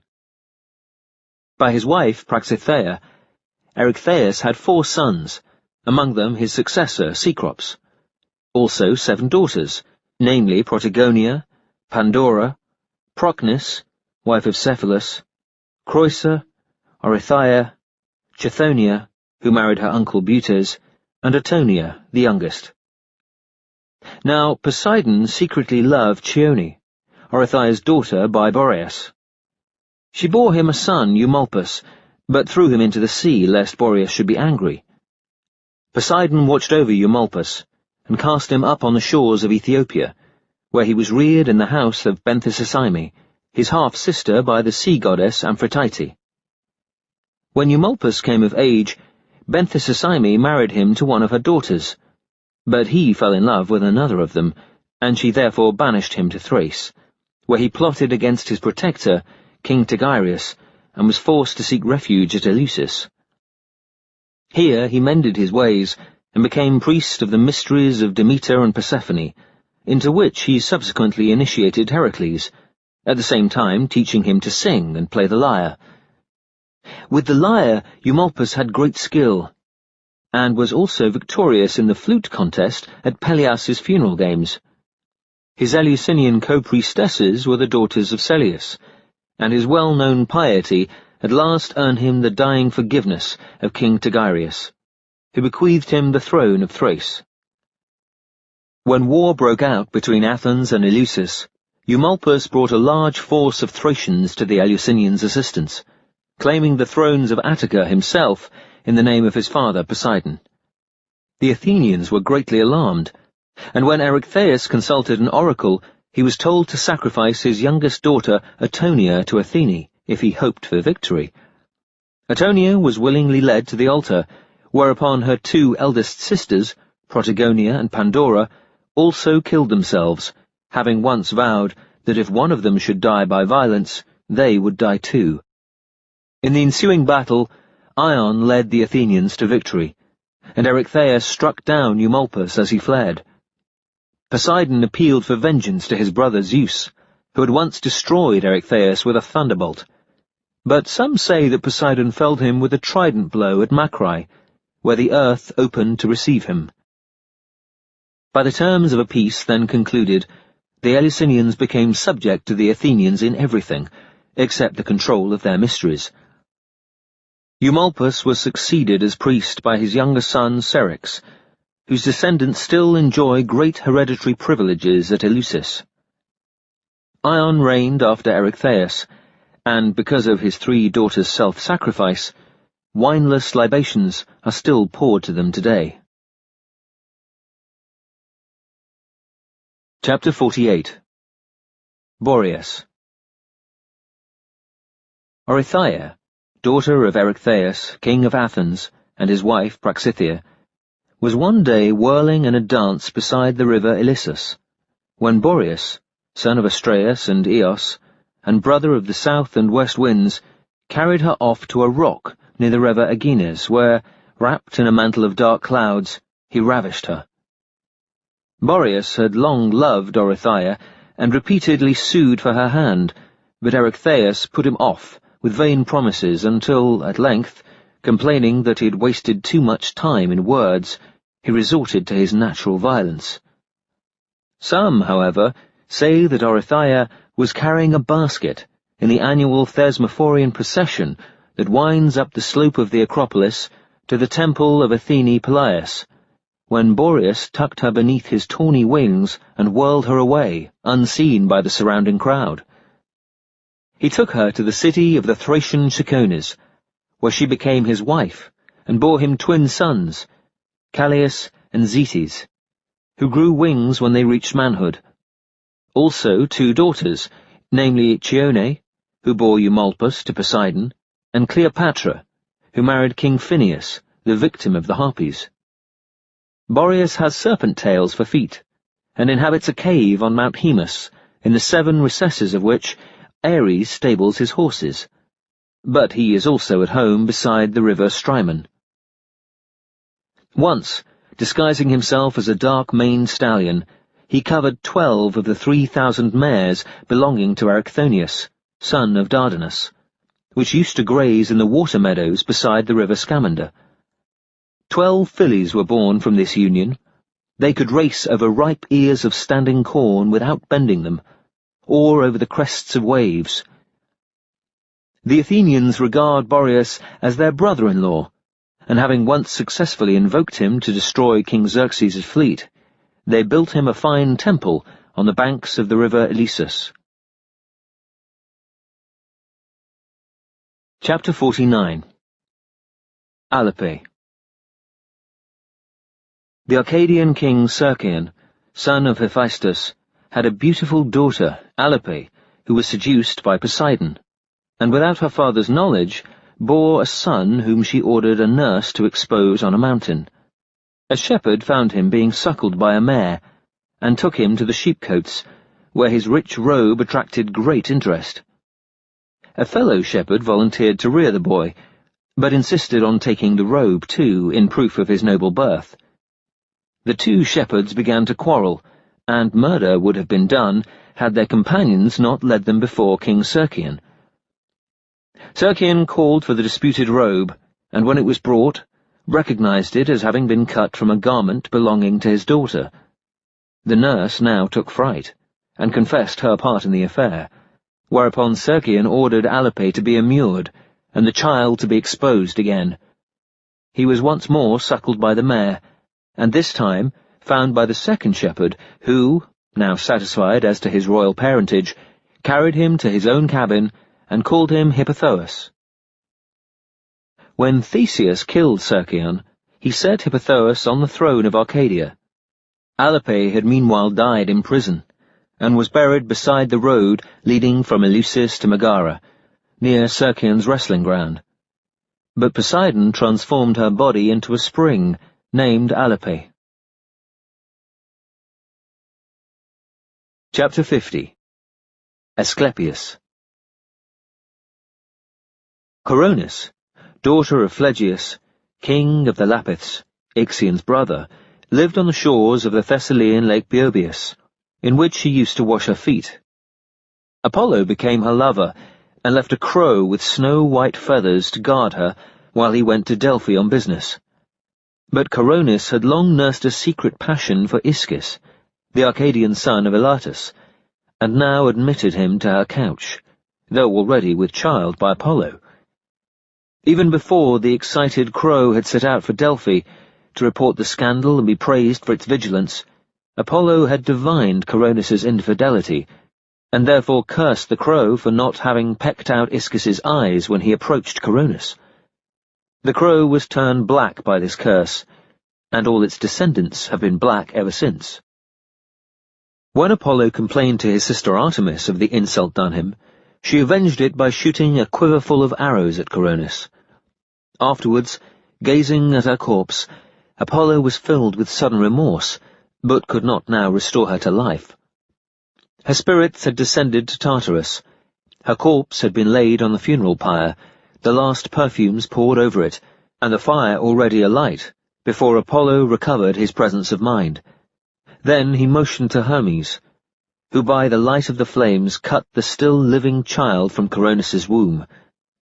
It was a boy, whom Apollo named Asclepius, and carried off to the cave of Chiron the centaur, where he learned the arts of medicine and the chase.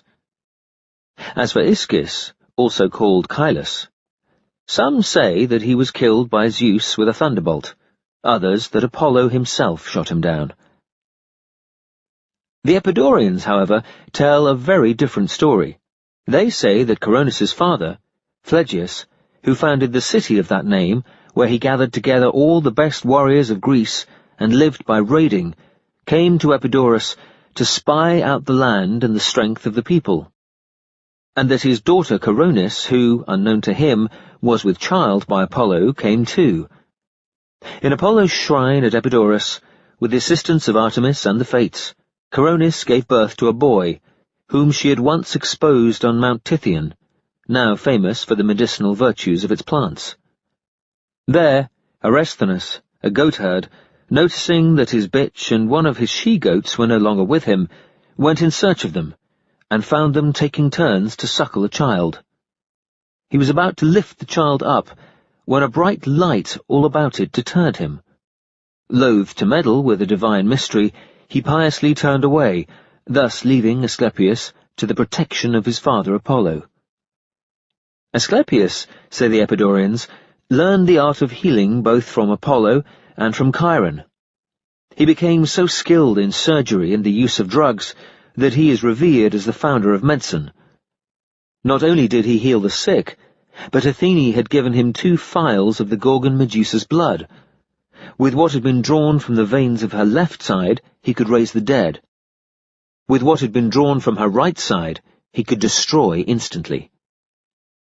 Others say that Athene and Asclepius divided the blood between them.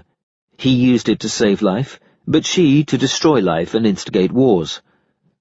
Athene had previously given 2 drops of this same blood to Erichthonius, one to kill, the other to cure, and fastened the phials to his serpent body with golden bands. Among those whom Asclepius raised from the dead were Lycurgus, Capaneus, and Tyndareus. It is not known on which occasion Hades complained to Zeus that his subjects were being stolen from him, whether it was after the resurrection of Tyndareus, or of Glaucus, or of Hippolytus, or of Orion. It is certain only that Asclepius was accused of having been bribed with gold, and that both he and his patient were killed by Zeus's thunderbolt. However, Zeus later restored Asclepius to life, and so fulfilled an indiscreet prophecy made by Charon's daughter, Oepe, who had declared that Asclepius would become a god, die, and resume godhead, thus twice renewing his destiny. Asclepius's image, holding a curative serpent, was set among the stars by Zeus. The Messenians claimed that Asclepius was a native of Tricca in Messene, the Arcadians that he was born at Thalpusa, and the Thessalians that he was a native of Tricca in Thessaly. The Spartans call him Agnitus, because they have carved his image from a willow trunk, and the people of Sicyon honor him in the form of a serpent mounted on a mule cart. At Sicyon, the left hand of his image holds the cone of a pistachio pine, but at Epidaurus it rests on a serpent's head. In both cases the right hand holds a scepter. Asclepius was the father of Polydarius and Machaon, the physicians who attended the Greeks during the siege of Troy, and of the radiant Hygeia. The Latins called him Aesculapius, and the Cretans say that he, not Polyidus, restored Glaucus, son of Minos, to life, using a certain herb, shown him by a serpent in a tomb. Chapter 51. The Oracles. The oracles of Greece and Greater Greece are many, but the eldest is that of Dodonian Zeus. In ages past, 2 black doves flew from Egyptian Thebes, one to Libyan Ammon, the other to Dodona, and each alighted on an oak tree, which they proclaimed to be an oracle of Zeus. At Dodona, Zeus's priestesses listened to the cooing of doves, or to the rustling of oak leaves, or to the clanking of brazen vessels suspended from the branches. Zeus has another famous oracle at Olympia, where his priests reply to questions after inspecting the entrails of sacrificial victims. The Delphic oracle first belonged to Mother Earth, who appointed Daphnis as her prophetess, and Daphnis, seated on a tripod, drank in the fumes of prophecy, as the Pythian priestess still does. Some say that Mother Earth later resigned her rights to the Titaness Phoebe, or Themis, and that she ceded them to Apollo, who built himself a shrine of laurel boughs bought from Tempe. But others say that Apollo robbed the oracle from Mother Earth after killing Python, and that his Hyperborean priests Pagasus and Aegeus established his worship there. At Delphi it is said that the first shrine was made of beeswax and feathers, the second of fern stalks twisted together, the third of laurel boughs, that Hephaestus built the fourth of bronze, with golden songbirds perched on the roof, but one day the earth engulfed it, and that the fifth, built of dressed stone, burned down in the year of the 58th Olympiad, 489 BC, and was replaced by the present shrine. Apollo owns numerous other oracular shrines, such as those in the Lycaeum and on the Acropolis at Argos, both presided over by a priestess. But at Boeotian Ismenium, his oracles are given by priests, after the inspection of entrails. At Clarus, near Colophon, his seer drinks the waters of a secret well and pronounces an oracle in verse, while at Telmessus and elsewhere, dreams are interpreted. Demeter's priestesses give oracles to the sick at Patrae, from a mirror lowered into her well by a rope. At Pharae, in return for a copper coin, the sick who consult Hermes are granted their oracular responses in the first chance words that they hear on leaving the marketplace. Hera has a venerable oracle near Pagi, and Mother Earth is still consulted at Agira in Archaea, which means the place of black poplars, where her priestess drinks bull's blood, deadly poison to all other mortals. Besides these, there are many other oracles of heroes. The oracle of Heracles, at Achaean Bura, where the answer is given by a throw of 4 dice, and numerous oracles of Asclepius, where the sick flock for consultation and for cure, and are told the remedy in their dreams after a fast. The oracles of Theban Amphiaraus and Malian Amphilochus, with Mopsus, the most infallible extant, follow the Asclepian procedure. Moreover, Pasiphae has an oracle at Laconian Thalami, patronized by the kings of Sparta, where answers are also given in dreams. Some oracles are not so easily consulted as others. For instance, at Lebedea there is an oracle of Trophonius, son of Erginus the Argonaut, where the suppliant must purify himself several days beforehand, and lodge in a building dedicated to good fortune and a certain good genius, bathing only in the river Hercyna, and sacrificing to Trophonius, to his nurse Demeter Europa, and to other deities. There he feeds on sacred flesh, especially that of a ram which has been sacrificed to the shade of Agamedes, the brother of Trophonius, who helped him to build Apollo's temple at Delphi. When fit to consult the oracle, the suppliant is led down to the river by 2 boys, 13 years of age, and there bathed and anointed.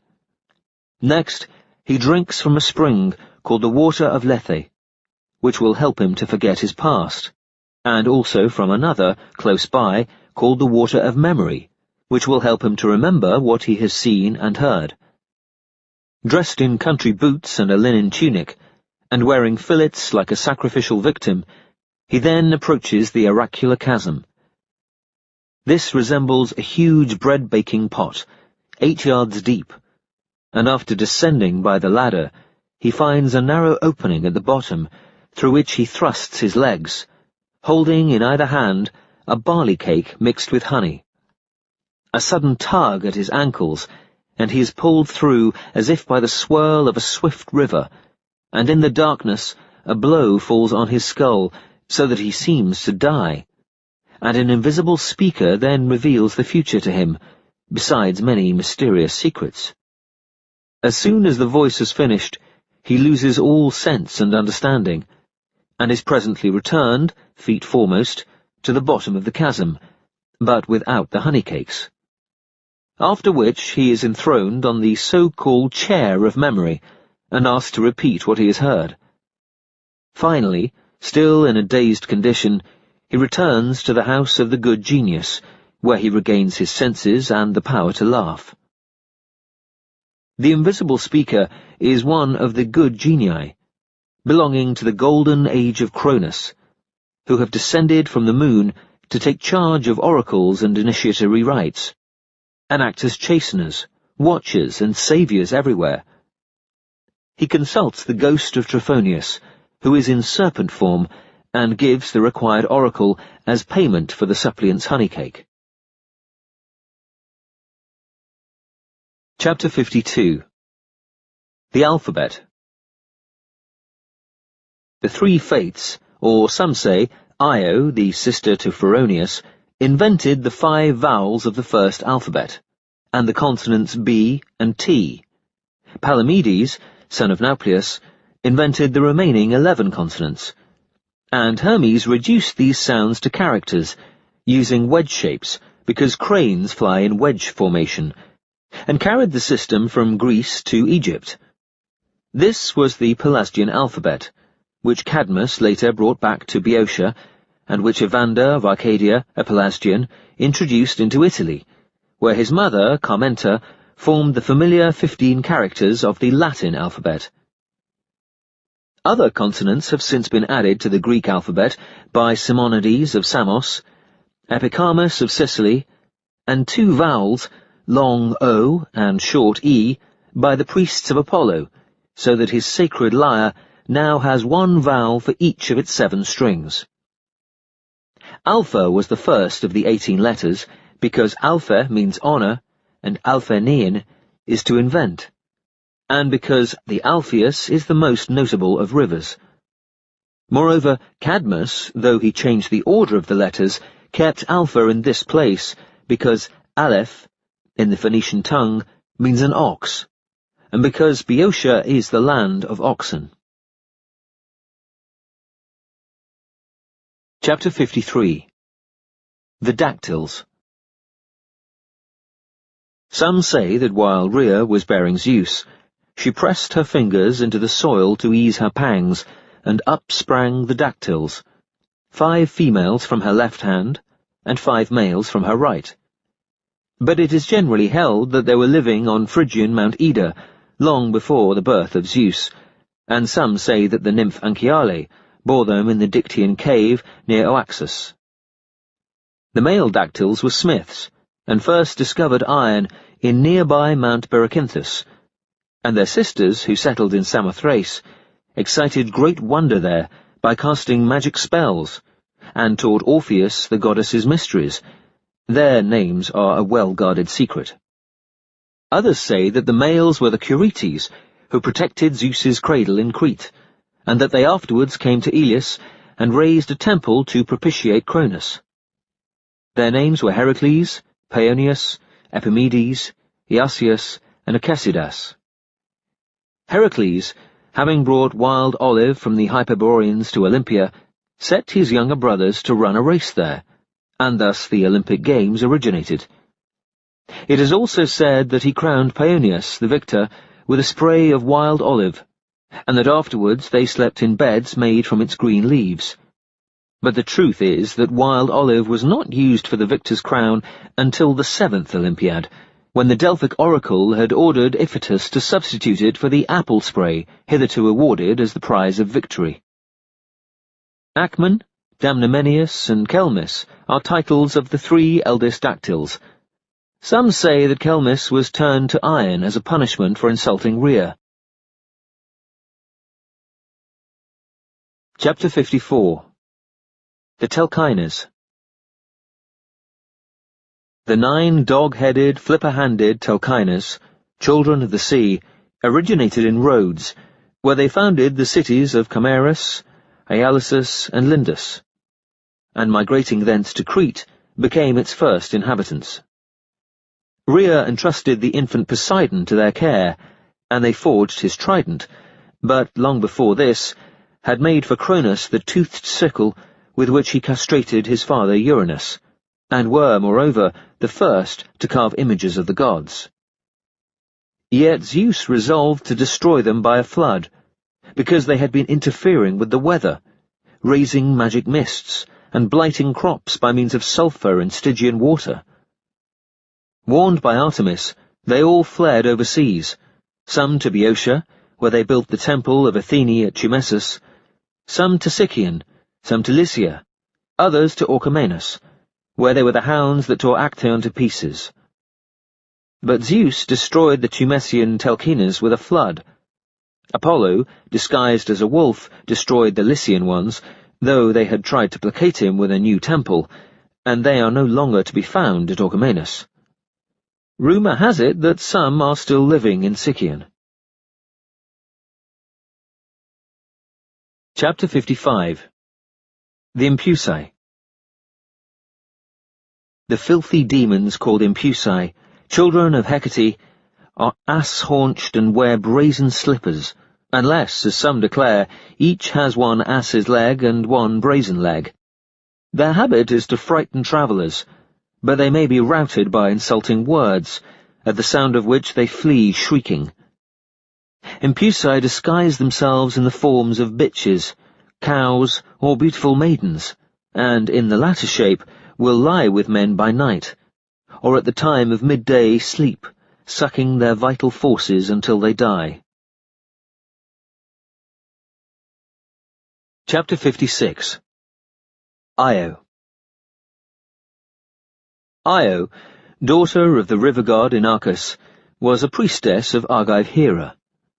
Zeus, over whom Iynx, daughter of Pan and Echo, had cast a spell, fell in love with Io, and when Hera charged him with infidelity and turned Iynx into a wryneck as a punishment, lied, "I have never touched Io." He then turned her into a white cow, which Hera claimed as hers, and handed over for safekeeping to Argos Panoptes, ordering him, "Tether this beast secretly to an olive tree at Nemea." But Zeus sent Hermes to fetch her back, and himself led the way to Nemea, or some say to Mycenae, dressed in woodpecker disguise. Hermes, though the cleverest of thieves, knew that he could not steal Io without being detected by one of Argus's 100 eyes. He therefore charmed him asleep by playing the flute, crushed him with a boulder, cut off his head, and released Io. Hera, having placed Argus's eyes in the tail of a peacock, as a constant reminder of his foul murder, set a gadfly to sting Io and chase her all over the world. Io first went to Dodona, and presently reached the sea called the Ionian after her, but there turned back and travelled north to Mount Haemus, and then, by way of the Danube's delta, coursed sunwise around the Black Sea, crossing the Crimean Bosphorus, and following the river Hybristes to its source in the Caucasus, where Prometheus still languished on his rock. She regained Europe by way of Colchis, the land of the Kylibes, and the Thracian Bosphorus. Then away she galloped through Asia Minor to Tarsus and Joppa, thence to Media, Bactria, and India, and, passing southwestward through Arabia, across the Indian Bosphorus, the Straits of Bab el-Mandeb, reached Ethiopia. Thence she travelled down from the sources of the Nile, where the Pygmies make perpetual war with the cranes, and found rest at last in Egypt. There Zeus restored her to human form, and, having married Telegonus, she gave birth to Epiphus, her son by Zeus, who had touched her to some purpose, and founded the worship of Isis, as she called Demeter. Epiphus, who was rumoured to be the divine bull Apis, reigned over Egypt, and had a daughter, Libya, the mother by Poseidon of Agenor and Belus.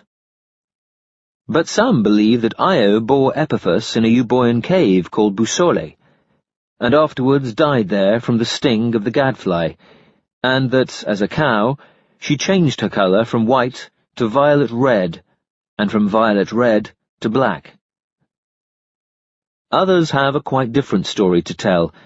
They say that Inachus, a son of Iapetus, ruled over Argos and founded the city of Iopolis, for Io is the name by which the moon was once worshipped at Argos, and called his daughter Io in honour of the moon. Zeus Picus, king of the west, sent his servants to carry off Io, and outraged her as soon as she reached his palace. After bearing him a daughter named Libya, Io fled to Egypt, but found that Hermes, son of Zeus, was reigning there, so continued her flight to Mount Silpium in Syria, where she died of grief and shame. Inachus then sent Io's brothers and kinsfolk in search of her, warning them not to return empty-handed. With Triptolemus for their guide, they knocked on every door in Syria, crying, "May the spirit of Io find rest!" until at last they reached Mount Silpium, where a phantasmal cow addressed them with, "Here am I, Io." They decided that Io must have been buried on that spot, and therefore founded a second Iopolis, now called Antioch. In honour of Io, the Iopolitans knock at one another's door in the same way every year, using the same cry, and the Argives mourn annually for her. Chapter 57. Pheronius. The first man to found and people a market town was Io's brother Pheronius, son of the river god Inachus and the nymph Melia. Later its name, Pheronicum, was changed to Argos. Pheronius was also the first to discover the use of fire, after Prometheus had stolen it. He married the nymph Cerdo, ruled the entire Peloponnese, and initiated the worship of Hera. When he died, his sons Pelasgus, Iasus, and Agenor divided the Peloponnese between them, but his son Car founded the city of Megara. Chapter 58. Europa and Cadmus. Agenor, Libya's son by Poseidon, and twin to Belus, left Egypt to settle in the land of Canaan, where he married Telephassa, otherwise called Agiope, who bore him Cadmus, Phoenix, Cilix, Thasus, Phineus, and one daughter, Europa. Zeus, falling in love with Europa, sent Hermes to drive Agenor's cattle down to the seashore at Tyre, where she and her companions used to walk. He himself joined the herd, disguised as a snow-white bull with great dewlaps and small gem-like horns, between which ran a single black streak. Europa was struck by his beauty, and on finding him gentle as a lamb, mastered her fear and began to play with him, putting flowers in his mouth and hanging garlands on his horns.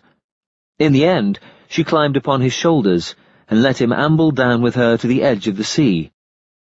Suddenly, he swam away, while she looked back in terror at the receding shore. One of her hands clung to his right horn, the other still held a flower basket. Wading ashore near Cretan Gortona, Zeus became an eagle and ravished Europa in a willow thicket beside a spring, or, some say, under an evergreen plane tree. She bore him 3 sons, Minos, Rhadamanthus, and Sarpedon. Agenor sent his sons in search of their sister, forbidding them to return without her. They set sail at once, but, having no notion where the bull had gone, each steered a different course. Phoenix travelled westward beyond Libya to what is now Carthage, and there gave his name to the Punics, but after Agenor's death, returned to Canaan, since renamed Phoenicia in his honour, and became the father of Adonis by Opheseboea. Cilix went to the land of the Hypakians, which took his name Cilicia, and Phineus to Thynia, a peninsula separating the Sea of Marmara from the Black Sea, where he was later much distressed by harpies. Theseus and his followers, first making for Olympia, dedicated a bronze statue there to Tyrian Heracles, 10 ells high, holding a club and a bow, but then set off to colonize the island of Thasos and work its rich gold mines. All this took place 5 generations before Heracles, son of Amphitryon, was born in Greece. Cadmus sailed with Telephassa to Rhodes, where he dedicated a brazen cauldron to Athene of Lindus, and built Poseidon's temple, leaving a hereditary priesthood behind to care for it. They next touched at Thera, and built a similar temple, finally reaching the land of Thracian Edonians, who received them hospitably. Here Telephassa died suddenly, and after her funeral, Cadmus and his companions proceeded on foot to the Delphic oracle. When he asked where Europa might be found, the Pythoness advised him to give up his search, and instead follow a cow and build a city wherever she should sink down for weariness. Departing by the road that leads from Delphi to Phocis, Cadmus came upon some cowherds in the service of King Pelagon, who sold him a cow marked with a full white moon on each flank. This beast he drove eastward through Boeotia, never allowing her to pause until, at last, she sank down where the city of Thebes now stands, and here he erected an image of Athene, calling it by her Phoenician name of Ongra. Cadmus, warning his companions that the cow must be sacrificed to Athene without delay, sent them to fetch lustral water from the spring of Ares, now called the Castalian Spring, but did not know that it was guarded by a great serpent. This serpent killed most of Cadmus's men. and he took vengeance by crushing its head with a rock. No sooner had he offered Athene the sacrifice than she appeared, praising him for what he had done, and ordering him to sow the serpent's teeth in the soil. When he obeyed her, armed Sparti, or sown men, at once sprang up, clashing their weapons together. Cadmus tossed a stone among them, and they began to brawl, each accusing the other of having thrown it, and fought so fiercely that at last only 5 survived: Echion, Udaeus, Tithonius, Hyparinor, and Pelorus, who unanimously offered Cadmus their services. But Ares demanded vengeance for the death of the serpent, and Cadmus was sentenced by a divine court to become his bondman for a great year. Chapter 59. Cadmus and Harmonia. When Cadmus had served 8 years in bondage to Ares to expiate the murder of the Castalian serpent, Athene secured him the land of Boeotia. With the help of his sown men, he built the Theban Acropolis, named the Cadmea in his own honour, and after being initiated into the mysteries which Zeus had taught Iason, married Harmonia, the daughter of Aphrodite and Ares. Some say that Athene had given her to him when he visited Samothrace. This was the first mortal wedding ever attended by the Olympians. 12 golden thrones were set up for them in Cadmus's house, which stood on the site of the present Theban marketplace, and they all brought gifts. Aphrodite presented Harmonia with the famous golden necklace made by Hephaestus. Originally it had been Zeus's love gift to Cadmus's sister Europa, which conferred irresistible beauty on its wearer. Athene gave her a golden robe, which similarly conferred divine dignity on its wearer, also a set of flutes, and Hermes a lyre. Cadmus's own present to Harmonia was another rich robe, and Electra, Iasion's mother, taught her the rites of the great goddess, while Demeter assured her a prosperous barley harvest by lying with Iasion in a thrice-ploughed field during the celebrations. The Thebans still show the place where the Muses played the flute and sang on this occasion, and where Apollo performed on the lyre. In his old age, to placate Ares, who had not yet wholly forgiven him for killing the serpent, Cadmus resigned the Theban throne in favour of his grandson Pentheus, whom his daughter Agave had borne to Echion the sown man, and lived quietly in the city. But when Pentheus was done to death by his mother, Dionysus foretold that Cadmus and Harmonia, riding in a chariot drawn by heifers, would rule over barbarian hordes. These same barbarians, he said, would sack many Greek cities, until, at last, they plundered a temple of Apollo, whereupon they would suffer just punishment. But Ares would rescue Cadmus and Harmonia, after turning them into serpents, and they would live happily for all time in the islands of the blessed. Cadmus and Harmonia therefore emigrated to the land of the Encheleans, who, when attacked by the Illyrians, chose them as their rulers, in accordance with Dionysus's advice. Agave was now married to Lycotherses, king of Illyria, at whose court she had taken refuge after her murder of Pentheus. But on hearing that her parents commanded the Enchelean forces, she murdered Lycotherses too, and gave the kingdom to Cadmus.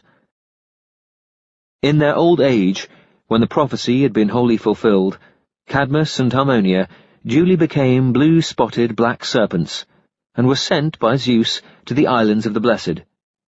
But some say that Ares changed them into lions.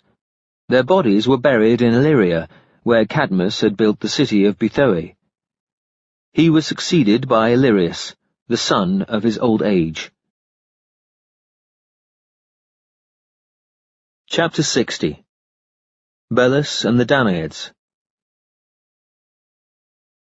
King Belus, who ruled at Chemis in the Thebaid, was the son of Libya by Poseidon, and the twin brother of Agenor. His wife Anchinoe, daughter of Nilus, bore him the twins Aegyptus and Danaus, and a third son, Cepheus. Aegyptus was given Arabia as his kingdom, but also subdued the country of the Melampides, and named it Egypt after himself. 50 sons were born to him of various mothers, Libyans, Arabians, Phoenicians, and the like.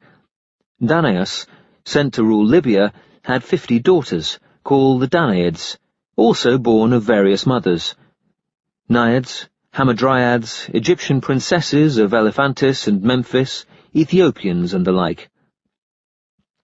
On Belis's death, the twins quarrelled over their inheritance, and as a conciliatory gesture, Aegyptus proposed a mass marriage between the 50 princes and the 50 princesses.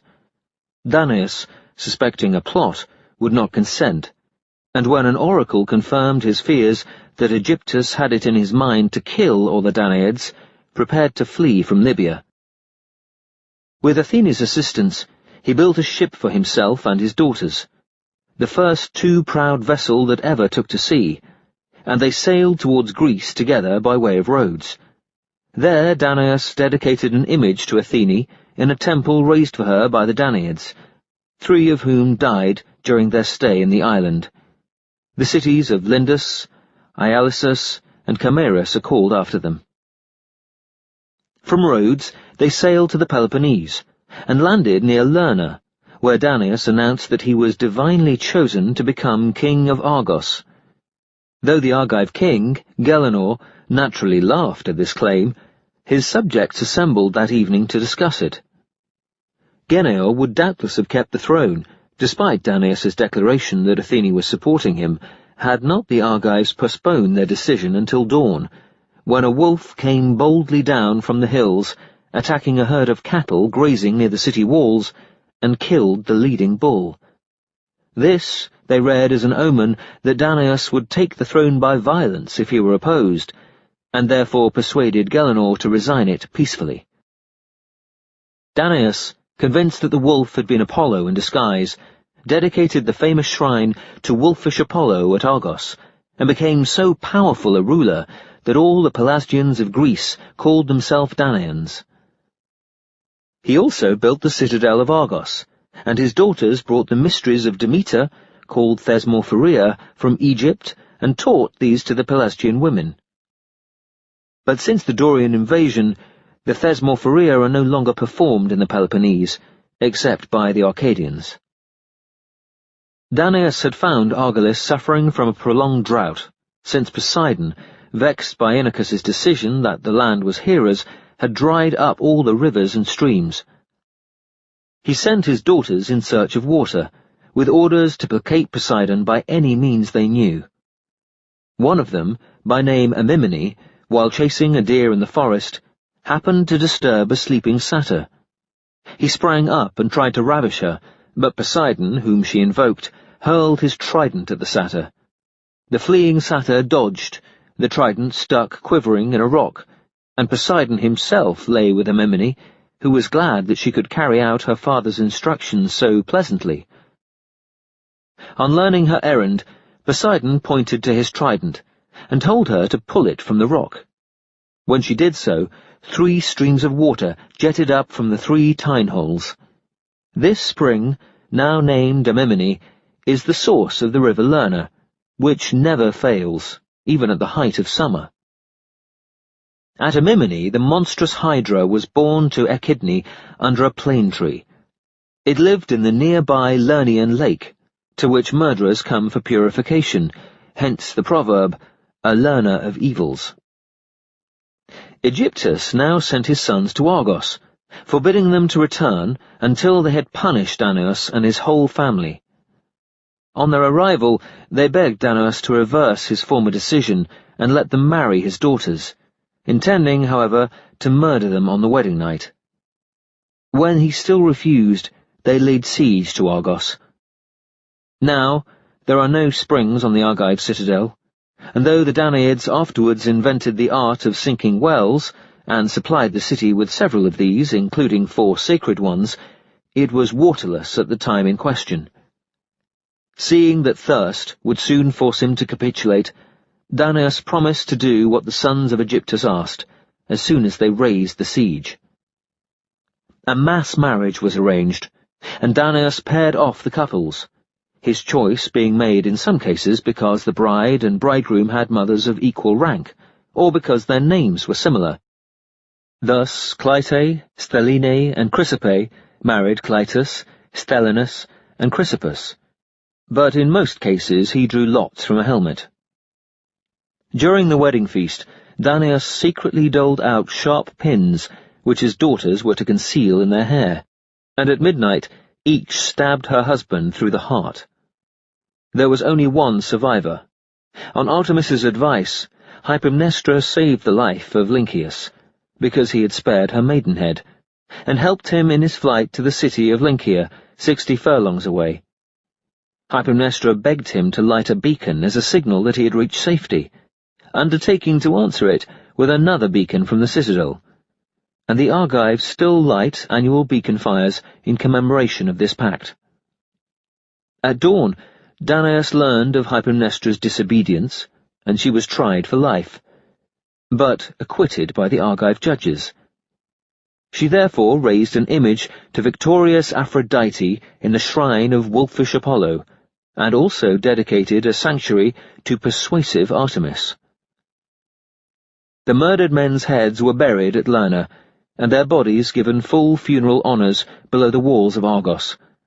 But although Athene and Hermes purified the Danaids in the Lernaean lake with Zeus's permission, the judges of the dead have condemned them to the endless task of carrying water in jars perforated like sieves. Lynceus and Hypermnestra were reunited, and Danaus, deciding to marry off the other daughters as fast as he could before noon on the day of their purification, called for suitors. He proposed a marriage race, starting from the street now called Apheta. The winner to have first choice of a wife, and the others the next choices in their order of finishing the race. Since he could not find enough men who would risk their lives by marrying murderesses, only a few ran. But when the wedding night passed without disaster to the new bridegrooms, more suitors appeared, and another race was run on the following day. All descendants of these marriages rank as Danaans, and the Argives still celebrate the race in their so-called Hypermenean contest. Lynceus later killed Danaus, and reigned in his stead. He would willingly have killed his sisters-in-law at the same time to avenge his murdered brothers, had the Argives permitted this. Meanwhile, Aegyptus had come to Greece, but when he learned of his son's fate, fled to Aroe, where he died, and was buried at Patrae, in a sanctuary of Serapis. Aminimus' son by Poseidon, Nauplius, a famous navigator, discovered the art of steering by the Great Bear, and founded the city of Nauplius, where he settled the Egyptian crew that had sailed with his grandfather. He was the ancestor of Nauplius the Wrecker, who used to lure hostile ships to their death by lighting false beacons. Chapter 61. Lamia. Belus had a beautiful daughter, Lamia, who ruled in Libya, and on whom Zeus, in acknowledgment of her favours, bestowed the singular power of plucking out and replacing her eyes at will. She bore him several children, but all of them, except Scylla, were killed by Hera in a fit of jealousy. Lamia took her revenge by destroying the children of others, and behaved so cruelly that her face turned into a nightmarish mask. Later she joined the company of the Impusae, lying with young men and sucking their blood while they slept. Chapter 62. Leda. Some say that when Zeus fell in love with Nemesis, she fled from him into the water and became a fish. He pursued her as a beaver, ploughing up the waves. She leapt ashore, and transformed herself into this wild beast or that, but could not shake Zeus off, because he borrowed the form of even fiercer and swifter beasts. At last she took to the air as a wild goose. He became a swan, and trod her triumphantly at Rhamnus in Attica. Nemesis shook her feathers resignedly, and came to Sparta, where Leda, wife of King Tyndareus, presently found a hyacinth-coloured egg lying in a marsh, which she brought home and hid in a chest. From it Helen of Troy was hatched. But some say that this egg dropped from the moon, like the egg that, in ancient times, plunged into the river Euphrates, and being towed ashore by fishes and hatched by doves, broke open to reveal the Syrian goddess of love. Others say that Zeus, pretending to be a swan pursued by an eagle, took refuge in Nemesis's bosom, where he ravished her, and that, in due process of time, she laid an egg, which Hermes threw between Leda's thighs, as she sat on a stool with her legs apart. Thus Leda gave birth to Helen, and Zeus placed the images of swan and eagle in the heavens to commemorate this ruse. The most usual account, however, is that it was Leda herself with whom Zeus companied, in the form of a swan, beside the river Eurotas, that she laid an egg from which were hatched Helen, Castor, and Polydeuces, and that she was consequently deified as the goddess Nemesis. Now, Leda's husband, Tyndareus, had also lain with her the same night, and though some hold that all these three were Zeus's children, and Clytemnestra too, who had been hatched with Helen from a second egg, others record that Helen alone was a daughter of Zeus, and that Castor and Polydeuces were Tyndareus's sons. Others again that Castor and Clytemnestra were the children of Tyndareus, while Helen and Polydeuces were children of Zeus. Chapter 63. Ixion. Ixion, a son of Phlegyas, the Lapith king, agreed to marry Dia, daughter of Aeneas, promising rich bridal gifts and inviting Aeneas to a banquet, but had laid a pitfall in front of the palace, with a great charcoal fire underneath, into which the unsuspecting Aeneas fell and was burned. Though the lesser gods thought this a heinous deed, and refused to purify Ixion, Zeus, having behaved equally ill himself when in love, not only purified him, but brought him to eat at his table. Ixion was ungrateful, and planned to seduce Hera, who, he guessed, would be glad of a chance to revenge herself on Zeus for his frequent unfaithfulness. Zeus, however, reading Ixion's intentions, shaped a cloud into a false Hera, with whom Ixion, being too far gone in drink to notice the deception, duly took his pleasure. He was surprised in the act by Zeus, who ordered Hermes to scourge him mercilessly until he repeated the words, "Benefactors deserve honor," and then bind him to a fiery wheel which rolled without cease through the sky. The false Hera, afterwards called Nephele, bore Ixion the outcast child Centaurus, who, when he grew to manhood, is said to have sired horse centaurs on Magnesian mares, of whom the most celebrated was the learned Chiron. Chapter 64. Endymion. Endymion was the handsome son of Zeus and the nymph Callithe, an Aeolian by race, though Carian by origin, and ousted Clymenus from the kingdom of Elis. His wife, known by many different names, such as Iphionassa, Hyperippe, Chromia, and Neis, bore him 4 sons. He also fathered 50 daughters on Selene, who had fallen desperately in love with him. Endymion was lying asleep in a cave on Carian Mount Latmus one still night when Selene first saw him, lay down by his side, and gently kissed his closed eyes. Afterwards, some say, he returned to the same cave and fell into a dreamless sleep. This sleep, from which he is never yet awakened, came upon him either at his own request, because he hated the approach of old age, or because Zeus suspected him of an intrigue with Hera, or because Selene found that she preferred gently kissing him to being the object of his too fertile passion. In any case, he has never grown a day older, and preserves the bloom of youth on his cheeks. But others say that he lies buried at Olympia, where his 4 sons ran a race for the vacant throne, which Epeius won. One of his defeated sons, Aetalus, later competed in a chariot race at the funeral games of Asan, son of Arcas, the first ever celebrated in Greece. Since the spectators were unaware that they should keep off the course, Aetiolus's chariot accidentally ran over Apis, son of Phoroneus, and fatally injured him. Salmoneus, who was present, banished Aetolus across the Gulf of Corinth, where he killed Dorus and his brothers and conquered the land now called Aetolia after him. Chapter 65. Pygmalion and Galatea. Pygmalion, son of Belus, fell in love with Aphrodite and, because she would not lie with him, made an ivory image of her, and laid it in his bed, praying to her for pity. Entering into this image, Aphrodite brought it to life as Galatea, who bore him Paphos and Methame. Paphos, Pygmalion's successor, was the father of Cinyras, who founded the Cyprian city of Paphos and built a famous temple to Aphrodite there. Chapter 66. Iarchus.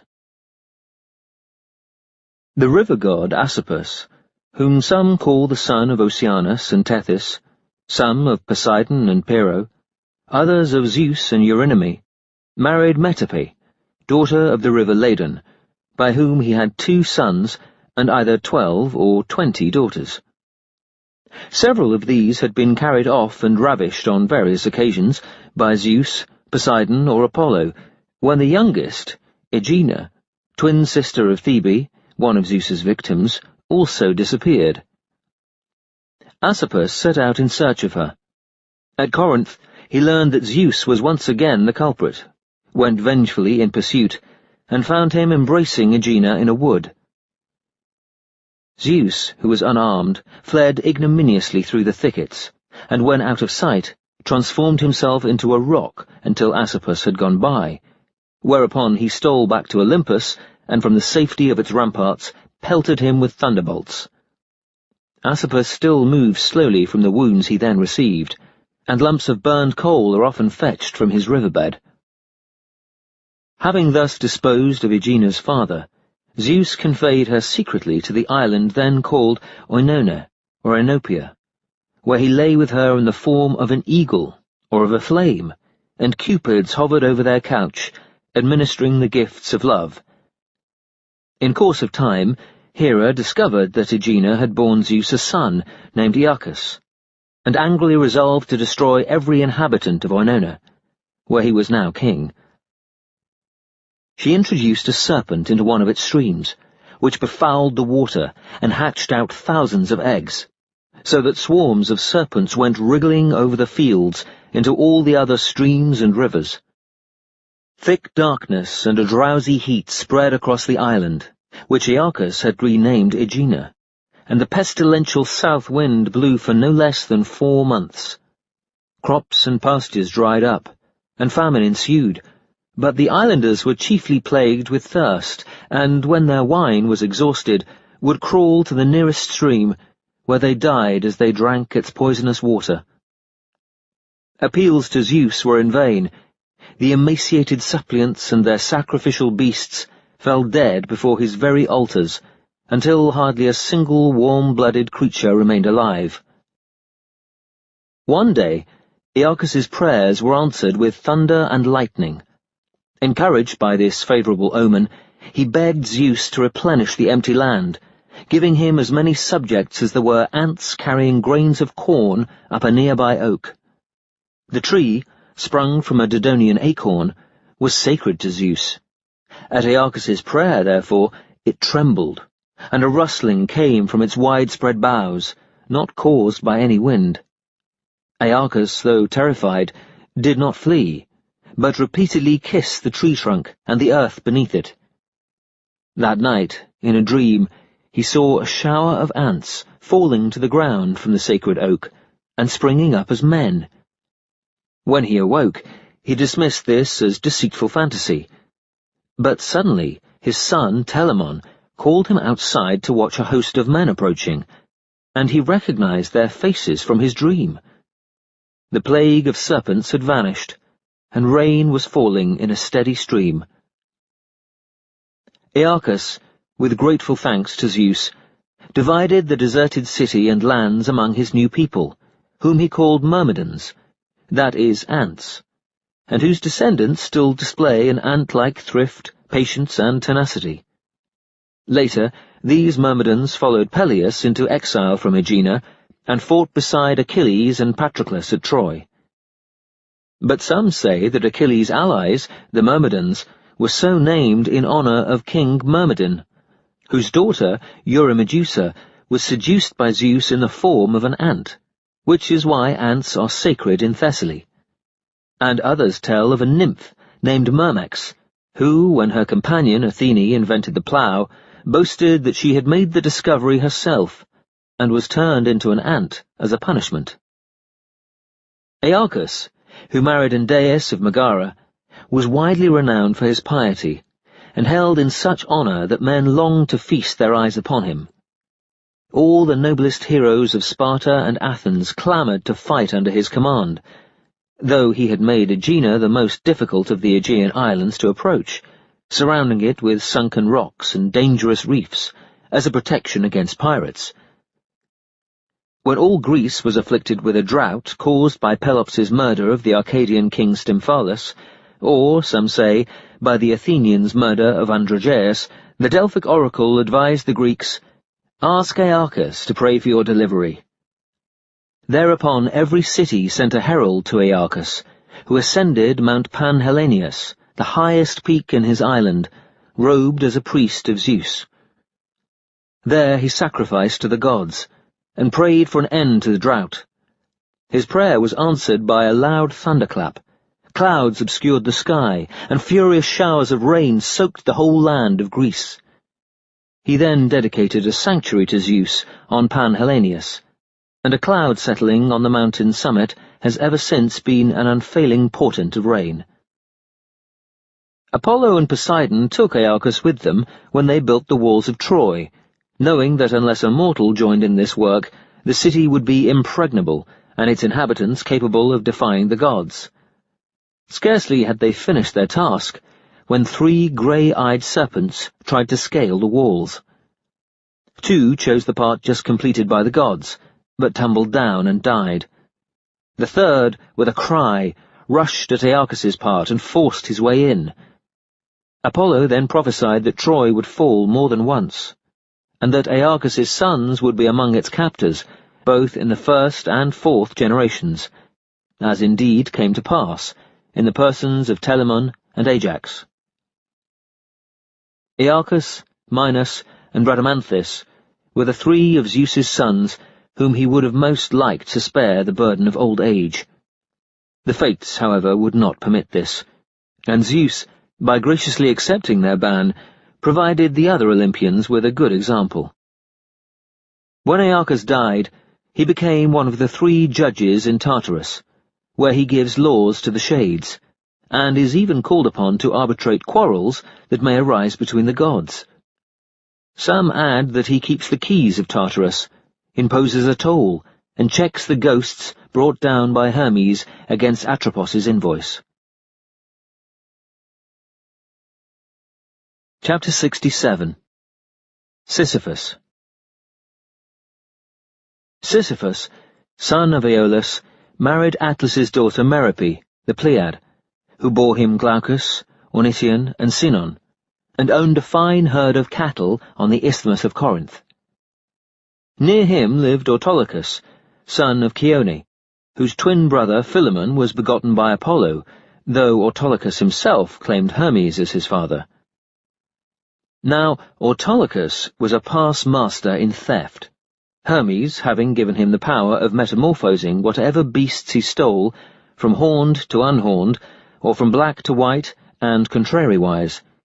Thus, although Sisyphus noticed that his own herds grew steadily smaller, while those of Autolycus increased, he was unable at first to convict him of theft, and therefore one day engraved the inside of all his cattle's hooves with the monogram SS, or some say with the words, "Stolen by Autolycus." That night, Autolycus helped himself as usual, and at dawn, hoofprints along the road provided Sisyphus with sufficient evidence to summon neighbours in witness of the theft.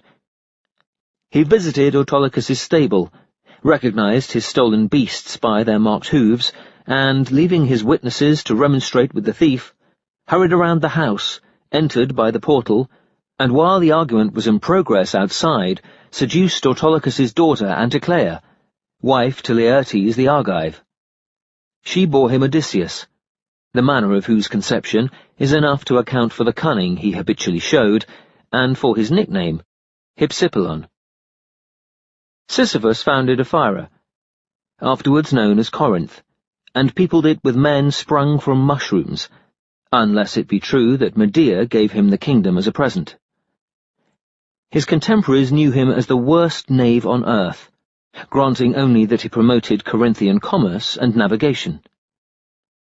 When, on the death of Aeolus, Salmoneus usurped the Thessalian throne, Sisyphus, who was the rightful heir, consulted the Delphic oracle, and was told, "Sire children on your niece, they will avenge you." He therefore seduced Tyro, Salmoneus's daughter, who, happening to discover that his motive was not love for her, but hatred of her father, killed the 2 sons she had borne him. Sisyphus entered then the marketplace of Larissa, produced the dead bodies, falsely accused Salmoneus of incest and murder, and had him expelled from Thessaly. After Zeus's abduction of Aegina, her father, the river god Asopus, came to Corinth in search of her. Sisyphus knew well what had happened to Aegina, but would not reveal anything unless Asopus undertook to supply the citadel of Corinth with a perennial spring. Asopus accordingly made the spring Pyrene rise behind Aphrodite's temple, where there are now images of the goddess armed, of the sun, and of Eros the archer.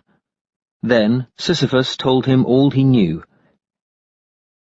Zeus, who had narrowly escaped Asopus's vengeance, ordered his brother Hades to fetch Sisyphus down to Tartarus and punish him everlastingly for his betrayal of divine secrets. Yet Sisyphus would not be daunted. He cunningly put Hades himself in handcuffs by persuading him to demonstrate their use, and then quickly locking them. Thus Hades was kept a prisoner in Sisyphus's house for some days, an impossible situation, because nobody could die, even men who had been beheaded or cut in pieces, until at last Ares, whose interests were threatened, came hurrying up, set him free, and delivered Sisyphus into his clutches. Sisyphus, however, kept another trick in reserve. Before descending to Tartarus, he instructed his wife, Merope, not to bury him, and on reaching the palace of Hades, went straight to Persephone, and told her that, as an unburied person, he had no right to be there, but should have been left on the far side of the river Styx. "Let me return to the upper world," he pleaded, "arrange for my burial, and avenge the neglect shown me. My presence here is most irregular. I will be back within 3 days." Persephone was deceived, and granted his request. But as soon as Sisyphus found himself once again under the light of the sun, he repudiated his promise to Persephone. Finally, Hermes was called upon to hail him back by force. It may have been because he had injured Salmoneus, or because he had betrayed Zeus's secret, or because he had always lived by robbery and often murdered unsuspecting travellers. Some say that it was Theseus who put an end to Sisyphus's career, though this is not generally mentioned among Theseus's feats. At any rate, Sisyphus was given an exemplary punishment. The judges of the dead showed him a huge block of stone, identical in size with that into which Zeus had turned himself when fleeing from Asopus, and ordered him to roll it up the brow of a hill and topple it down the farther slope. He has never yet succeeded in doing so. As soon as he has almost reached the summit, he is forced back by the weight of the shameless stone, which bounces to the very bottom once more, where he wearily retrieves it and must begin all over again, though sweat bathes his limbs and a cloud of dust rises above his head. Merope, ashamed to find herself the only Pleiad with a husband in the underworld, and a criminal too, deserted her 6 starry sisters in the night sky, and has never been seen since. And as the whereabouts of Neleus's tomb on the Corinthian isthmus was a secret which Sisyphus refused to divulge even to Nestor, so the Corinthians are now equally reticent when asked for the whereabouts of Sisyphus's own burial place. Chapter 68.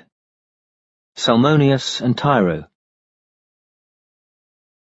Salmoneus, a son or grandson of Aeolus and Enarete, reigned for a time in Thessaly before leading an Aeolian colony to the eastern confines of Elis, where he built the city of Salmonia near the source of the river Enipeus, a tributary of the Alpheus. Salmoneus was hated by his subjects, and went so far in his royal insolence as to transfer Zeus's sacrifices to his own altars, and announce that he was Zeus. He even drove through the streets of Salmonia, dragging brazen cauldrons, bound with hide, behind his chariot to simulate Zeus's thunder, and hurling oaken torches into the air. Some of these, as they fell, scorched his unfortunate subjects, who were expected to mistake them for lightning. One fine day, Zeus punished Salmoneus by hurling a real thunderbolt, which not only destroyed him, chariot and all, but burned down the entire city. Alcidice, Salmoneus's wife, had died many years before in giving birth to a beautiful daughter named Tyro. Tyro was under the charge of her stepmother Sidero, and treated with great cruelty as the cause of the family's expulsion from Thessaly, having killed the 2 sons she bore to her evil uncle Sisyphus. She now fell in love with the river Enipeus, and haunted its banks day after day, weeping for loneliness. But the river god, although amused and even flattered by her passion, would not show her the least encouragement. Poseidon decided to take advantage of this ridiculous situation. Disguising himself as the river god, he invited Tyro to join him at the confluence of the Enipeus and the Alpheus, and there threw her into a magic sleep, while a dark wave rose up like a mountain and curled its crest to screen his knavery. When Tyro awoke, and found herself ravished, she was aghast at the deception, but Poseidon laughed as he told her to be off home and keep quiet about what had happened. Her reward, he said, would be fine twins, sons of a better father than a mere river god. Tyro contrived to keep her secret until she bore the promised twins, but then, unable to face Sidero's anger, exposed them on a mountain. A passing horseherd took them home with him, but not before his brood mare had kicked the elder in the face. The horseherd's wife reared the boys, giving the bruised one to the mare for suckling, and calling him Peleus. The other, whom she called Neleus, took his savage nature from the bitch which served as his foster-mother. But some say that the twins were found floating down the Enipeus in a wooden ark. As soon as Peleus and Neleus discovered their mother's name and learned how unkindly she had been treated, they set out to avenge her.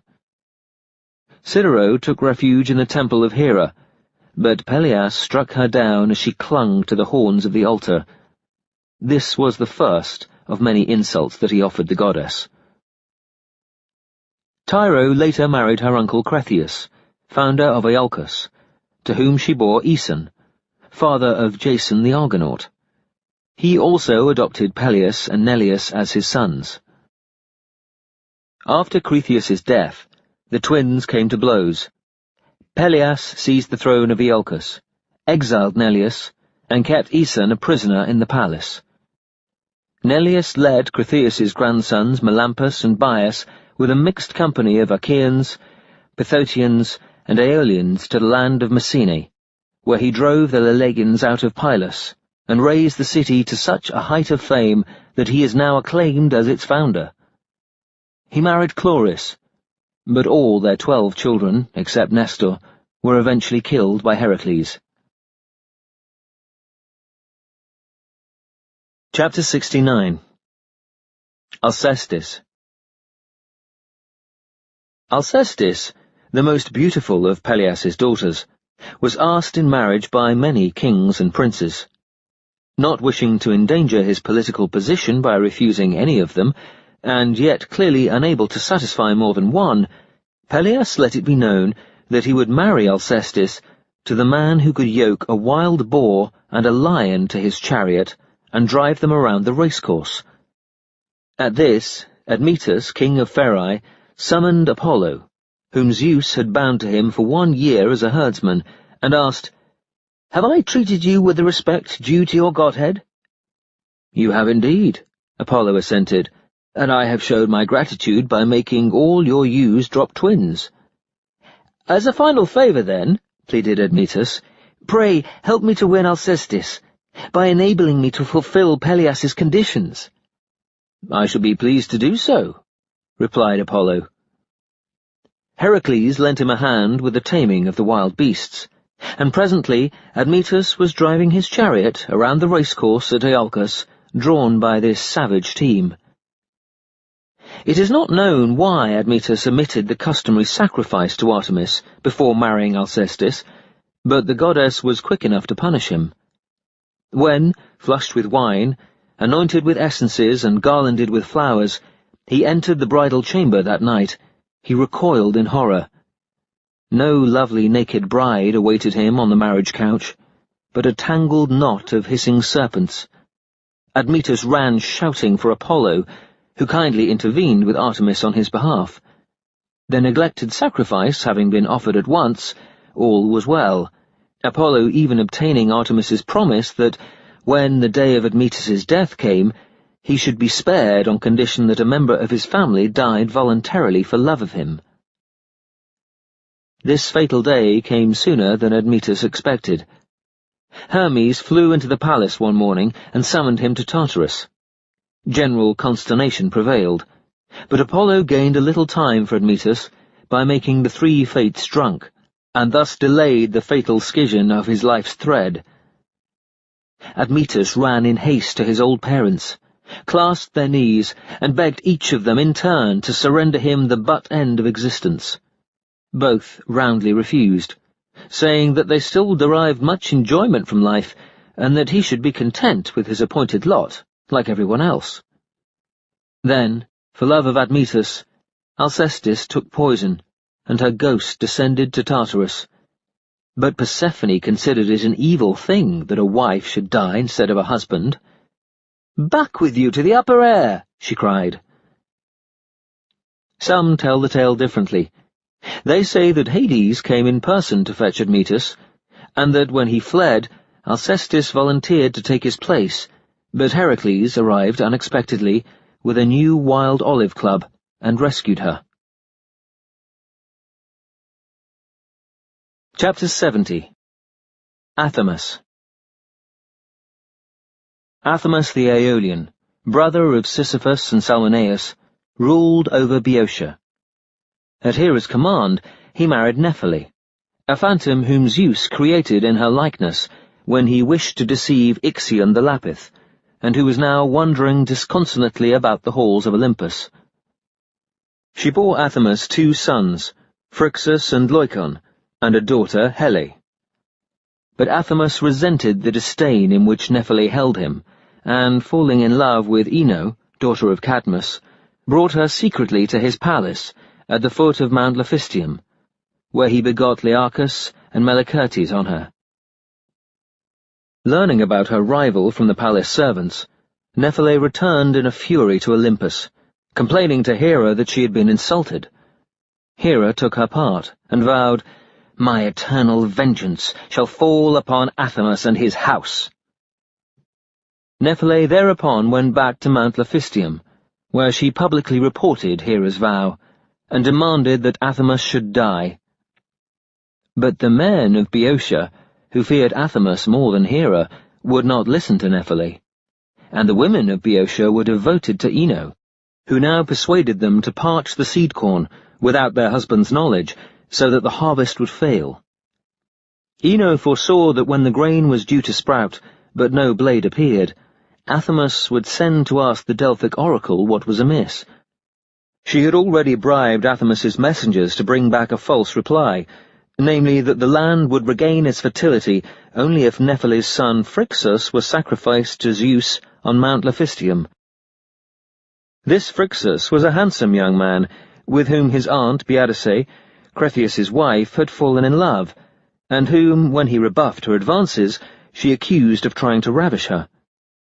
The men of Boeotia, believing Biadace's story, applauded Apollo's wise choice of a sin offering, and demanded that Phrixus should die, whereupon Athamas, loudly weeping, led Phrixus to the mountain-top. He was on the point of cutting his throat when Heracles, who happened to be in the neighbourhood, came running up and wrested the sacrificial flint from his hand. "My father Zeus," Heracles exclaimed, "loathes human sacrifices." Nevertheless, Phrixus would have perished despite this plea, had not a winged golden ram, supplied by Hermes at Hera's order, or some say by Zeus himself, suddenly flown down to the rescue from Olympus. "Climb on my back," cried the ram, and Phrixus obeyed. "Take me too," pleaded Hera. "Do not leave me to the mercy of my father." So Phrixus pulled her up behind him, and the ram flew eastwards, making for the land of Colchis, where Helios sables his horses. Before long, Helle felt giddy and lost her hold. She fell into the straits between Europe and Asia, now called the Hellespont in her honour. But Phrixus reached Colchis safely, and there sacrificed the ram to Zeus the deliverer. Its golden fleece became famous a generation later when the Argonauts came in search of it. Overawed by the miracle of Mount Laphystium, Athamas's messengers confessed that they had been bribed by Ino to bring back a false reply from Delphi, and presently all her wiles and Biadace's came to light. Nephele thereupon again demanded that Athamas should die, and the sacrificial fillet, which Phrixus had worn, was placed on his head.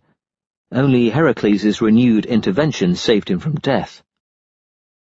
But Hera was incensed with Athamas, and drove him mad, not only on Nephele's account, but because he had connived at Ino's harbouring of the infant Dionysus, Zeus's bastard by her sister Semele, who was living in the palace disguised as a girl.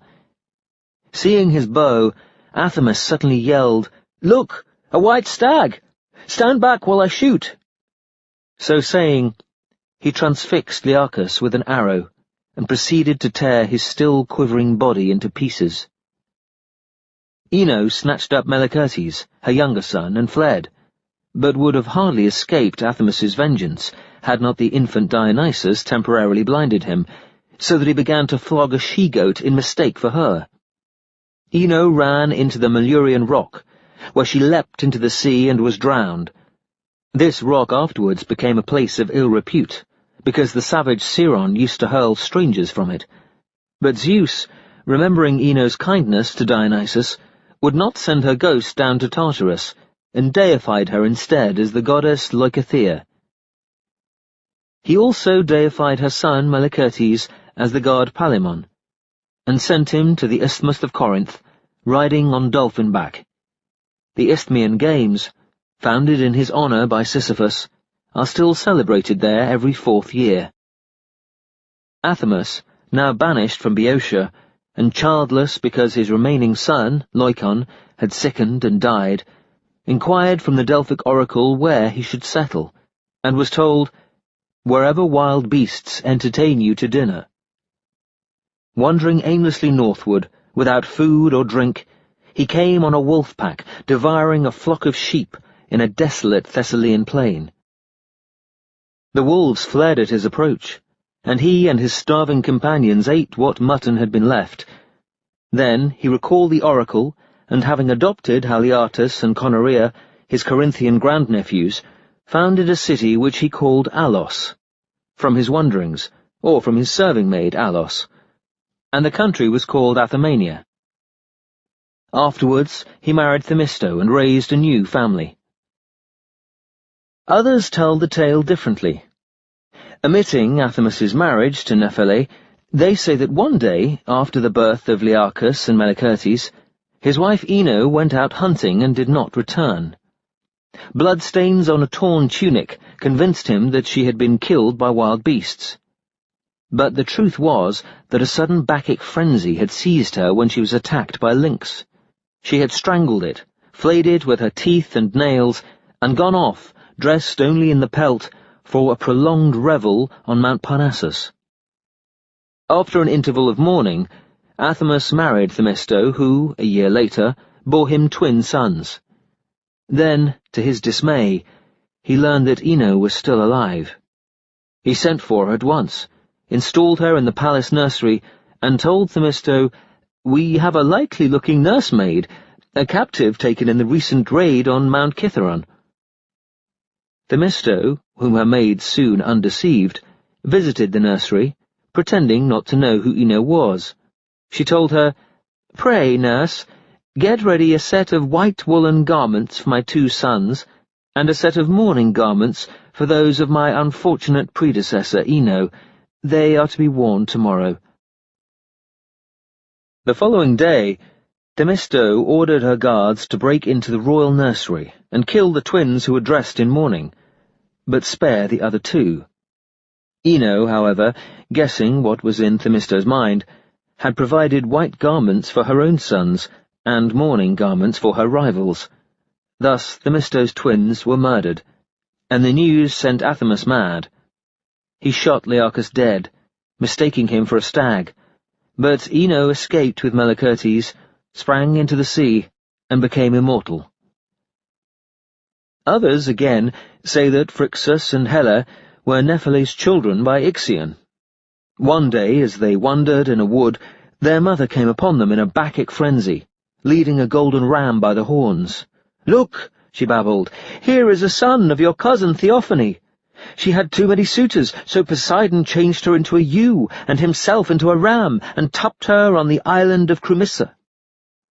"What happened to the suitors, mother?" asked little Helle. "They became wolves," Ino answered, "and howl for Theophany all night long. Now ask me no more questions, but climb on this ram's back, both of you, and ride away to the kingdom of Colchis, where Helios' son Aeetes reigns. As soon as you arrive, sacrifice it to Ares."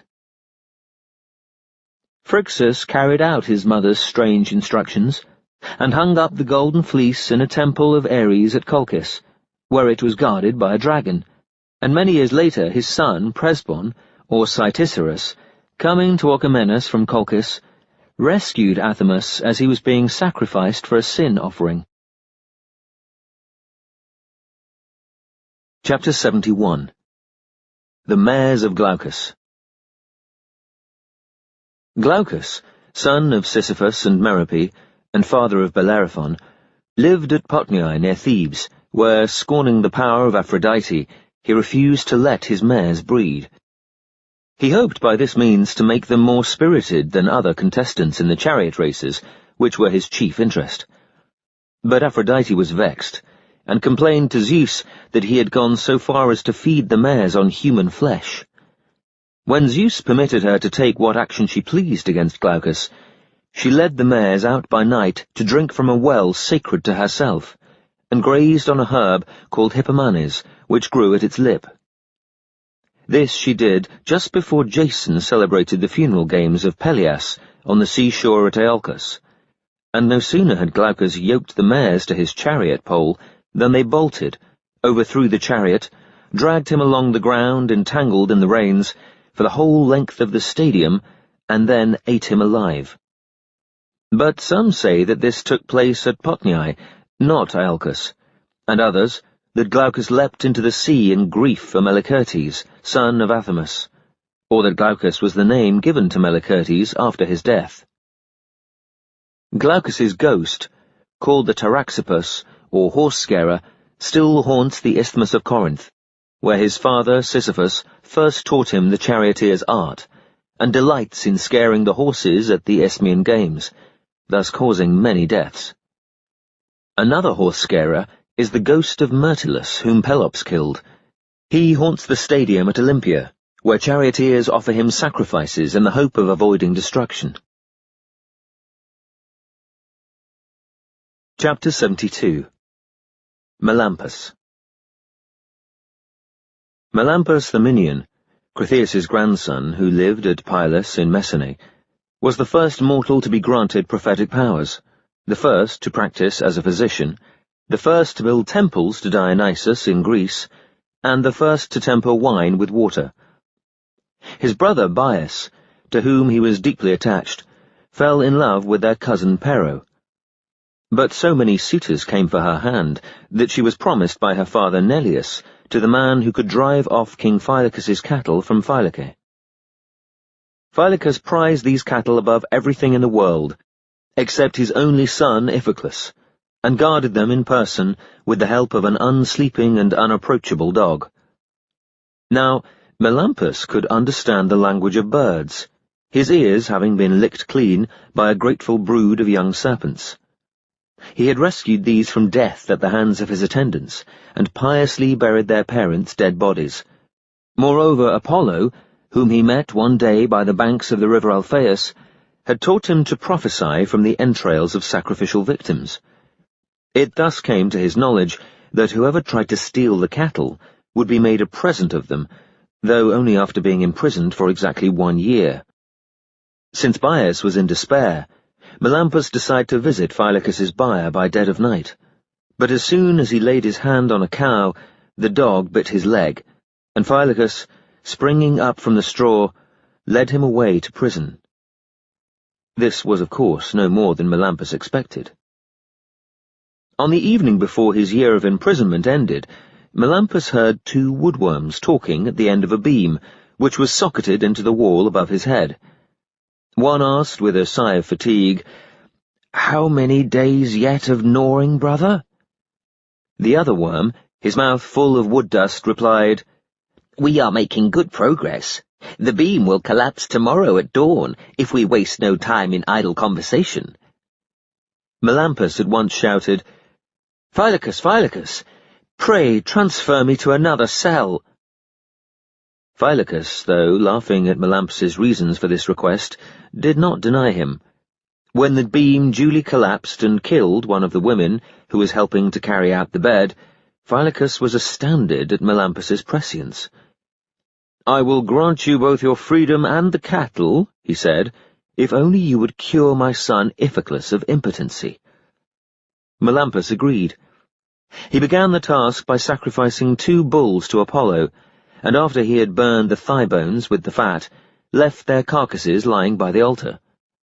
Presently 2 vultures flew down, and one remarked to the other, "It must be several years since we were last here. At that time Phylacus was gelding rams, and we collected our perquisites." "I well remember it," said the other vulture. "Iphiclus, who was then still a child, saw his father coming towards him with a blood-stained knife and took fright. He apparently feared to be gelded himself, because he screamed at the top of his voice. Phylacus drove the knife into the sacred pear tree over there for safe-keeping, while he ran to comfort Iphiclus. That fright accounts for the impotency. Look, Phylacus forgot to recover the knife. There it still is, sticking in the tree, but bark has grown over its blade, and only the end of its handle shows." "In that case," remarked the first vulture, "the remedy for Iphiclus's impotency would be to draw out the knife, scrape off the rust left by the ram's blood, and administer it to him, mixed in water, every day for 10 days. "I concur," said the other vulture, "but who, less intelligent than ourselves, would have the sense to prescribe such a medicine?" Thus Melampus was able to cure Iphiclus, who soon begot a son named Podarces, and having claimed first the cattle and then Pero, he presented her, still a virgin, to his grateful brother Bias. Now Proetus, son of Abas, joint king of Argolis with Acrisius, had married Stheniboe, who bore him 3 daughters named Lysippa, Iphinoe, and Iphianassa, but some call the 2 younger ones Hippanoe and Cyrianassa. Whether it was because they had offended Dionysus, or because they had offended Hera by their overindulgence in love affairs, or by stealing gold from her image at Tiryns, their father's capital, all 3 were divinely afflicted by madness, and went raging on the mountains like cows stung by the gadfly, behaving in a most disorderly fashion, and assaulting travellers. Melampus, when he heard the news, came to Tiryns and offered to cure them, on condition that Proetus paid him with a 3rd share of his kingdom. "The price is far too high," said Proetus brusquely. and Melampus retired. The madness then spread to the Argive women, a great many of whom killed their children, deserted their homes, and went raving off to join Proetus's 3 daughters, so that no roads were safe, and sheep and cattle suffered heavy losses, because the wild women tore them in pieces and devoured them raw.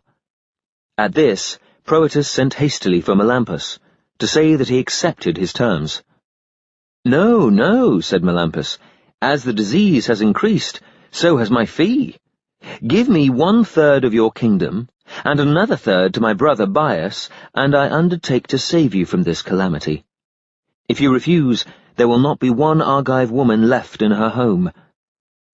When Proetus agreed, Melampus advised him, "Vow 20 red oxen to Helios.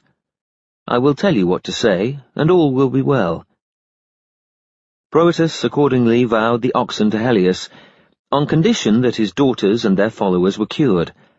And Helios, who sees everything, had once promised Artemis the names of certain kings who had omitted their sacrifices to her, on condition that she persuaded Hera to remove the curse from the Argive women.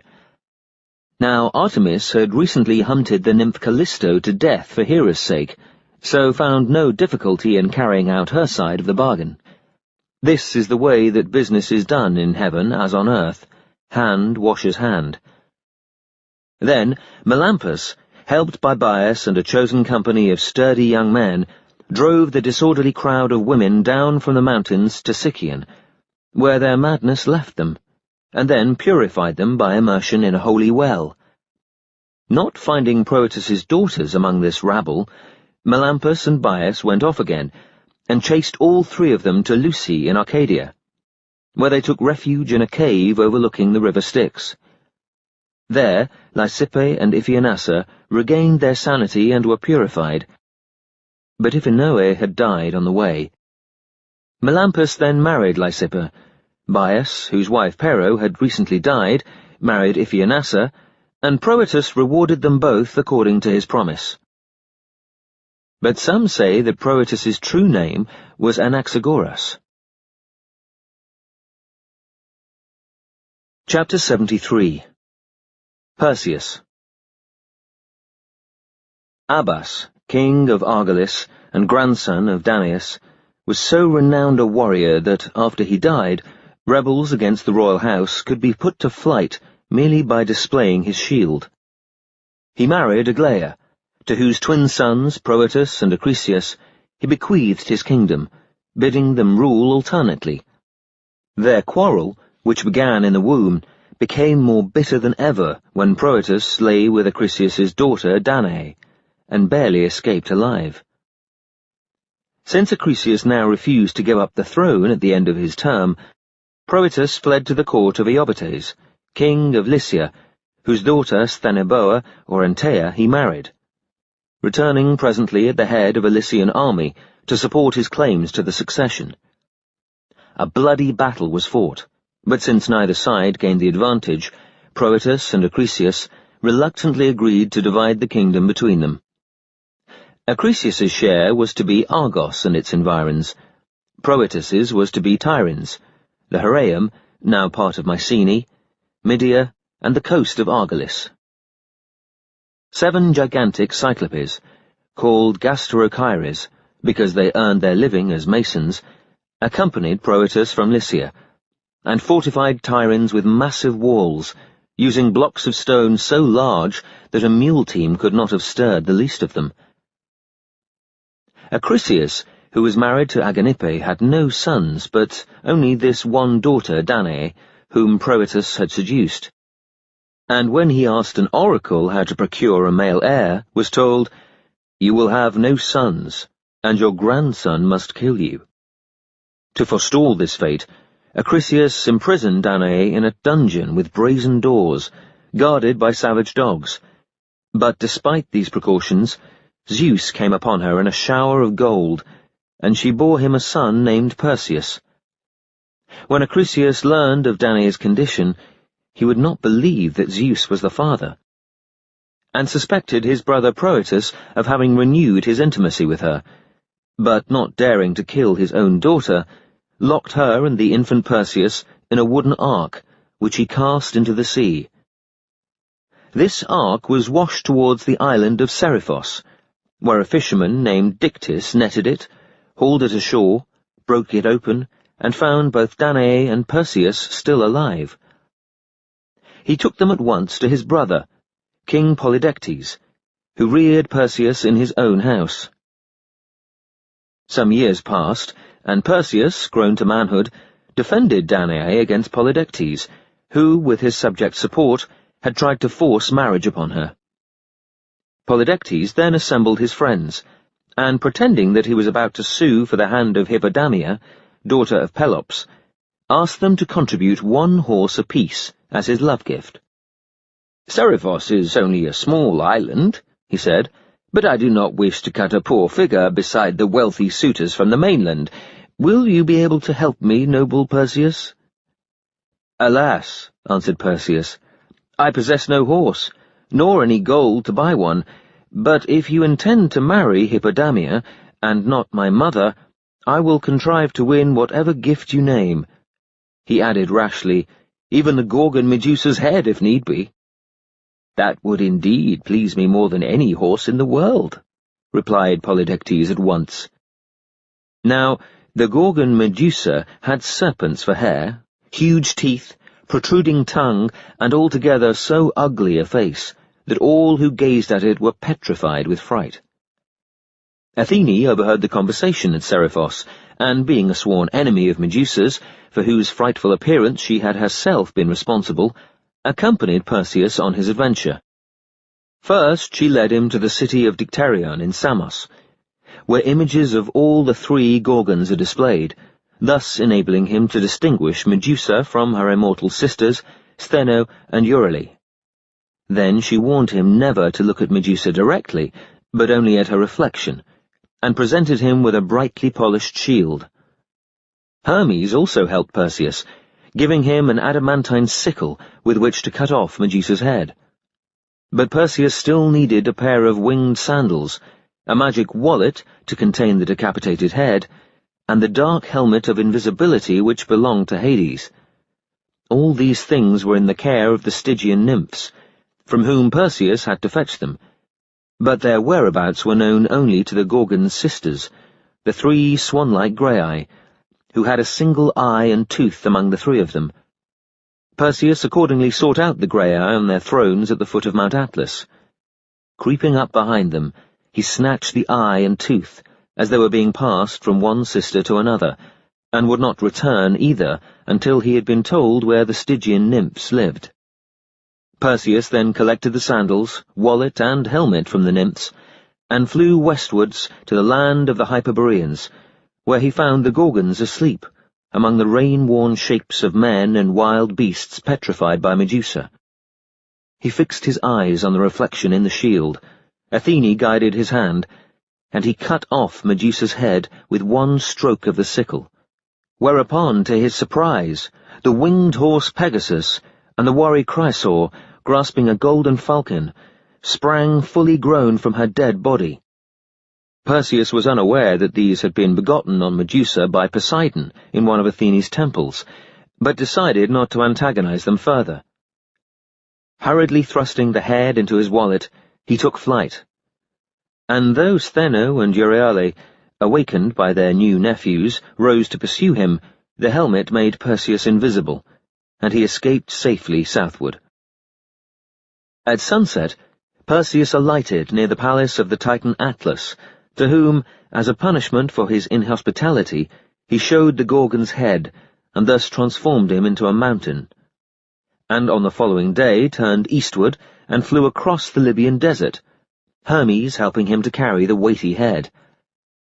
By the way, he dropped the Graeae's eye and tooth into Lake Triton, and some drops of Gorgon blood fell on the desert, where they bred a swarm of venomous serpents, one of which later killed Mopsus the Argonaut.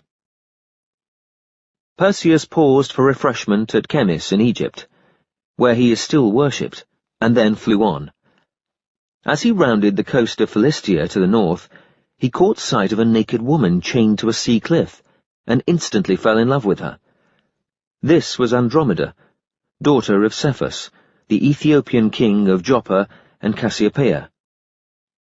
Cassiopeia had boasted that both she and her daughter were more beautiful than the Nereids, who complained of this insult to their protector Poseidon.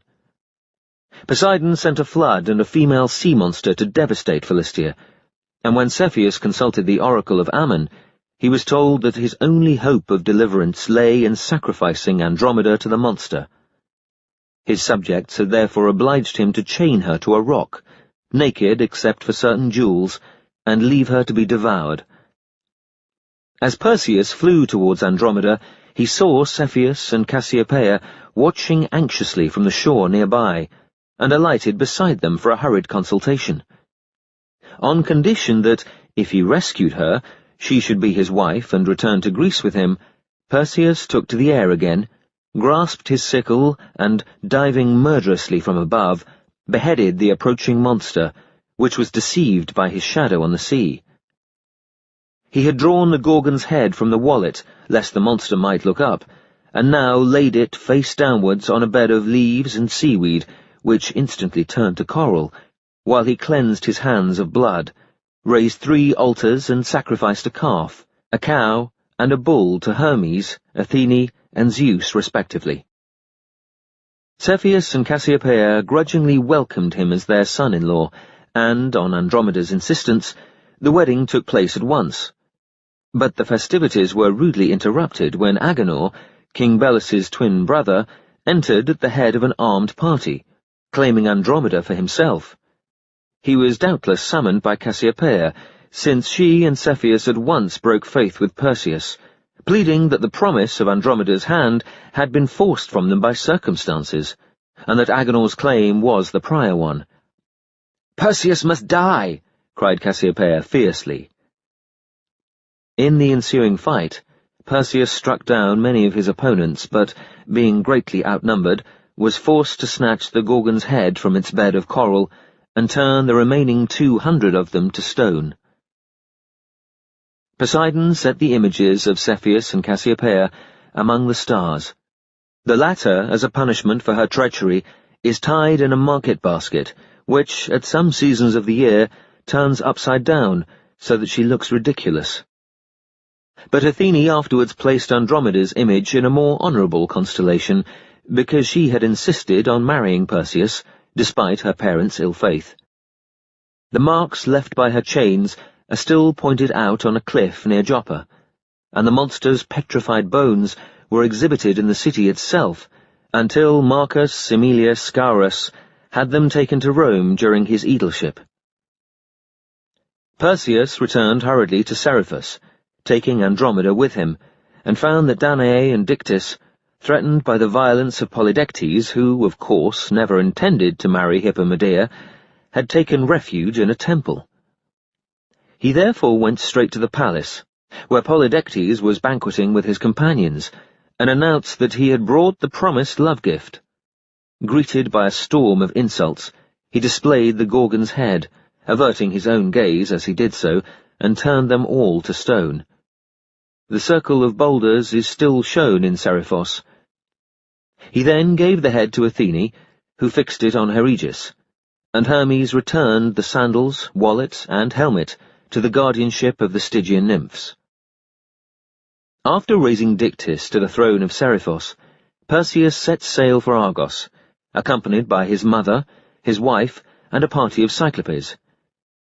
Acrisius, hearing of their approach, fled to Pelasgian Larissa, but Perseus happened to be invited there for the funeral games which King Teutamides was holding in honour of his dead father, and competed in the 5-fold contest.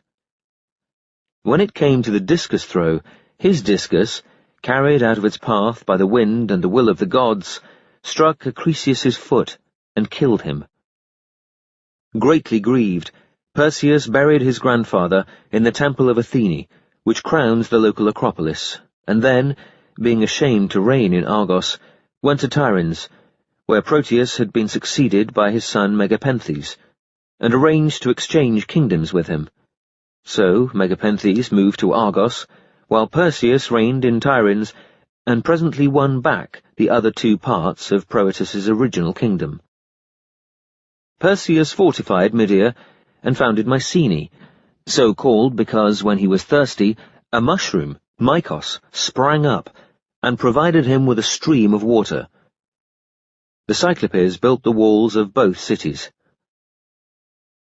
Others give a very different account of the matter. They say that Polydectes succeeded in marrying Danae and reared Perseus in the temple of Athene. Some years later, Acrisius heard of their survival and sailed to Seriphos, resolving this time to kill Perseus with his own hand. Polydectes intervened and made each of them solemnly swear never to attempt the other's life.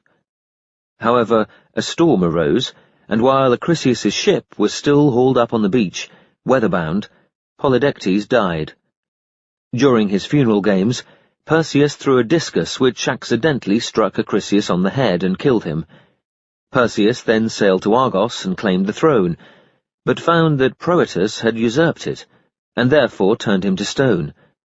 Thus he now reigned over the whole of Argolis, until Megapenthes avenged his father's death by murdering him.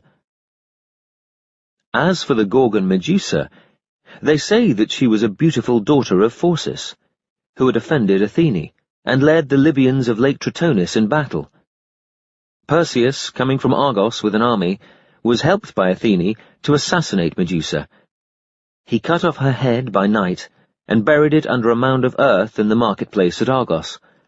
This mound lies close to the grave of Perseus's daughter Gorgophone, notorious as the first widow ever to remarry. Chapter 74. The Rival Twins. When the male line of Polycon's house had died out after 5 generations, the Messenians invited Perieres, the son of Aeolus, to be their king, and he married Perseus's daughter Gorgophone. She survived him and was the first widow to remarry, her new husband being Obalus the Spartan. Hitherto it had been customary for women to commit suicide on the death of their husbands, as did Meleager's daughter Polydora, whose husband Protesilaus was the first to leap ashore when the Greek fleet reached the coast of Troy. Marpessa, Cleopatra, and Evadne, daughter of Phylacus, who threw herself on the funeral pyre when her husband perished at Thebes. Aphares and Leucippus were Gorgophone's sons by Perieres, whereas Tyndareus and Icarius were her sons by Obalus. Tyndareus succeeded his father on the throne of Sparta, Icarius acting as his king, but Hippocoon and his 12 sons expelled them both, though some indeed say that Icarius, later to become Odysseus's father-in-law, took Hippocoon's side. Taking refuge with King Thestius in Aetolia, Tyndareus married his daughter Leda, who bore him Castor and Clytemnestra, at the same time bearing Helen and Polydeuces to Zeus. Later, having adopted Polydeuces, Tyndareus regained the Spartan throne, and was one of those whom Asclepius raised from the dead. His tomb is still shown at Sparta. Meanwhile, his half-brother, Aphareus, had succeeded Perieres on the throne of Messene, where Leucippus, from whom the Messenians say the city of Leuctra took its name, acted as his co-king and enjoyed the lesser powers. Aphareus took to his wife his half-sister, Arene, who bore him Idas and Lynceus, though Idas was, in truth, Poseidon's son. Now Leucippus's daughters, the Leucippides, namely Phoebe, a priestess of Athene, and Hilaria, a priestess of Artemis, were betrothed to their cousins, Idas and Lynceus. But Castor and Polydeuces, who are commonly known as the Dioscuri, carried them off and had sons by them, which occasioned a bitter rivalry between the two sets of twins. The Dioscuri, who were never separated from one another in any adventure, became the pride of Sparta. Castor was famous as a soldier and tamer of horses, Polydeuces as the best boxer of his day. Both won prizes at the Olympic Games. Their cousins and rivals were no less devoted to each other. Idas had greater strength than Lynceus, but Lynceus had such sharp eyes that he could see in the dark or divine the whereabouts of buried treasure. Now Evenus, a son of Ares, had married Alcippe, by whom he became the father of Marpessa. In an attempt to keep her a virgin, he invited each of her suitors in turn to run a chariot race with him. The victor would win Marpessa, the vanquished would forfeit his head. Soon many heads were nailed to the walls of Evenus's house, and Apollo, falling in love with Marpessa, expressed his disgust of so barbarous a custom, and said that he would soon end it by challenging Evenus to a race. But Idas had also set his heart on Marpessa, and begged a winged chariot from his father Poseidon. Before Apollo could act, he had driven to Aetolia and carried Marpessa away from the midst of a band of dancers. Evenus gave chase, but could not overtake Idas, and felt such mortification that, after killing his horses, he drowned himself in the river Lycormus, ever since called the Evenus. When Idas reached Messene, Apollo tried to take Marpessa from him. They fought a duel, but Zeus parted them, and ruled that Marpessa herself should decide whom she preferred to marry. Fearing that Apollo would cast her off when she grew old, as he had done with many another of his loves, she chose Idas for her husband. Idas and Lynceus were among the Caledonian hunters, and sailed in the Argo to Colchis. One day, after the death of Aphareus, they and the Dioscuri patched up their quarrel sufficiently to join forces in a cattle raid on Arcadia. The raid proved successful, and Idas was chosen by lot to divide the booty among the four of them. He therefore quartered a cow, and ruled that half the spoil should go to the man who ate his share first, the remainder to the next quickest. Almost before the others had settled themselves to begin the contest, Idas bolted his own share, and then helped Lynceus to bolt his. Soon down went the last gobbet, and he and Lynceus drove the cattle away toward Messene. The Dioscuri remained, until Polydeuces, the slower of the two, had finished eating, whereupon they marched against Messene, and protested to the citizens that Lynceus had forfeited his share by accepting help from Idas, and that Idas had forfeited his by not waiting until all the contestants were ready. Idas and Lynceus happened to be away on Mount Taygetus, sacrificing to Poseidon, so the Dioscuri seized the disputed cattle, and other plunder as well, and then hid inside a hollow oak to await their rival's return. But Lynceus had caught sight of them from the summit of Taygetus, and Idas, hurrying down the mountain slope, hurled his spear at the tree and transfixed Castor. When Polydeuces rushed out to avenge his brother, Idas tore the carved headstone from Aphareus' tomb and threw it at him. Although badly crushed, Polydeuces contrived to kill Lynceus with his spear, and at this point Zeus intervened on behalf of his son, striking Idas dead with a thunderbolt. But the Messenians say that Castor killed Lynceus, and that Idas, distracted by grief, broke off the fight and began to bury him. Castor then approached and insolently demolished the monument which Idas had just raised, denying that Lynceus was worthy of it. "Your brother put up no better fight than a woman would have done," he cried tauntingly. Idas turned and plunged his sword into Castor's belly, but Polydeuces took instant vengeance on him. Others say that it was Lynceus who mortally wounded Castor in a battle fought at Aphidna. Others again that Castor was killed when Idas and Lynceus attacked Sparta, and still others that both Dioscuri survived the fight, Castor being killed later by Meleager and Polynices. It is generally agreed, at least, that Polydeuces was the last survivor of the two sets of twins, and that after setting up a trophy beside the Spartan racecourse to celebrate his victory over Lynceus, he prayed to Zeus, "Father, let me not outlive my dear brother." Since, however, it was fated that only one of Leda's sons should die, and since Castor's father Tyndareus had been immortal, Polydeuces, as the son of Zeus, was duly carried up to heaven. Yet he refused immortality unless Castor might share it, and Zeus therefore allowed them both to spend their days alternately in the upper air and under the earth at Therapne. In further reward of their brotherly love, he set their images among the stars as the twins. After the Dioscuri had been deified, Tyndareus summoned Menelaus to Sparta, where he resigned the kingdom to him, and since the house of Apharius was now also left without an heir, Nestor succeeded to the throne of all Messenia, except for the part ruled over by the sons of Asclepius. The Spartans still show the house where the Dioscuri lived. It was afterwards owned by one Phormio, whom they visited one night, pretending to be strangers from Cyrene. They asked him for lodging, and begged leave to sleep in their old room. Phormio replied that they were welcome to any other part of the house, but that, regrettably, his daughter was now occupying the room of which they spoke. Next morning, the girl and all her possessions had vanished, and the room was empty, except for images of the Dioscuri and some herb benjamin laid upon a table. Poseidon made Castor and Polydeuces the saviours of shipwrecked sailors, and granted them the power to send favourable winds. In response to a sacrifice of white lambs offered on the prow of any ship, they will come hastening through the sky, followed by a train of sparrows.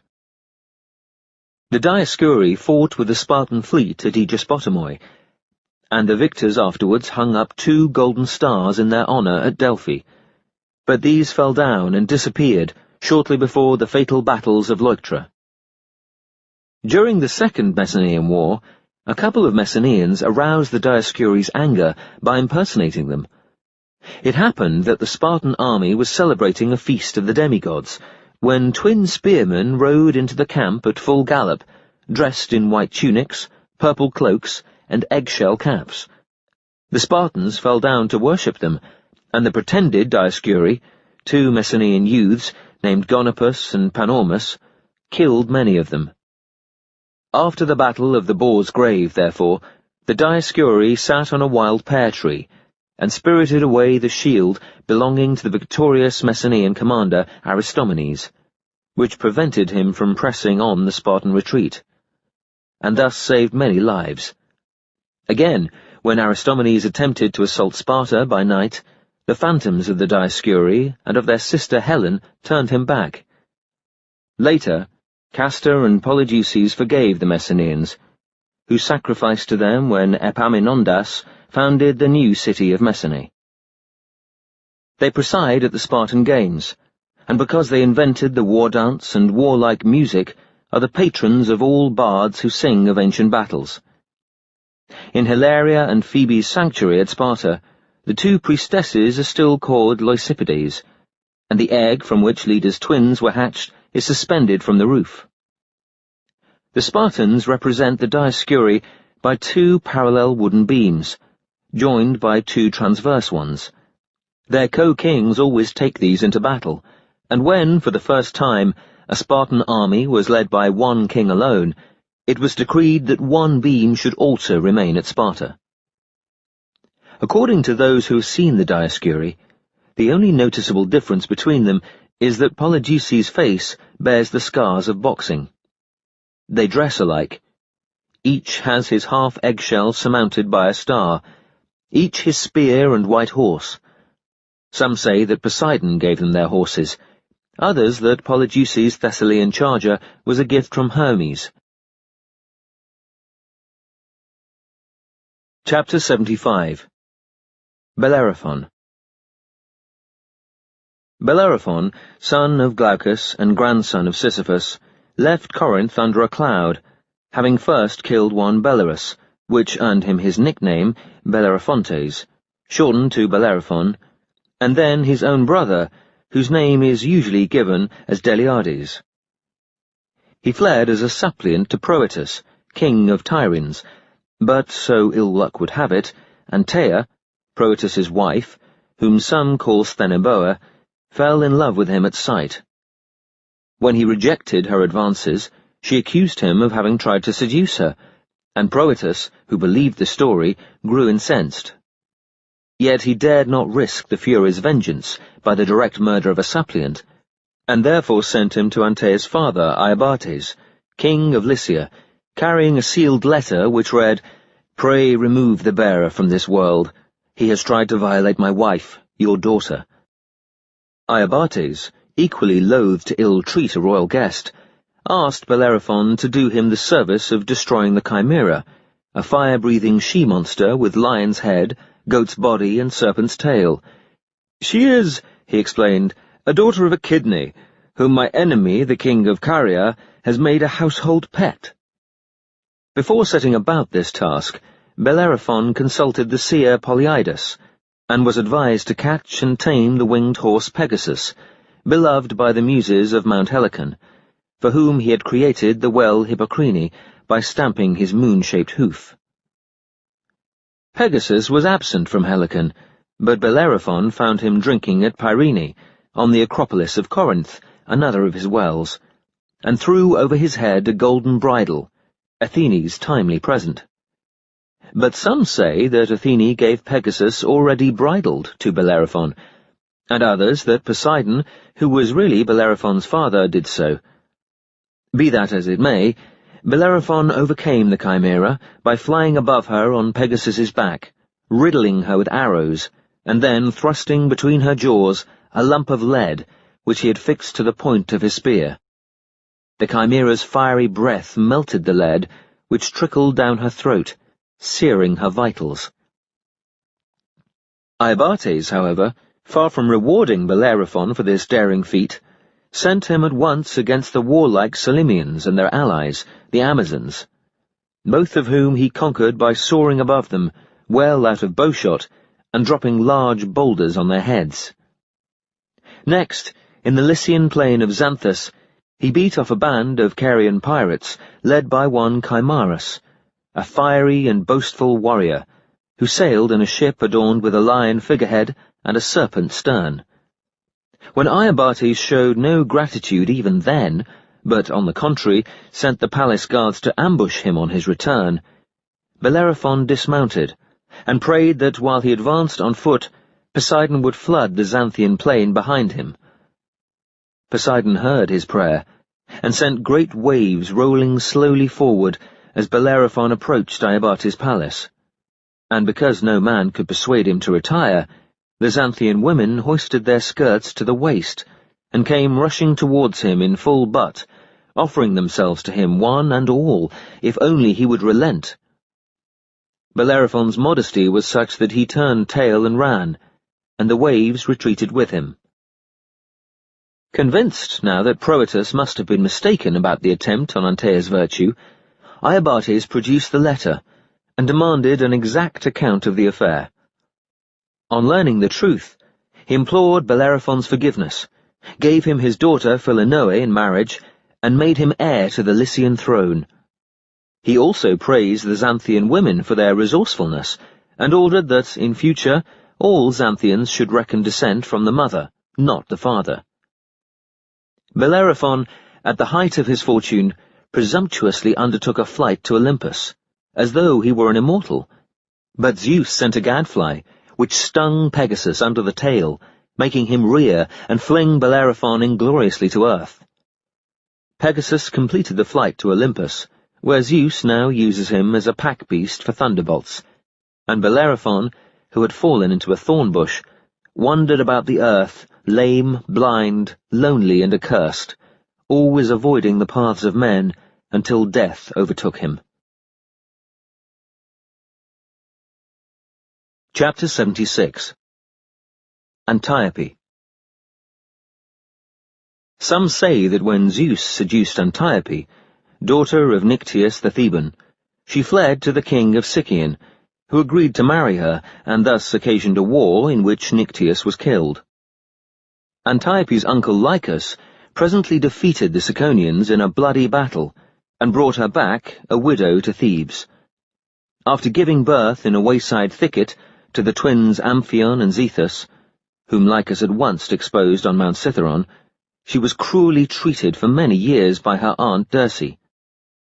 At last she contrived to escape from the prison in which she was immured, and fled to the hut where Amphion and Zethus, whom a passing cattleman had rescued, were now living. But they mistook Antiope for a runaway slave, and refused to shelter her. Dirce then came rushing up in a Bacchic frenzy, seized hold of Antiope, and dragged her away. "My lads," cried the cattlemen. "You had better beware of the Furies." "Why the Furies?" they asked. "Because you have refused to protect your mother, who is now being carried off for execution by that savage aunt of hers." The twins at once went in pursuit, rescued Antiope, and tied Dirce by the hair to the horns of a wild bull, which made short work of her. Others say that the river Asopus was Antiope's father, and that one night the king of Sicyon impersonated Lycus, to whom she was married, and seduced her. Lycus divorced Antiope in consequence, and married Dirce, thus leaving Zeus free to court the lonely Antiope and get her with child. Dirce, suspecting that this was Lycus's doing, confined Antiope in a dark dungeon, from which, however, she was freed by Zeus just in time to bring forth Amphion and Zethus on Mount Cithaeron. The twins grew up among the cattlemen with whom Antiope had taken refuge, and when they were old enough to understand how unkindly their mother had been treated, she persuaded them to avenge her. They met Dirce roaming the slopes of Mount Cithaeron in a Bacchic frenzy, tied her by the hair to the horns of a wild bull, and, when she was dead, flung her body on the ground, where a spring welled up, afterwards called the Dircean stream. But Dionysus avenged this murder of his votary. He sent Antiope raging madly all over Greece, until at last Phocis, a grandson of Sisyphus, cured and married her in Phocis. Amphion and Zethus visited Thebes, where they expelled King Laius and built the lower city, Cadmus having already built the upper. Now Zethus had often taunted Amphion for his devotion to the lyre given him by Hermes. "It distracts you," he would say, "from useful work." Yet when they became masons, Amphion's stones moved to the sound of his lyre and gently slid into place, while Zethus was obliged to use main force, lagging far behind his brother. The twins ruled jointly in Thebes, where Zethus married Thebe, after whom the city previously known as Cadmea is now named, and Amphion married Niobe. But all her children except two were shot dead by Apollo and Artemis, whose mother Leto she had insulted. Amphion himself was killed by Apollo for trying to take vengeance on the Delphic priests, and further punished in Tartarus. Amphion and Zethus are buried in one grave at Thebes, which is guarded carefully when the sun is in Taurus, for then the people of Phocian Titharia try to steal earth from the mound and place it on the grave of Phocis and Antiope. An oracle once said that this act would increase the fertility of all Phocis at the expense of Thebes. Chapter 77. Niobe. Niobe, sister of Pelops, had married Amphion, king of Thebes, and borne him 7 sons and 7 daughters, of whom she was so inordinately proud that, one day, she disparaged Leto herself for having only 2 children, Apollo and Artemis. Mante, the prophetic daughter of Tiresias, overhearing this rash remark, advised the Theban women to placate Leto and her children at once, burning frankincense and wreathing their hair with laurel branches. When the scent of incense was already floating in the air, Niobe appeared, followed by a throng of attendants, and dressed in a splendid Phrygian robe, her long hair flowing loose. She interrupted the sacrifice and furiously asked why Leto, a woman of obscure parentage, with a mannish daughter and a womanish son, should be preferred to her, Niobe, grandchild of Zeus and Atlas, the dread of the Phrygians, and a queen of Cadmus's royal house. Though fate or ill luck might carry off 2 or 3 of her children, would she not still remain the richer? Abandoning the sacrifice, the terrified Theban women tried to placate Leto with murmured prayers, but it was too late. She had already sent Apollo and Artemis, armed with bows, to punish Niobe's presumption. Apollo found the boys hunting on Mount Cithaeron, and shot them down one by one, sparing only Amyclus, who had wisely offered a proprietary prayer to Leto. Artemis found the girls spinning in the palace, and, with a quiverful of arrows, dispatched all of them, except Melibea, who had followed Amyclus's example. These 2 survivors, hastened to build Leto a temple, though Melibea had turned so pale with fear that she was still nicknamed Chloris when she married Neleus some years later. But some say that none of Niobe's children survived, and that her husband Amphion was also killed by Apollo. For 9 days and 9 nights Niobe bewailed her dead, and found no one to bury them, because Zeus, taking Leto's part, had turned all the Thebans into stone. On the 10th day, the Olympians themselves deigned to conduct the funeral. Niobe fled overseas to Mount Sipylus, the home of her father Tantalus, where Zeus, moved by pity, turned her into a statue which can still be seen weeping copiously in the early summer.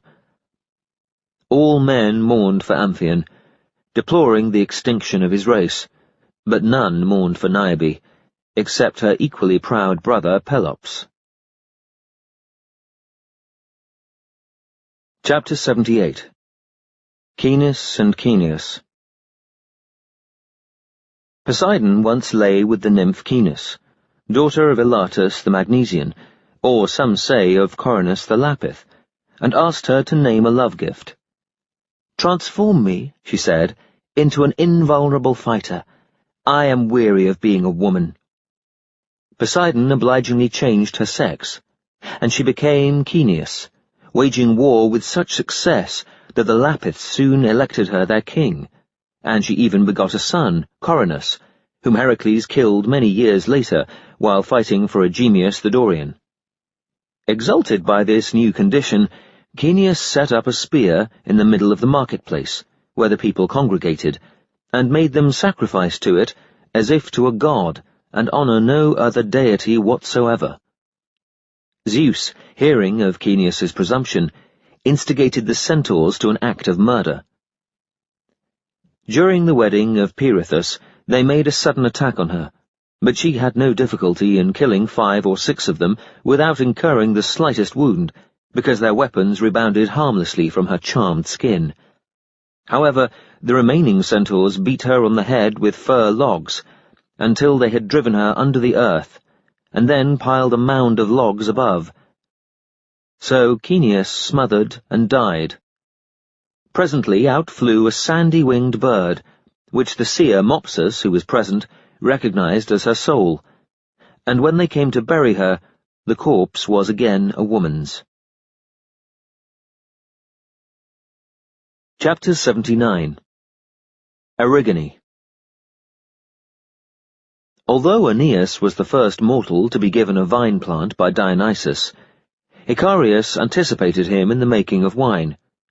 He offered a sample from his trial jarful to a party of shepherds in the Marathonian woods beneath Mount Pentelicus, who, failing to mix it with water, as Oenopion later advised, grew so drunk that they saw everything double, believed themselves bewitched, and killed Icarius. His hound, Mira, watched while they buried him under a pine tree, and afterwards led his daughter Erigone to the grave by catching at her robe, and then dug up the corpse. In despair, Erigone hanged herself from the pine, praying that the daughters of Athens should suffer the same fate as hers, while Icarius remained unavenged.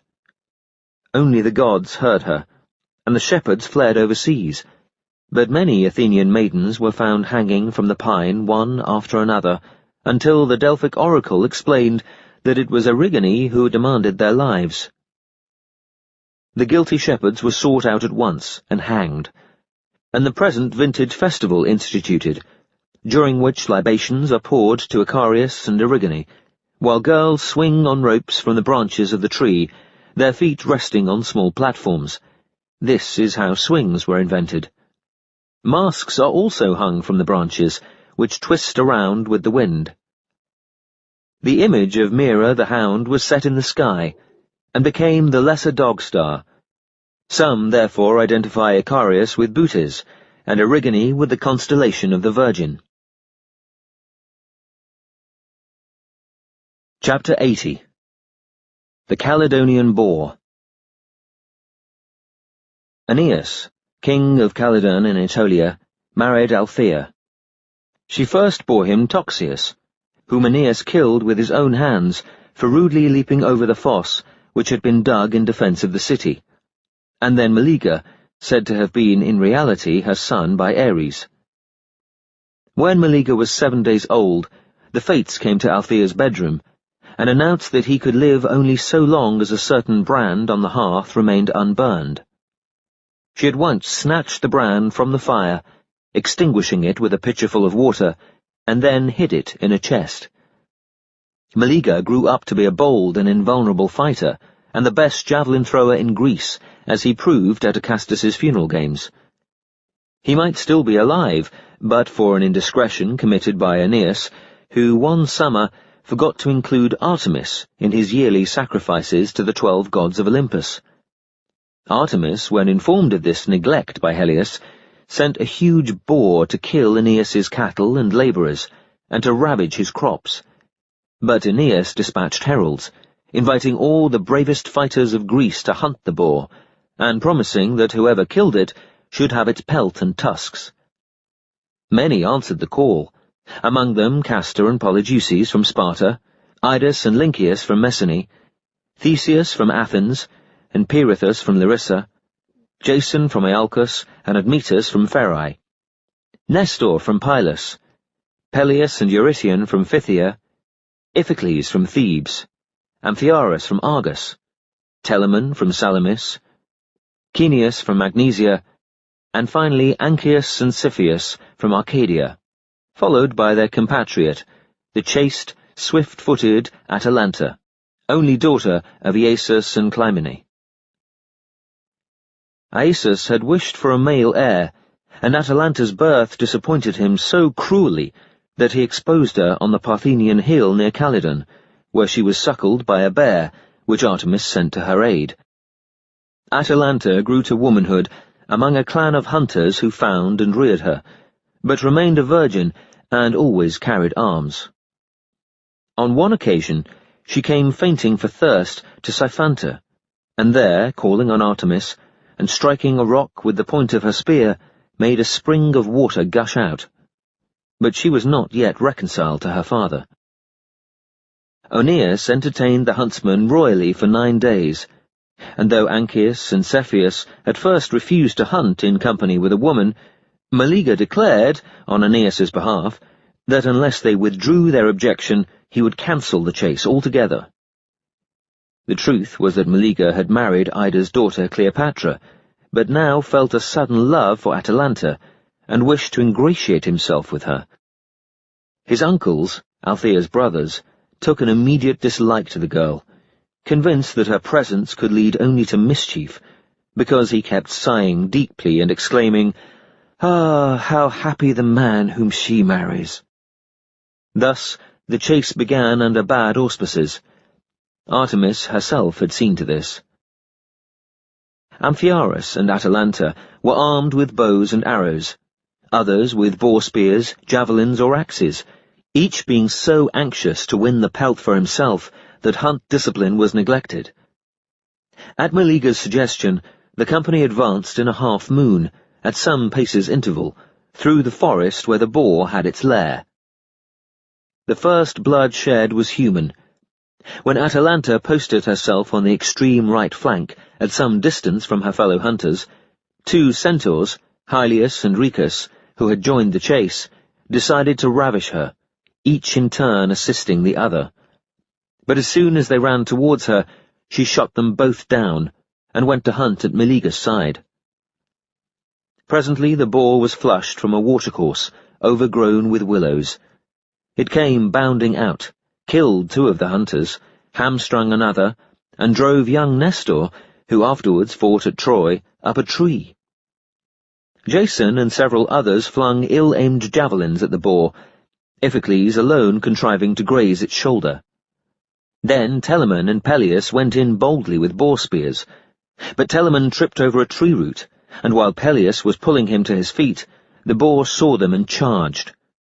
Atalanta let fly a timely arrow, which sank in behind the ear and sent it scurrying off. Anchius sneered, "That is no way to hunt. Watch me." He swung his battle-axe at the boar as it charged, but was not quick enough. The next instant he lay castrated and disemboweled. In his excitement, Peleus killed Eurytion with a javelin aimed at the boar, which Amphiaraus had succeeded in blinding with an arrow. Next it rushed at Theseus, whose javelin flew wide, but Meleager also flung and transfixed its right flank, and then, as the boar whirled around in pain, trying to dislodge the missile, drove his hunting spear deep under its left shoulder blade to the heart. The boar fell dead at last.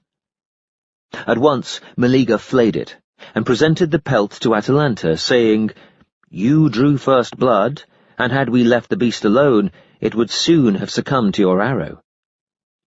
His uncles were deeply offended. The eldest, Plexippus, argued that Meleager had won the pelt himself, and that on his refusal it should have gone to the most honourable person present, namely himself, as Aeneas's brother-in-law. Plexippus's younger brother supported him with the contention that Iphicles, not Atalanta, had drawn first blood.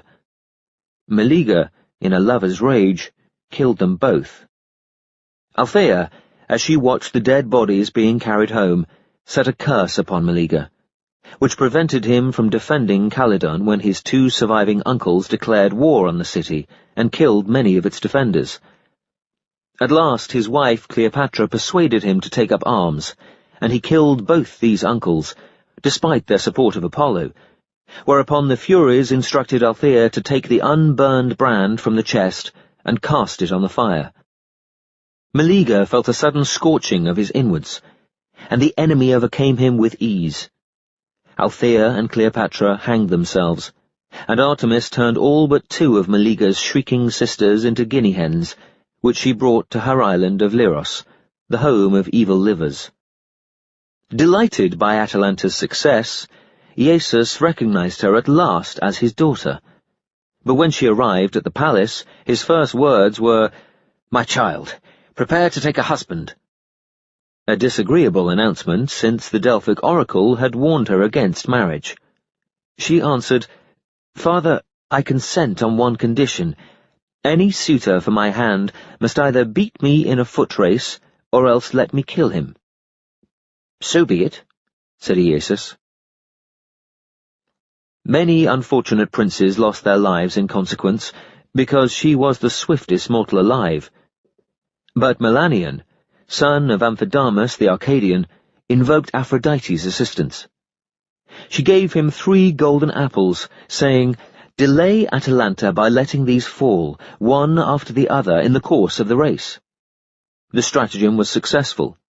Atalanta stopped to pick up each apple in turn, and reached the winning post just behind Melanion. The marriage took place, but the oracle's warning was justified because, one day, as they passed by a precinct of Zeus, Melanion persuaded Atalanta to come inside and lie with him there. Vexed that his precinct had been defiled, Zeus changed them both into lions, for lions do not mate with lions, but only with leopards, and they were thus prevented from ever again enjoying each other. This was Aphrodite's punishment, first for Atalanta's obstinacy in remaining a virgin, and then for her lack of gratitude in the matter of the golden apples. But some say that before this, Atalanta had been untrue to Melanion, and bore Meleager a child called Parthenopaeus, whom she exposed on the same hill where the she-bear had suckled her. He too survived, and afterwards defeated Idas in Ionia, and marched with the 7 champions against Thebes. According to others, Ares, not Meleager, was Parthenopaeus' father. Atalanta's husband was not Melanion, but Hippomenes, and she was the daughter of Schoeneus, who ruled Boeotian Onchestus. It is added that she and he profaned a sanctuary not of Zeus, but of Cybele, who turned them into lions and yoked them to her chariot. Chapter 81. Telamon and Peleus. The mother of Aeacus's 2 elder sons, namely Telamon and Peleus, was Endeus, Sciron's daughter. Phocis, the youngest, was a son of the Nereid Psamathe, who had turned herself into a seal while unsuccessfully trying to escape from Aeacus's embraces. They all lived together on the island of Aegina. Phocis was Aeacus's favourite, and his excellence at athletic games drove Telamon and Peleus wild with jealousy. For the sake of peace, therefore, he led a party of Aeginetan emigrants to Phocis, where another Phocis, a son of Ornithion the Corinthian, had already colonized the neighborhood of Tithoria and Delphi, and in the course of time his sons extended the state of Phocis to its present limits. One day Aeacus sent for Phocis, perhaps intending to bequeath him the island kingdom, but encouraged by their mother, Telamon and Peleus plotted to kill him on his return. They challenged Phocis to a 5-fold athletic contest, and whether it was Telamon who felled him, as if accidentally by throwing a stone discus at his head, and Peleus who then dispatched him with an axe, or whether it was the other way about, has been much disputed ever since. In either case, Telamon and Peleus were equally guilty of fratricide, and together hid the body in a wood, where Aeacus found it. Phocis lies buried close to the Aeacium. Telamon took refuge in the island of Salamis, where Cycreus was king, and sent back a message denying any part in the murder. Aeacus, in reply, forbade him ever again to set foot in Aegina, though permitting him to plead his case from the sea. Rather than stand and shout on the rocking deck of his ship, anchored behind the breakers, Telamon sailed one night into what is now called the Secret Harbour, and sent masons ashore to build a mole, which would serve him as rostrum. They finished this task before dawn, and it is still to be seen. Aeacus, however, rejected his eloquent plea that Phocis's death was accidental, and Telamon returned to Salamis, where he married the king's daughter Glauca, and succeeded to Cycreus's throne. This Cycreus, a son of Poseidon and Salamis, daughter of the river Asopus, had been chosen king of Salamis when he killed a serpent to end its widespread ravages. But he kept a young serpent of the same breed, which behaved in the same destructive way, until expelled by Eurylochus, a companion of Odysseus. Demeter then welcomed it at Eleusis as one of her attendants. But some explain that Cycreus himself, called Serpent because of his cruelty, was banished by Eurylochus and took refuge at Eleusis, where he was appointed to a minor office in Demeter's sanctuary. He became, at all events, one of the guardian heroes of Salamis, the Serpent Isle. There he was buried, his face turned to the west, and appeared in serpent form among the Greek ships at the famous victory of Salamis. Sacrifices were offered at his tomb, and when the Athenians disputed the possession of the island with the Megarians, Solon, the famous lawgiver, sailed across by night and propitiated him. On the death of his wife Glauca, Telamon married Peribea of Athens, a granddaughter of Pelops, who bore him great Ajax, and later the captive Hesione, daughter of Laomedon, who bore him the equally well-known Teucer. Peleus fled to the court of Actor, king of Phthia, by whose adopted son Eurytion he was purified. Actor then gave him his daughter Polymela in marriage, and a third part of the kingdom. One day Eurytion, who ruled over another third part, took Peleus to hunt the Caledonian boar. But Peleus speared him accidentally and fled to Iolcus, where he was once more purified, this time by Acastus, son of Peleus. Acastus's wife, Cretheus, tried to seduce Peleus, and when he rebuffed her advances, lyingly told Polymela, "He intends to desert you, and marry my daughter Sterope." Polymela believed Cretheus's mischievous tale, and hanged herself. Not content with the harm she had done, Cretheus went weeping to Acastus, and accused Peleus of having attempted her virtue. Loath to kill the man whom he had purified, Acastus challenged him to a hunting contest on Mount Pelion. Now, in reward for his chastity, the gods had given Peleus a magic sword, forged by Daedalus, which had the property of making its owner victorious in battle and equally successful in the chase. Thus he soon piled up a great heap of stags, bears, and boars, but when he went off to kill even more, Acastus's companions claimed the prey as their masters, and jeered at his want of skill. "Let the dead beasts decide this matter with their own mouths," cried Peleus, who had cut out their tongues, and now produced them from a bag to prove that he had easily won the contest. After a festive supper, in the course of which he outdid all others as a trencherman, Peleus fell fast asleep. Acastus then robbed him of his magic sword, hid it under a pile of cow dung, and stole away with his followers. Peleus awoke to find himself deserted, disarmed, and surrounded by wild centaurs, who were on the point of murdering him. However, their king, Chiron, not only intervened to save his life, but divined where the sword lay hidden, and restored it to him. Meanwhile, on the advice of Themis, Zeus chose Peleus to be the husband of the Nereid Thetis, whom he would have married himself had he not been discouraged by the fate's prophecy that any son born to Thetis would become far more powerful than his father. He was also vexed that Thetis had rejected his advances, for her foster mother Hera's sake, and therefore vowed that she should never marry an immortal.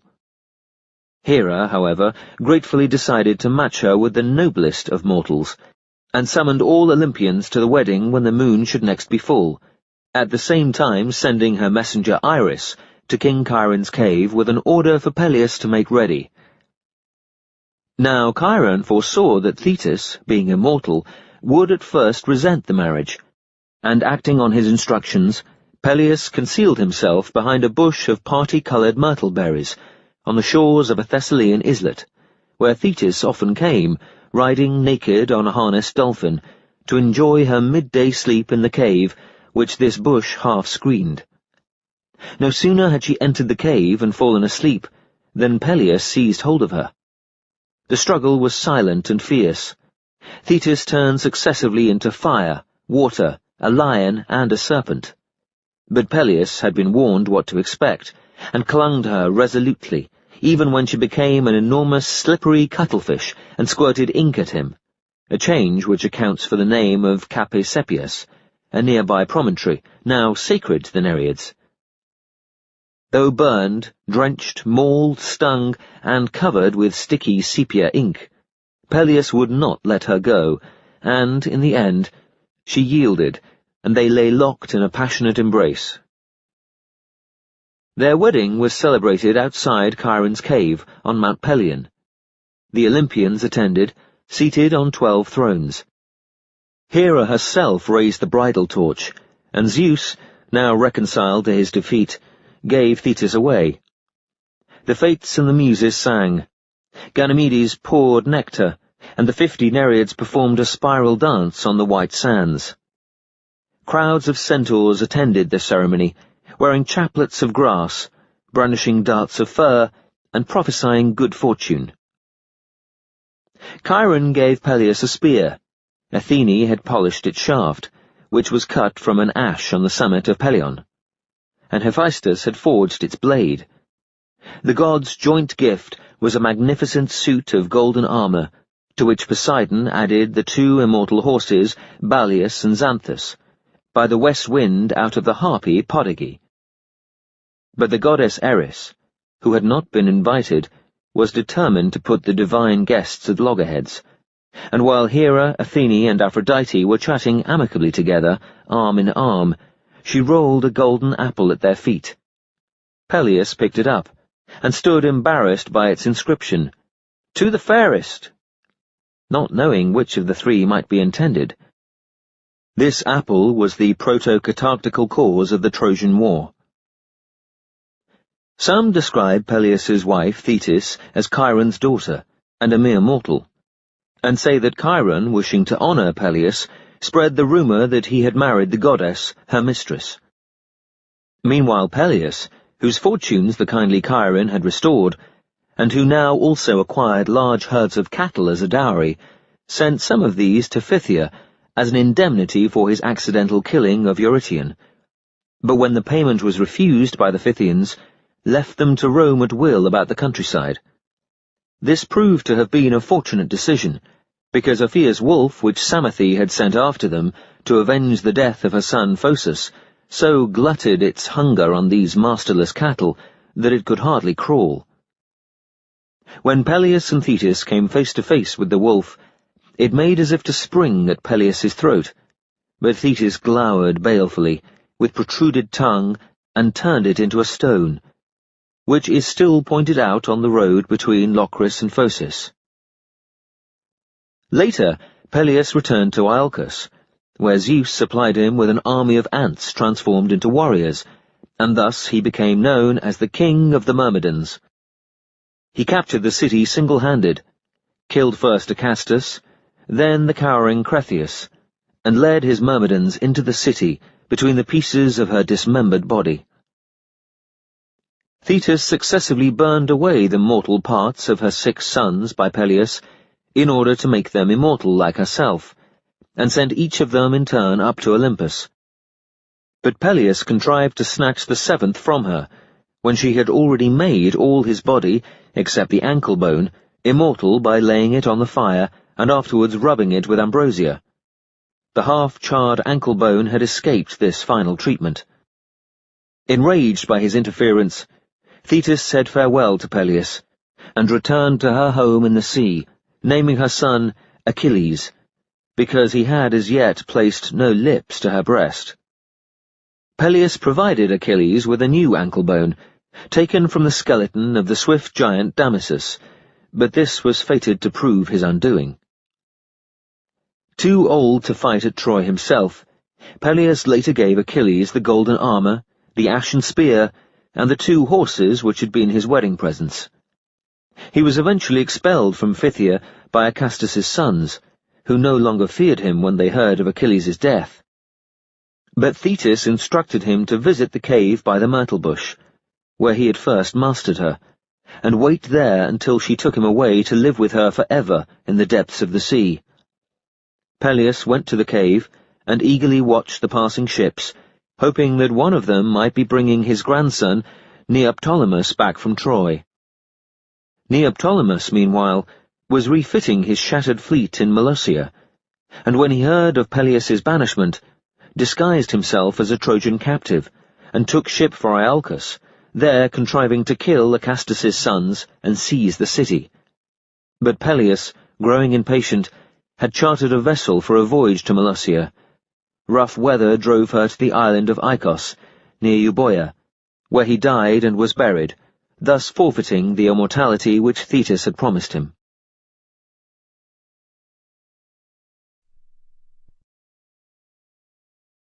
This audiobook has been broken into multiple parts to make the download faster. You have reached the end of a part, but not the end of the complete audiobook, so please check your library for the next part of this audiobook. Audible hopes you've enjoyed this program.